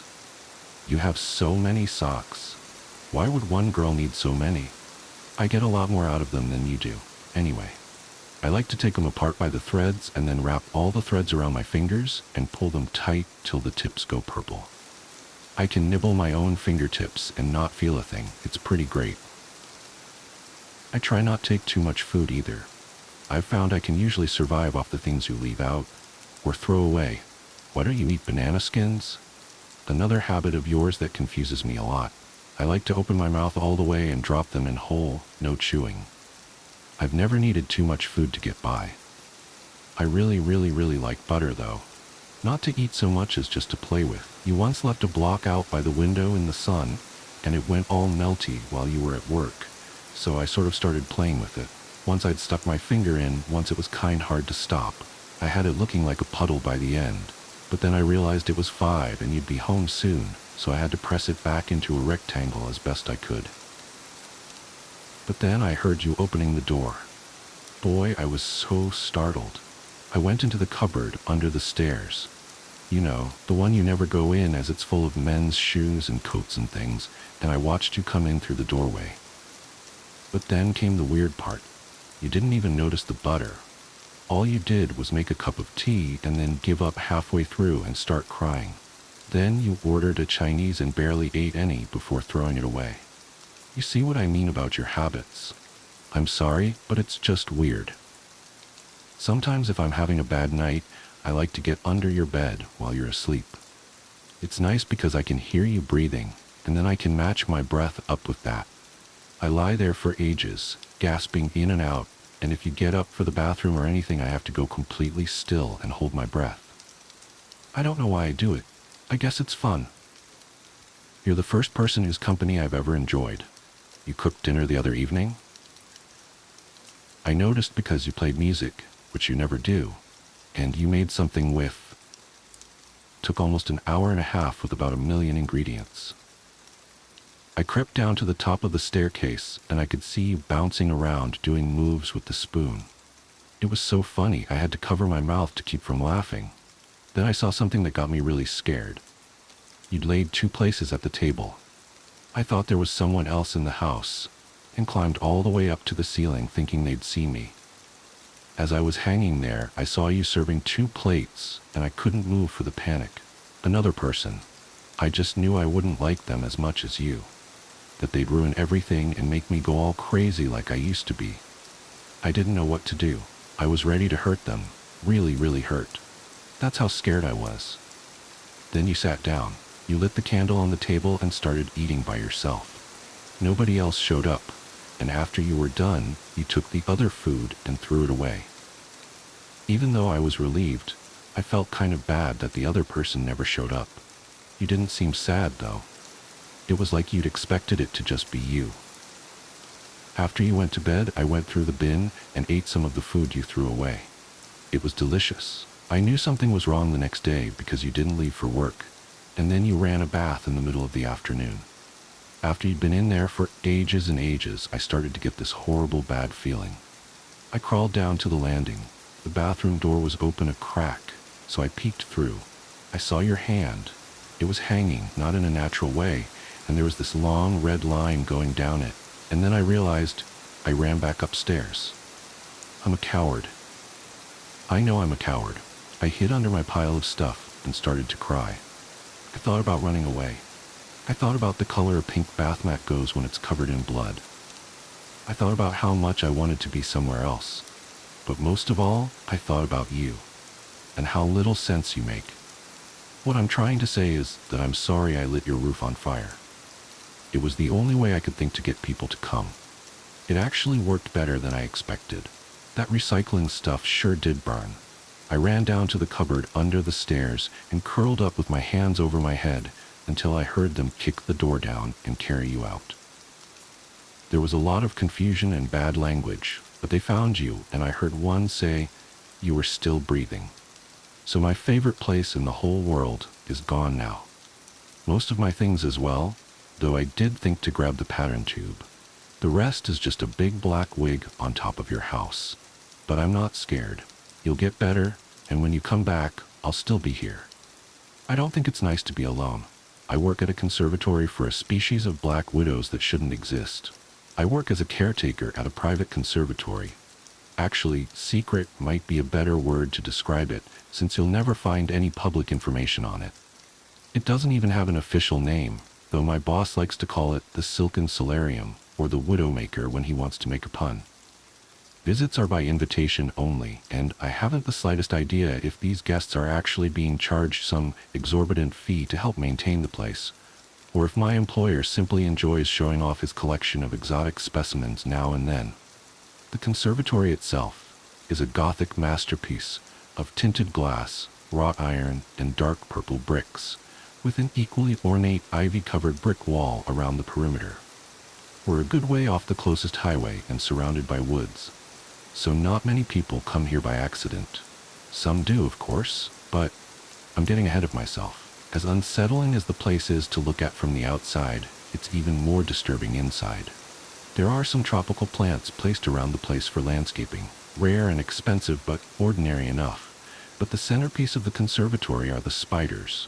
Thousands and thousands and thousands of small black spiders with jewel-encrusted abdomens. Literally, they have actual crystals that grow in fractal patterns on their back segments, of every possible color and hue that you can imagine. When my boss makes a speech to his guests about the spiders, he calls them Latrodectus Callisti, or fairest widows. He brags that our conservatory is their last refuge and that they aren't to be found anywhere else in the world. Exactly where they're from originally and how he acquired them varies from telling to telling, but he is at the very least telling the truth about their rarity.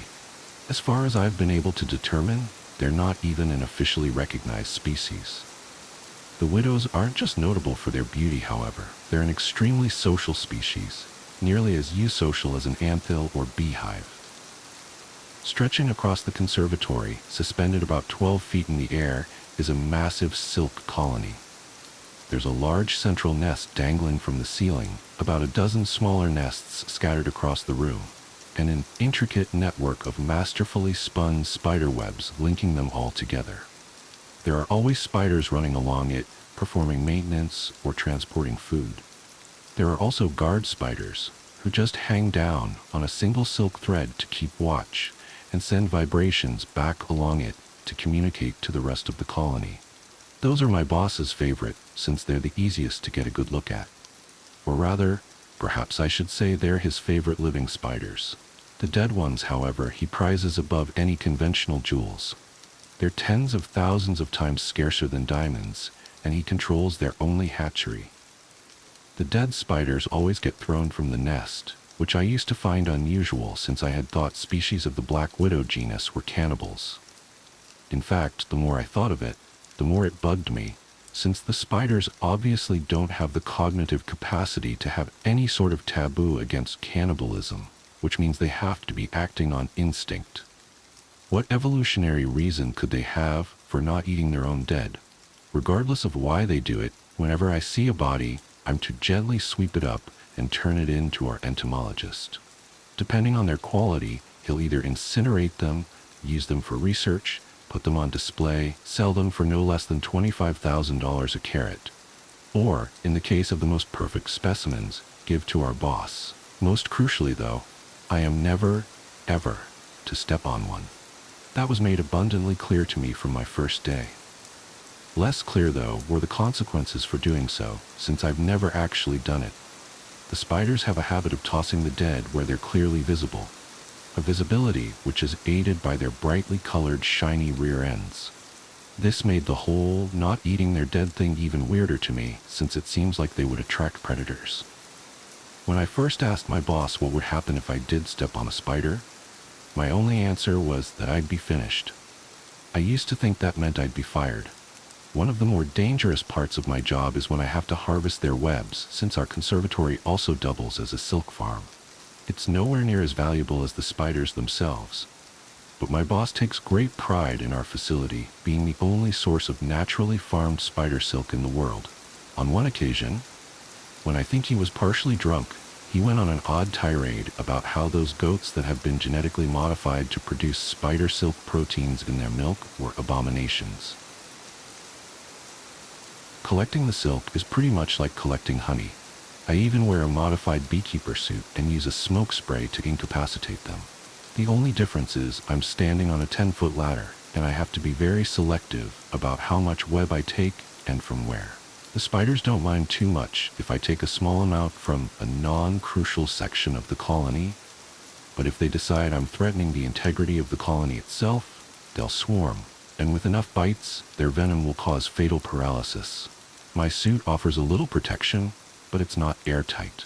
The only real way to keep myself safe is to be mindful of what I'm doing and how the spiders are reacting to it. That's why I usually like to feed them first, so that they're distracted. A couple of times a week, I release a gallon of live ladybugs into the enclosure. They're fairly accessible, since organic farmers use them for pest control, and my boss likes them since he doesn't consider them icky enough to throw off the conservatory's aesthetic. My job isn't without its risks, but those can be mitigated easily enough with some planning and vigilance, and I'm well compensated for my trouble. The only part of my job that I truly hate, that makes me think about resigning every time it happens, is what happens when we get an uninvited guest. It was winter, January I think, the first time. It was already dark out, but no later than 6 p.m. The weather outside was nasty, and I was contemplating whether or not to risk driving home or stay overnight when I heard an urgent, desperate banging at the front door. I immediately raced to the front foyer, and there on the other side of the glass was a blonde woman in a red coat and dark gray scarf, already half buried in the snow. Tapping my security card to the reader, I pushed open the door just enough to let her in before letting it close and automatically lock. "Come in, come in, come in," I ushered quickly. "What in God's name are you doing out on foot on a night like this?" "Oh, thank you. Thank you," she gasped as she shook the snow off herself. "My car skidded off the fucking road and crashed into a ditch. I can't get it out." "That's still no excuse to be wandering around in this weather. You should have stayed with your vehicle," I chastised. "At least then you would have been warm." "Well, I couldn't call anyone because I must have forgotten my phone since it's not in my purse, and my tank was nearly empty, so I didn't think my vehicle would be able to keep me warm all night," she explained. "That old road is deserted at the best of times, and I figured the odds of someone else coming along before I froze to death were worse than me reaching a farmhouse or something." She took off her gloves and began blowing air into her hands, then rapidly rubbing them together to warm them up. I diligently noted the wedding ring on her left hand, as I had been instructed to. "I'm terribly sorry to have intruded like this, but may I use your phone, please?" she asked me. "I can make a call for you, but I can't let you use our phones directly," I said apologetically. She asked, unable to contain the tinge of annoyance with me despite being at my mercy. "We're a conservatory for a critically endangered species of spider, so we have rather stringent security procedures," I explained. "Only staff are allowed to use the phone lines. I can call a tow truck and any friends or family if you have a number for me." The woman sighed in resignation and took out a pen and scrap of paper from her pocket and jotted down a number. "That's my husband's cell, Alex Gifford. Tell him my car's stuck somewhere on Mordred Drive, and I'm safe here for now," she said as she handed me the note. "I'm Carrie, by the way." "Halden?" I nodded. "You can hang your coat up and get yourself warm. I'll make the phone calls and get you some coffee. Cream and sugar, please." "Thank you." She smiled gratefully, which made my stomach roil, since I knew damn well I wasn't going to call her husband. I left her there and headed for the administrative office, making sure to leave the door to the main exhibit open for her. After a couple of calls, albeit different calls than the ones I said I was going to make, I did head to the break room to make coffee, and then went to rejoin Mrs. Gifford with a steaming cup in each hand. As expected, she had wandered into the exhibit hall. She was staring up in wonder at the intricate webwork, the delicate silken threads glistening like iridescent glass, and gently swaying from the movement of its bedazzled architects, scurrying to and fro along its narrow filaments. "What are they?"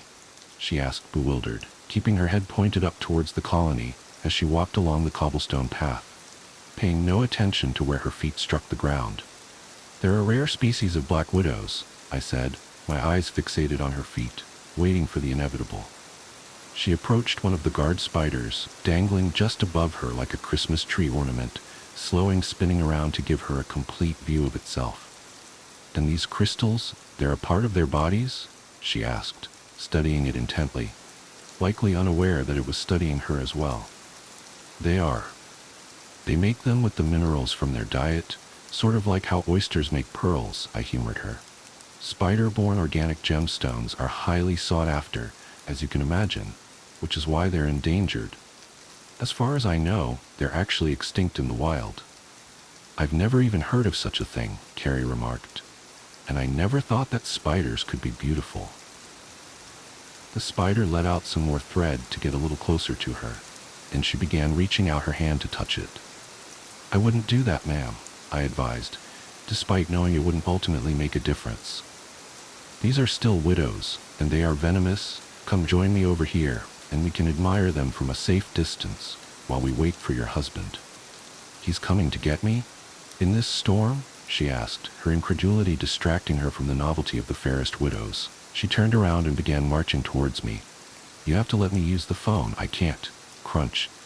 Let him risk his life when I'm perfectly safe now. She didn't even hear it.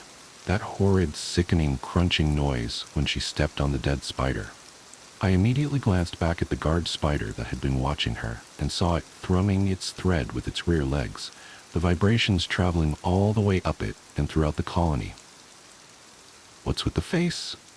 Surely you won't get in that much trouble just for letting me use the phone? She argued, oblivious to the danger we were both in now. I'm so sorry, I said softly, feeling a lump in my throat and tears in my eyes. I dropped the coffees and ran back to the exit, slamming it shut and sealing her in the exhibit hall. Within seconds, she had caught up and was banging on the glass doors. What the hell are you doing? She demanded. I just pointed behind her, shaking my head helplessly. She turned around and saw that the thousands of spiders were now emerging from their nests en masse and converging in on her location. I presume you've seen a ball of spider babies at some point. Picture that, only the size of a basketball court. Oh my God, let me in, let me in. Let me in. I wish I could have, I really do, but they had seen her trample a dead widow, and that is a crime which they cannot forgive. I heard her muffled screams through the glass doors as dozens, then hundreds of the spiders dropped down upon her. She swatted desperately as they buried themselves into her hair and beneath her clothes, covering every possible segment of her body. Her screams of terror were suddenly interjected with torturous cries of pain as hundreds of pairs of venomous fangs dug into her flesh nearly simultaneously. Those sharp cries turned to anguish wails and convulsed grimaces as the venom coursed through her veins, destroying muscle tissue and burning her up from the inside. She tried to run, but the surprisingly devious spiders had already strung a trip line behind her, felling her to the ground. She tried to force herself back up, but her muscles were already too badly damaged for that. Instead, all she could manage was to turn her head towards me, letting me see her final expression of shocked horror and betrayal before the spiders completely swarmed over her limp body. I watched as the entire colony worked together to cocoon her in silk, and then with over 1,000 tiny drag lines, reeled her up into the main nest. I was too petrified to move for at least a solid minute, but when I was able to move again, the first thing I did was drop to my knees and vomit. Bloody hell. The little blighters didn't waste any time on this one, did they? My boss callously asked as he stood atop the ladder and examined the cocooned carcass that was now safely inside the central nest. So, my boss. I've mentioned him a few times, and by now you may be wondering what sort of man keeps a menagerie of man-eating arachnids as his personal terrarium. I don't have all the answers, but this is what I do know. First, his name's Seneca Chamberlain. He's earned a reputation as our local eccentric millionaire, but if you've never lived in Harrowett County, then you likely haven't heard of him. He's exceptionally, though indeterminately, wealthy. As you can imagine, he also has a very Victorian fashion sense.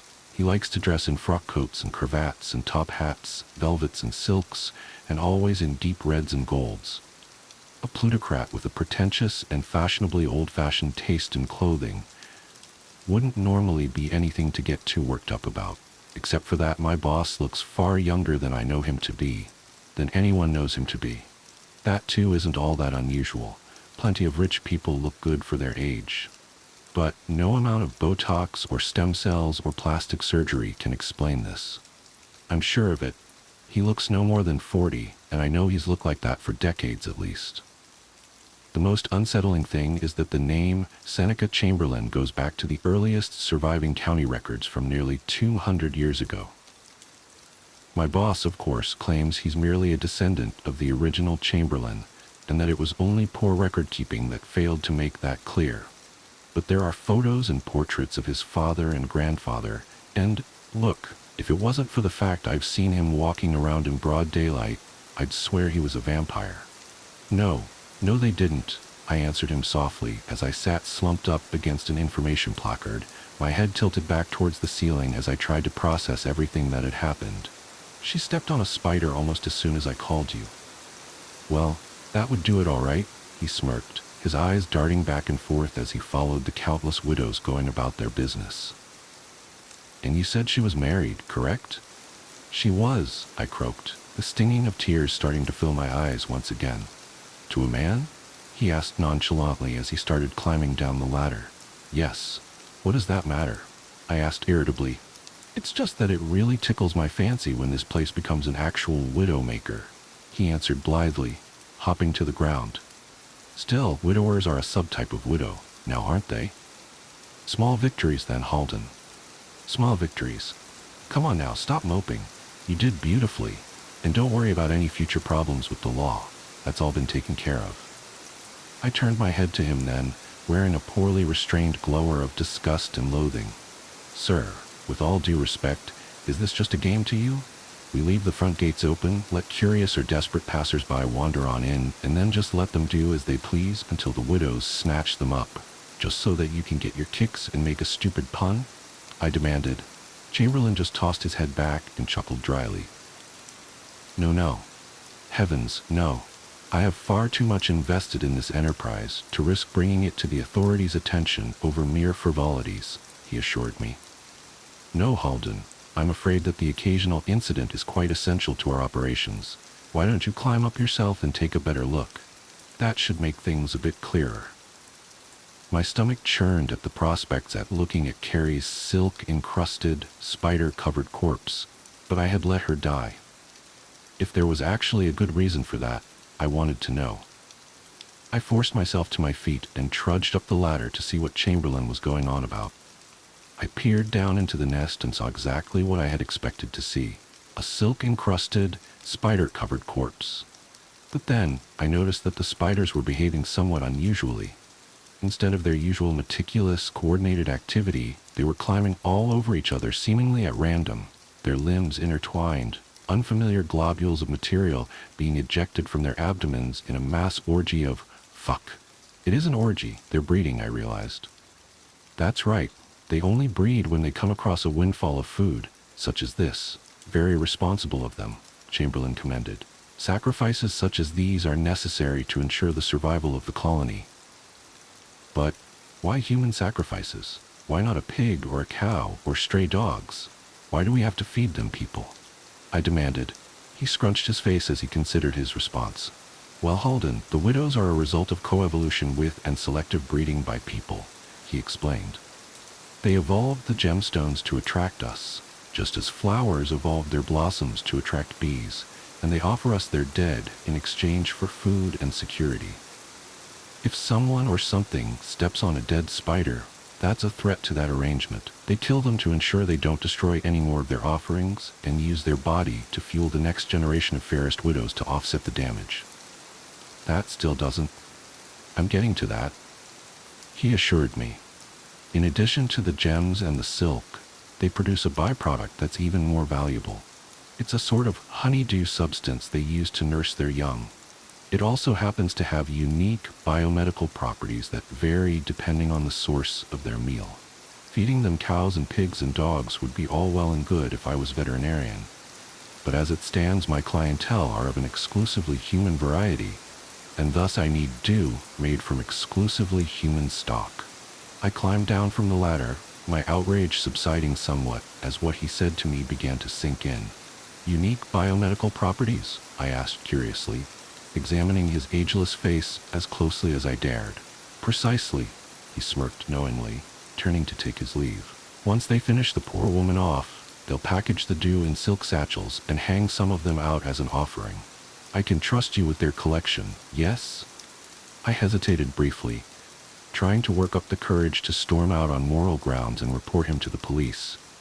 But I was already a willing accessory, and it wasn't like I didn't know this was going to happen when I took the job. And if I did try anything, there was no conceivable way that wouldn't end with me dead, and Chamberlain getting off scot-free. Accepting the futility of resistance, I sighed heavily and nodded. Good man. Speak with the entomologist first. He'll walk you through the procedure, Chamberlain said as he headed for the exit. And I realize this goes without saying, but drop or steal even a single satchel of dew, and being devoured by the widows will be the least of your worries. The glass door snapped shut as he left me alone with my thoughts. The corpse of the woman I had helped murder, and the thousands of spiders turning it into eggs and immortal honeydew. I suppose my earlier suppositions about my boss hadn't been completely off. He was a vampire, just in a roundabout sort of way. Something walks whistling past my house every night at 3:03. Every night, no matter the weather, something walks down our street whistling softly. You can only hear it if you're in the living room or the kitchen when they walk by, and it always starts at exactly 3:03. The sound starts faint, somewhere near the beginning of the lane near the Carson place. We're towards the middle of the street, so the whistling moves past us before fading away in the direction of the cul-de-sac. When I was younger, my sister and I would sneak into the kitchen some nights to listen. Mom and Dad didn't like that, and we'd catch hell if they found us out there, but they were never too hard on us since we always stuck to the one big rule. Don't try to look at whatever was whistling. My neighborhood is a funny place. I've lived here since I was 6 and I love it. The houses are small but well kept, good-sized yards, plenty of places to roam. There are a lot of other kids here my age. I turned 13 back in October. We grew up together and would always play foursquare in the cul-de-sac, or roam around from back porch to back porch in the summer. This was a good place to grow up. I'm old enough to see it. And there's only the two strange things here, the night whistling and the good luck. The whistling never bothered me much. Like I said, I couldn't even hear it from my bedroom. But Mom and Dad don't like talking about it, so I've stopped asking questions. My dad is a strong guy, tall and calm. He has an accent since he moved to the U.S. as a kid. His family, my grandparents, they're from the islands. That's what they call it. My dad, the only time he isn't so calm is if the whistler comes up. He talks a little quicker then, eyes move faster, and he tells us not to think about it so much, and to always remember the one rule, the big rule. Don't try to look outside when the whistler goes past. Not that we could look even if we wanted. See, there are shutters on the inside of every window, thick pieces of heavy canvas that pull down from the top and latch to the bottom of the window frame. Each latch even has a small lock, about the size of what you'd find on a diary. My dad locks those shutters every night before we all go to bed and keeps the key in his room. My mom, I don't know what she thinks about the whistling. I've seen her out in the living room before at 3:03 when the sound starts. I could see her if I cracked my door open just an inch to peek. She's not out there often. At least I haven't caught her much. But once or twice a month, I think she sits out there on our big red couch, just listening. The whistler has the same tune every night. It's cheerful. Da-da-da-da-da-dum. Da-da-da-da-da-dum. Remember how I said there are two odd things about where I live? Well, besides our night whistler, everyone in my neighborhood is really lucky. It's hard to explain, and Dad doesn't like us talking about this part much either. But good things just seem to happen to people around here a lot. Usually, it's small things, winning a radio contest, or getting an unexpected promotion at work, or finding some arrowheads buried in the yard, you know, the authentic kind. The weather is pretty good, and there's no crime, and everybody's gardens bloom extra bright in the fall. A million little blessings, I've heard my mom say about living here, but the main reason we stay here, why we moved here in the first place, is my sister Nola. She was born very sick, something with her lungs. We couldn't even bring her home when she was born, only visit her in the hospital. She was so small, I remember. Small even compared to the other babies. A machine had to breathe for her. We moved into our house here to be closer to the hospital. As soon as we moved here, Nola started getting better. The doctors couldn't figure it out. They chalked it up to whatever they were doing, but we all could tell they were confused. But my parents knew, even I knew, Nola getting better was just another of the million little blessings we got for living in our neighborhood. So that's why we stayed even after we found out that for every small miracle that happens here every day now and then, some bad things happen. But they only happen if you look for the whistler. See, our neighborhood has a welcoming committee. They show up with macaroni casserole and a gift basket and a manila folder whenever someone new moves in. They're very friendly. 4 people showed up when we moved in 7 years ago. The committee made small talk, gave me a Snickers bar, and took turns holding Nola. It was her first week out of the hospital, so they were extra careful.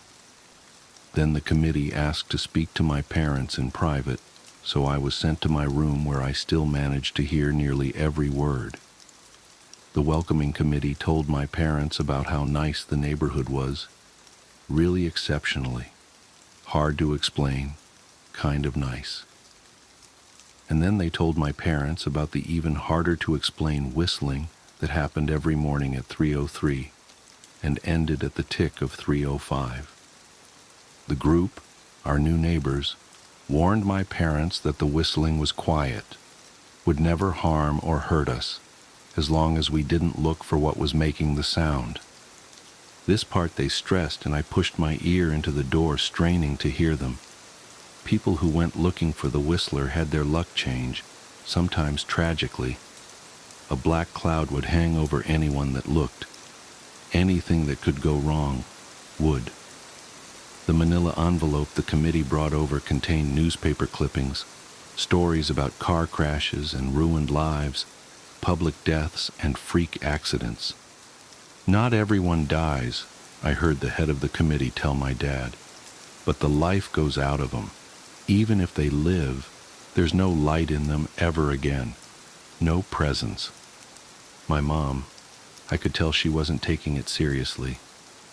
She kept asking if this was some prank they play on new neighbors. At one point my mom got angry, accused the committee of trying to scare us out of our new home, asked them if they were racist on account of my dad being from the islands. My dad calmed her down, told her he could tell our new neighbors were sincere, and they were just trying to help us. He explained that he grew up hearing these kinds of stories from his mom, and that he knew there were strange things that walked among us. Some of those strange things were good, and some were bad, but most were just different.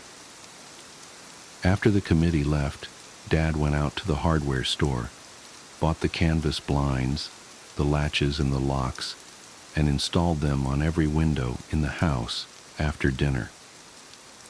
That first night in our new house, I crept out of my room at 3 a.m., only to find my dad awake sitting on the living room couch, holding my baby sister. My dad held up his finger in a shh motion but patted the couch next to him. I sat, and we waited. At exactly 3:03, we heard the whistling.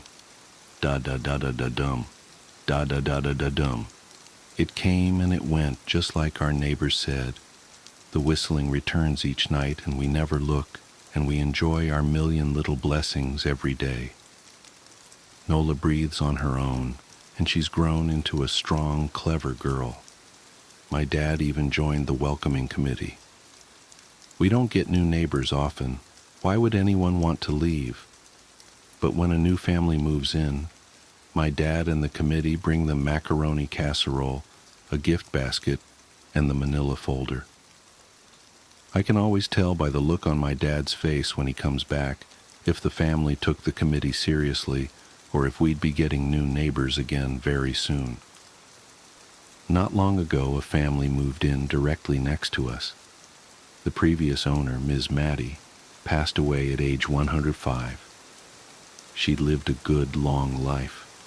Our new neighbors seemed like they'd fit in just fine. They believed the welcoming committee, took my dad's advice about the locking shutters since they had a young child of their own. Whatever newspaper clippings were in that manila envelope, whatever evidence, my dad never let us see.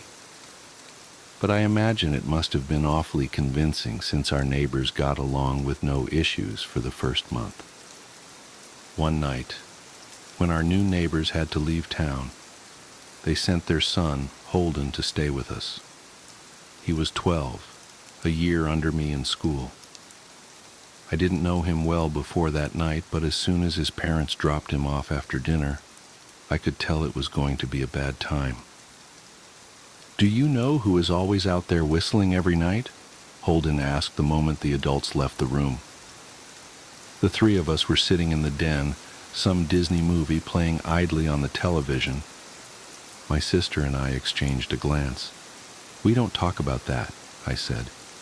"I think it's that weirdo that lives in the big yellow house on the corner," Holden said. "Mr. Tolles?" my sister asked. "No way, he's really nice." Holden shrugged. "Must be a psycho killer then." Nola tensed. "We don't talk about it," I repeated. "Let's go in my room and play Nintendo." We spent the next few hours playing games, eating popcorn and then watching movies. A typical sleepover, but I could see Holden was getting antsy. After my parents had wished us a good night, locked the blinds and gone to bed, Holden stood up from his beanbag and walked over to where Nola and I were sitting on my bed. "Have you ever even tried looking?" he asked. "It's nearly time." Like most sleepovers, we'd conveniently ignored any suggestion of a bedtime. I was shocked to see he was right. It was almost 3 a.m. I sighed. "We don't." "See, I can't even try to look because my dad locks the blinds every night and hides the key," he continued, ignoring me. "So does our dad," said Nola. "No," replied Holden. "No, he doesn't." "You saw him do it," I said, a little sharper than I meant to sound. Holden grinned. "Your dad locks the blinds. Yeah, but he doesn't hide the key. He keeps it right on his normal keychain." "So?" I asked, worried I already knew what he would say next, because I had noticed that my dad didn't bother hiding the key anymore after all of these years, because he knew we took it seriously. "So, after your dad locked up, but before your parents went to bed, I went to the bathroom, and on my way, I may have peeked into their room, and I may have seen your dad's keychain on his nightstand, and I maybe went and borrowed the key to blinds." Nola and I stared, and his grin only grew wider. "You're lying," I said. Holden shrugged. "You can check if you want. Just open your parents' door and look. You'll see his keychain right there on the nightstand." "Stay here," I told both of them. "Don't move a muscle." I hurried over to my parents' room but hesitated at the door. If Holden wasn't lying, my dad would be angry, beyond angry. I was scared thinking about it, but more scared of an open window with the whistler right outside. I opened the door, barely an inch, and looked in, but it was too dark to see. Taking a deep breath, I walked into the room. 2 steps into the dark, I froze. The whistling started, and I could hear it clearly from my parents' room. I never realized, but they must have heard the sound every night since we moved into the house.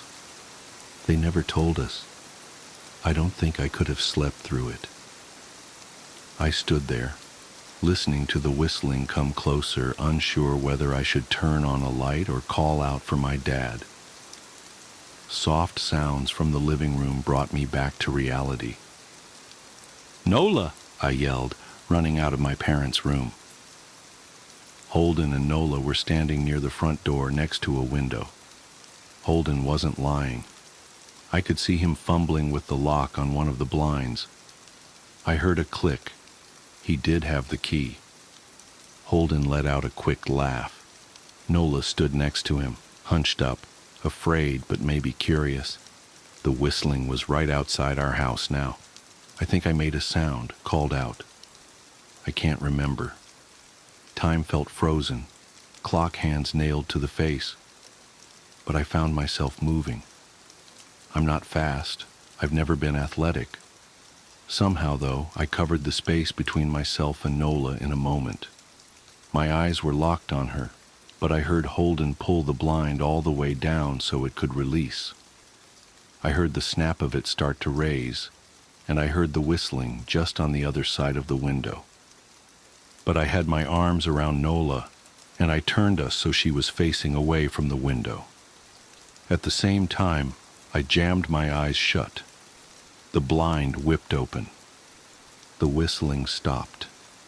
I felt Nola shaking in my arms. "Don't look, okay?" I told her. "Don't turn around." We were positioned so that she was facing back towards the hallway and I was facing the window. My eyes were still closed. I felt her nod into my shoulder. I reached out with the arm not holding Nola and tried to touch Holden. My hand brushed against his arm. He was shaking worse than Nola. "Holden?" I asked. Silence. I reached past him and gingerly felt for the window, eyes still sealed shut. The glass was cold against my fingertips, colder than it should have been for the time of year. I moved my hand up the window, searching for the string to the blind.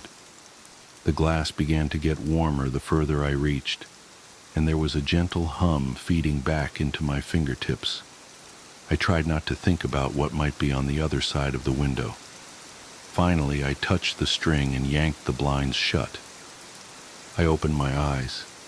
In the dim light leaking out from the kitchen, I could make out Holden, pale and small, staring at the now closed window. "Holden?" I asked again. He turned towards me and he screamed. Everything became a flurry of motion.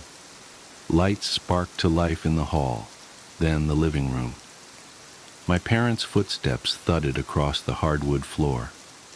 I didn't turn to look back at them. My eyes were glued to Holden. He was pale, had bit his lips so hard there was a thin red line of blood running down his chin, and he'd wet himself. "What happened?" my dad asked from behind me.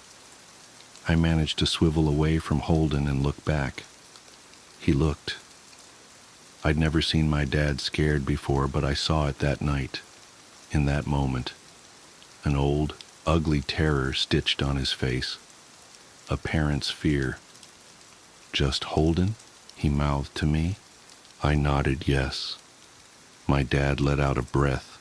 He looked so relieved I nearly expected him to cheer. But then he turned to Holden and my dad's face changed. I wondered if he felt bad for feeling good that Holden was the only one that looked. There was a knock at the door. We all froze. Holden whimpered. "Don't answer it," my mom said. She stood at the threshold of the hall. I'd always thought she was a skeptic and just humored my dad about the windows and the whistler. But that night we were all believers. I noticed that both of my parents held baseball bats they must have taken from their bedroom. The knock came again, a little louder this time. "Please don't open the door," Holden whispered. My dad walked over to him, hugged him close. "We won't," my dad promised, still holding his bat. "Nothing is coming in here tonight." Thud, thud, thud. This time the knocking was loud enough to rattle the door. Holden screamed again, and Nola clutched her arms around my neck. My mom came over and knelt down next to us, wrapping my sister and me close. Thud, thud, thud. "Call the police," my mom whispered to my dad. The knocking instantly stopped. My dad looked over his shoulder at us. "Do you think—" He was cut off by frantic knocking that trailed off to a polite tap, tap, tap. "Police," something said from the other side of the door. The voice from outside sounded exactly like my mom, like a parrot repeating the words back to her. "Police, call the police. Tap, tap, tap, police." My mom pulled us closer. "Police, police, police, police." "Please stop," I heard her whisper. "I don't think calling them will help," my dad said. "How will we know when they're the ones at the door?" The knocking came back harder than before. The door shook. Then it stopped. After a long moment, I heard the knocking again, but it was coming from our back door. We all turned together towards the back door, but the knocking immediately returned to the front door. Front to back to front. Loud, then quiet, then loud again. Suddenly, the sound was coming from both doors at once. Big, heavy blows like a sledgehammer. Then something started rapping against all of the windows in the house. Then the walls. It was like we were living inside a drum with a dozen people trying to play at once. Or we were a turtle and something was attempting to claw us out of our shell. "Stop!" Holden yelled. The knocking died. "I won't tell," Holden said, staring at the door. "I promise I won't tell anyone what I saw. Just please go away." We waited for nearly a minute. Then we heard it, a soft tap, tap, tap coming from the window Holden had looked through earlier. Holden started to cry, sobbing like a prisoner watching gallows being built outside their cell. My dad held him, brushed his hair, but never lied to him, never told him things would be okay. The tapping at the window went on for the rest of the night. We huddled together in the living room for I don't know how long. Eventually, my mom tried to take us kids into my room while my dad stayed to watch the door. But the second we moved into my bedroom, the knocking came back, so loud it was possible to ignore. I was afraid the door couldn't take it. We went back to the living room, and the knocking stopped. Only the tap, tap, tap on the window remained. None of us slept that night. The tapping stopped around 7 a.m. That's about the time the sun comes up here. We waited another 2 hours before my dad opened the blinds from one window. He made us all go back to my parents' bedroom first. I heard him open the door, then come back in. "Okay," he told us. "It's done." Holden's parents came back around lunchtime. My mom and dad walked Holden over to his house, and they all went inside for quite a while. Nola and I watched from the window. She stuck to me the whole day, right at my side, sometimes holding my hand. When my parents came back, they looked grim, but wouldn't tell us what they said to Holden's family. It was a Sunday, so we all spent the day together, ordered pizza, and watched movies. That night, everyone slept in my room, Nola and my mom in the bed with me, my dad in a chair he'd pulled over. There was no knocking that night or any night since. We didn't see much of Holden or his parents for the rest of that week, but by Thursday, there was a moving truck in their driveway. Nola and I watched them packing up the whole afternoon after school. What sticks with me most is how tired Holden and his parents looked. All three had the same pallor, grim mouths, and lightless eyes. Even from across the street, I could tell something was very wrong. Holden and his family were gone before sunset. I remember what the original welcoming committee said to my parents when we moved in. "Not everyone who looks at the Whistler dies." But even those that live have the light go out of them, and the rest of their lives are full of misfortune, a million little tragedies. I think Holden's parents must have looked, either to comfort him if they didn't believe or share the burden if they did. I watch Nola some days, happy and young and alive, and I wonder if I'd been slower. If she'd looked out the window that night, would I have looked too? To comfort her? To share that burden? I'm glad I don't have to find out. We still live in that house, in that neighborhood. We still hear our whistler walking past every night. The blessings, the luck, the good things here are too good to leave, but we're careful. We don't have friends over to spend the night anymore, and my dad hides the key to the blinds very, very well. Not that I've gone looking. Some things you just don't need to look for.